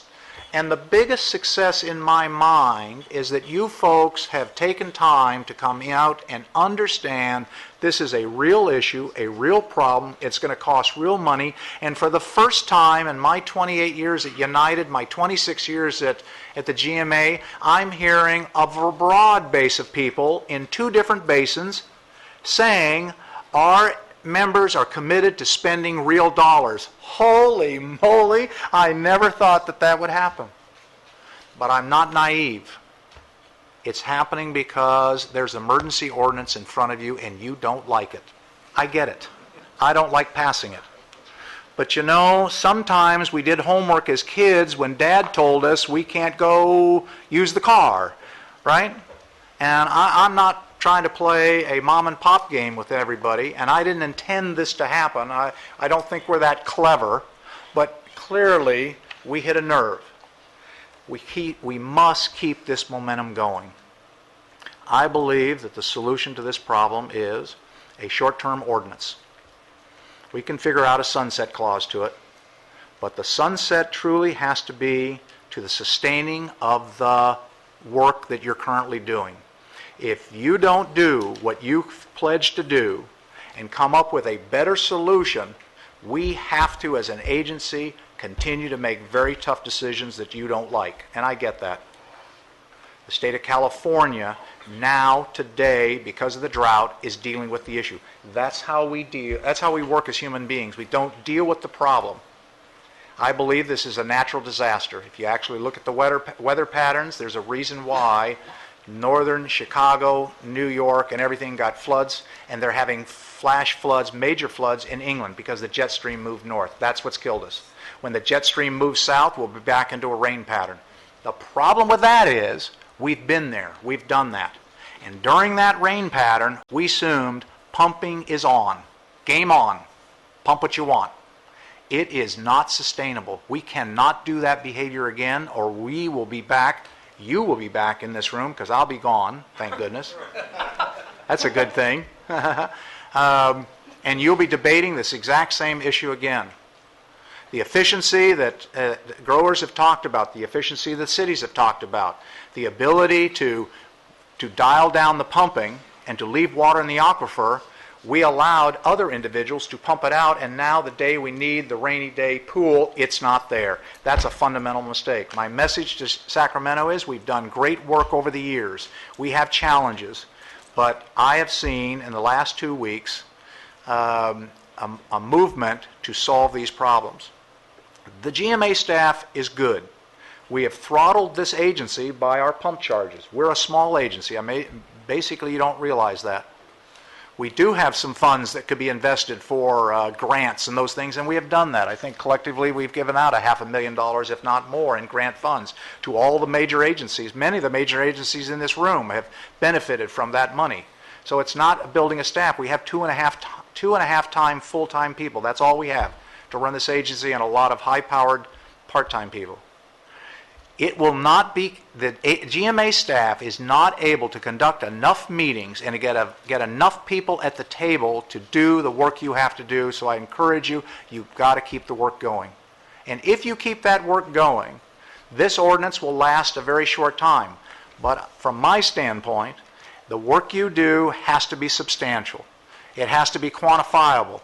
It has to get us to the goal that we need to get. That's the end game.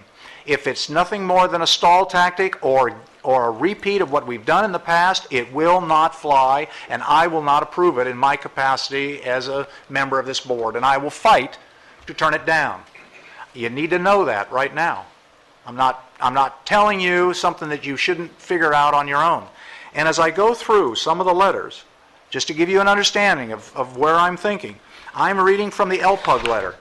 This is the LPUG letter, and in the second page at the top, it talks about, as you know, importation of water to Simi Valley and Moore Park has resulted in increased percolation on the Aurora Las Posas since 1970. Blah, blah, blah, blah, blah. We've come up with the perception water quality problem, not a water quantity problem today. You go to the last paragraph, the last sentence in the report. Here's what it says, folks. It is clear that projects will be needed to increase recharge in the future, or pumping will eventually have to decrease. That's your words. That's your letter to the GMA board. Then you say, in quotes, sustainability operations of the Las Posas Basin will require solutions for the immediate water quality problem faced by many pumpers today. An impending water quantity problem that all pumpers will face in the relative near future. That's your words, not the GMA's words. That's your letter that came to the GMA on the 12th. I believe that the El Pug area, the Las Posas area, needs to be managed different than the Oxnard Plain. I get that. I agree with that. This board needs to pass some kind of rule that puts a burden on you to keep your eye on the ball. When this board allowed the Las Posas Basin pumpers to create their group and given a task, we envisioned it would be a 2-year process. We are now 4.5 years into that process, and we have not even gotten agreement. Not even gotten agreement on how to fund any solution to that problem. I met with a couple of major growers, two of them in this room right now. And I said to them 2.5 years ago, the number one thing you have to do in the Las Posas group is you have to come up with a funding mechanism where you fund yourself and put it in the bank. $5, $6, I don't care. But if you are not willing to put dollars on the table today, then you're not serious about solving your problem. I don't care how much you talk. If you look at the history of the Freeman diversion and why it's operational today, it's because John Flynn, as supervisor, went out hat in hand and met with growers. He met with my dad. He met with major growers in this county and said, we got to solve this problem. And one of the first things they did is they created an assessment district, and it was only $3 an acre foot until we brought the Freeman online, and then we drove it up to the $19 and have driven it up since because of all the other issues we're dealing with. But growers had a dog in the fight. They had skin in the game. The biggest change I've heard in the last 2 weeks is the willingness of the pumpers on the Oxnard Plain to put skin in the game. That's huge. That's a hurdle. Major growers in this room have stood up and said, we've got to start figuring out how to pay for the future. That is a major hurdle. And we've got to keep our eye on that ball. If you go through this letter from LPUG, it says, our members recognize that the GMA has concerns about expansion of groundwater in our basin and the long-term availability of surface waters aflow from the Aurora Las Posas recharge. We share these concerns and are taking steps to ensure the basin will be protected over the long term. We disagree with the urgency. You have a program that depends on SME to give you water in that creek to recharge what you have now. You do not have an agreement with SME. Jeff Pratt has gone to your meetings and told you one of the key things you need to do is lock up that agreement, because if you cannot get that agreement, all your assumptions are suspect. You have a lot of work to do. 4.5 years, that's where we are. I think you've done a lot of work, but you haven't done the two heavy lifting issues that you have to have, and one of them is you got to raise funds. On the Oxnard Plain, they're talking about doing a basin replenishment fee. Fantastic. It's exactly what they've done in Orange County, a basin replenishment fee. They collect money and they build systems.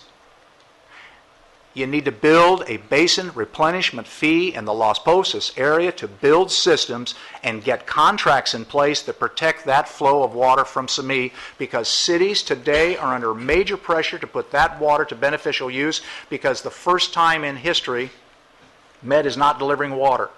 Susan Mulligan stood before this board last week and said, if we do not get rain and we do not get delivery from Metropolitan, we're out of water in 18 months. Mike Solomon has said repeatedly at United Board meetings, he's said it here repeatedly, in the grand scheme of things, the cities trump agriculture. A lot of heavy lifting has to be done. If you go through Farm Bureau's letter, I take exception with item 6. Here's what it says. If a pumping reduction is ordered in 2014, the TEA should be based on the average use of 2011, 2012, and 2013. We are currently in the very dry period with very little indication that this will change in the near future. So it is appropriate to include the very driest year. Folks, we're in denial. We're in denial. You want us to raise the highest amount of water that you can use based on the driest period, makes sense, with absolutely no knowledge of what next year would be, and we're telling you that the forebay is going dry. We have right now, under our commitment to the state. The way United operates the 4-bay, we got to keep it at 80,000 acre feet, because when we drop below 80,000 acre feet of storage, it begins driving the nitrates up, and it affects the city of Oxnard. And you want a TEA set on the highest usage number, so you have the smallest cutback, and it's denial. Folks, we can't be doing this. We can't be doing this. Either we're going to face up to the reality that 1 million acres in the San Joaquin Valley is going to go dry, and we may have to have some of our acreage go dry. And the state right now is looking at regulating us beyond what we're doing now. In this town hall meeting that we're all participating in this good feeling, allow everybody to do their studies and everything, out the door. It doesn't work that way. That's my biggest fear. My fear is not that we'll have a lawsuit. Nobody, attorneys can do what attorneys do, and I'm not running around trying to outsmart attorneys, because there are too many of them and I can't do it. But I find it hard-pressed to have a judge substantiate that this agency doesn't have the responsibility to solve this problem and the authority to solve this problem in the middle of the worst drought since 1860 that the state has logged. So let's get real about where we are in terms of our problem. And our problem says that you've created a group that can solve it. I support that. We have to do this in 2 phases. Phase 1 is we've got to keep some pressure on without killing the end game. What's the end game? I believe that Las Posas needs to go back to the drawing board and come up with very specific tasks that need to be accomplished. I do not support holding this ordinance off until late next year. It's kick the can down the road. I can't do that. I won't do that. I don't know what the board will do, but I'm telling you where I fall. I believe we need to put a reduction in place in July. There needs to be replaced in January. I do not know what the rain's going to be. I do know that NOAA has said that the El Nino is climbing. When you actually look at the numbers, they've said today, 9 months later, there's a 52% chance we'll get rain. How many of you would go to Vegas and put all of your estate on the table and roll the dice on a 52% odds? No one does that. We have to plan as if we don't get rain. That's the reality of it. And in fact, if you've been at United's meetings, we've showed you over time that even with the rains going up and down, the overdraft is going down, and we are not in compliance with the state. We have to face that reality. I think we got some great suggestions today. I think, John, you explained some irrigation techniques that I was not aware of. I think that if you can drive your number down to where you've driven it because of your soils and everything else, using the kind of technology that you use for your trees and all those things, I think we need to incorporate that into some kind of ordinance. We need to recognize that there is a desire for all of us to make sure we can get through this and not kill our industry. $2 billion industry, the 10th largest agricultural revenue in the county, in the country, and we have a problem. So I like that idea. I think the issue that Bob, you raised with regards to, and that Rob raised with regards to how we come up with the right number for the city and for PV, I think that's a valid issue. I think we have to deal with that issue. If you look at this letter here, and I know, Jürgen, you brought up the issue of fish. Let me read you. This was today. I got the email today. This is the court's ruling, Ninth Circuit opinion on the Delta smelt. I want you to listen to this. The opinion, blah, blah, blah. It is the opinion of the court that the biological opinions are reversed from the district court, and they do apply. The opinion acknowledges many of the scientific flaws committed by the United States Fish and Wildlife Service, but upheld the biological opinion with extensive difference to the Fish and Game's policy of every fish counts, quote unquote, interpretation of the Endangered Species Act. Metropolitan, on that ruling alone, lost 1.5 million acre feet of state water. That's why Susan stood in front of this room and said, they're not delivering water, and I'm deeply concerned about our reserves. We got 18 months to go. We have to demonstrate to the state, we have to demonstrate to each other that we're willing to do the heavy lifting. And that heavy lifting will not solve the problem unless certain things are done. In the LPUG area, in the Las Posas area, the LPUG area, you got to do heavier lifting. You haven't done it yet. I'm sorry. In the Oxnard Plain, the commitment that you've talked about, you've got to get everybody involved. As you produce those documents and you produce those systems, this board will evaluate it. Does it solve the long-term objective? And we'll decide either to approve it or we'll send it back to you. All that needs to be done, and I think we can do that. I hope we can do that. I think it's critical that we do that. And my recommendation would be that we separate... If you're going to recommend something about when we hear this? I'm going to recommend when we hear it. Could we hear from staff what our next meeting is in terms of the load? If it's not heavy, it's... Well, I'm not sure. Let me back up. My bigger concern is, does it give enough time? Okay? Because I am at the point where I believe it's important that we put this ball in play, recognizing there's some flaws in it, and we as an agency will have to manage that. You will have a target. I do believe we're going to have to do that. I think we've made a quantum change in what we had in the last draft to where we are now, and I think the public's made a change. We need to play on that. What do you have on the agenda for... I have it here. Or Jeff, you just read it. Yeah, I can just read it. For action items, we have the board appointments to the various committees. We've got the Caneo Creek Agreement with Camarosa, and we've got a land use easement with for Simis Weather Station. We don't expect any of those to take a lot of time. Okay. But informational items may take more time. Lucy is on to update us on the desalter in the Pleasant Valley, the group that's working on that. Susan Mulligan's on for the emergency water plan that Callegas has. And then there's a Las Posas Basin update that Robert Aranio gives. So those are probably going to be a couple of hours total, maybe 3 hours. But we could roll the informational items because this is an action item in addition to that. No, Lucy says no. All right, here's all right. My informational item, it queues it up to go to a committee, and we need to get board consideration before the summer. So Okay. that's my concern. Rob.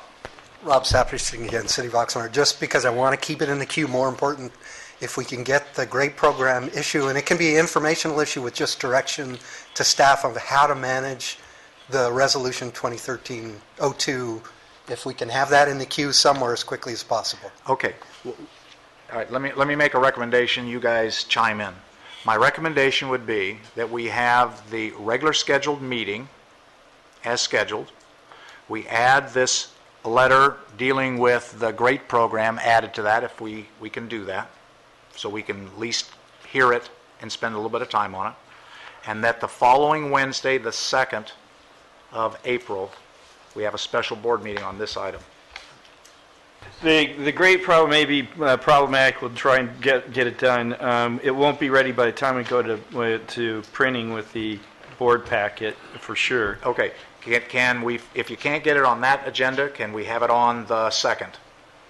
The second agenda being? On April 2nd, we have a motion, we would continue this action item. We could do that. And we would do that. So the worst case would be on the 2nd, okay? We're going to try it for the regular to give us, so we can separate them a little bit, right? All right. That's my recommendation. Yeah, I understand, Chairman. I just want to let you know, if Board Member Craven cannot be here, I also cannot be here that day, the 2nd. I have to be in Washington. Okay. The problem is that for if you move it to, I could do it. You can't do it on the 2nd because the supervisor is here. You could do it on Thursday. Well, you'll still be in Washington, I assume. Well, she'll be here. Yeah, her plan is to be back at the next board meeting. So she should be walking, is what she told us. Okay, so you okay with that? You're talking about Susan Mulligan or No, no, no. Charlotte? Charlotte. Okay, because Susan's had a foot issue also. Oh, okay. So what I'm talking about is the scheduled agenda for the next board meeting, plus this issue, if we get it on. If not, on the 2nd, this issue, and the second letter from the city of Oxnard on the 2nd. Okay? So what day is this again? The regular board meeting is the where is my calendar? 26th, April 2nd, 1 week later. That gives 2.5 weeks. What's that? We'll do it at 1:30 on April 2nd, yeah. You know, Or we can go to one. Chair, that second is a little tight. I mean, the trouble, you had 2 weeks this time, and you had people scrambling to make comments and meet, and you just can't keep that schedule up. Why don't we push it back one more week, like the week of the 7th? You can't, because United has its board meeting that week. I can't do that. When is I the- don't, it's 3 weeks from today. I believe we need to keep the ball Well, going it's down the court. less than 3. Well, okay. If everyone else wants to do that, it's okay, but this 2-week time frame, we don't get the information until a week after the meeting. Now you got a week to respond. It's really not sustainable. Well, I mean, we're all trying to, run our cropping operations and I a lot of other meetings, and it's just really difficult. Yeah, I understand, but one of the other messages I've heard from a variety of folks, some in this room, is they need to have decisions so they know what to do for planning purposes. So my recommendation would be the 2nd. My recommendation would be the 2nd. And When you make it a full 3 weeks, make it the 4th. Okay, the 4th, that's Friday, I'm okay with that. Let's do it on the 4th. Friday the 4th at 1 o'clock, that's 3 weeks, I'm okay with that. Okay? So on April 2nd, you're going to come back with April 4th now. April 4th with another revision of the emergency ordinance? Yes. Or so it's going to come out a week or two before, Yeah. so we can deal That's with it? that's the whole intent. So if it,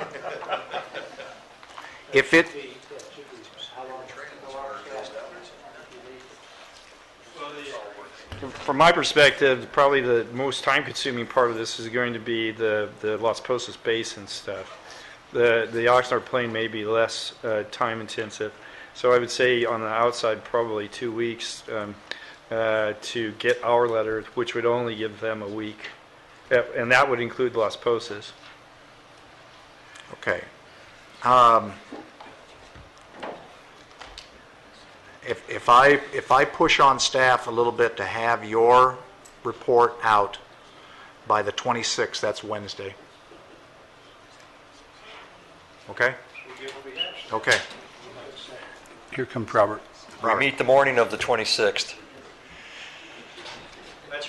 No. Yeah, lunchtime on the 26th doesn't do me any good.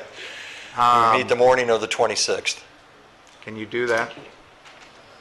I mean, realistically, You got to give me a week in order to get them in front of the people and get my coalition together and comments.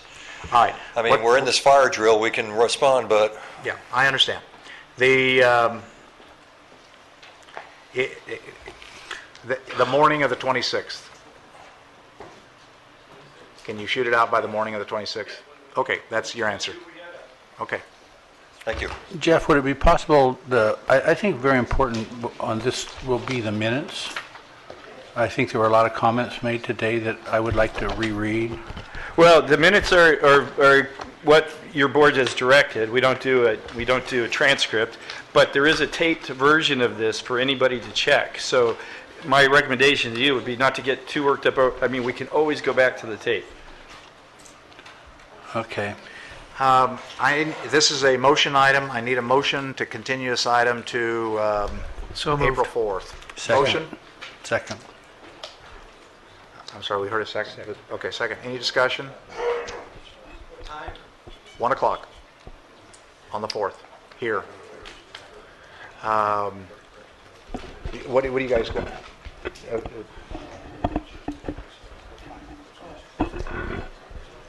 1 o'clock, because these are long discussions. We're already at 5:30. Okay. Yeah. Okay, can I have a roll call on that, please? Chair Lawhart? Yes. Director Andrews? Yes. Director Bennett? Yes. Director Kelly? Yes. Director Borchard? Yes. Meeting adjourned.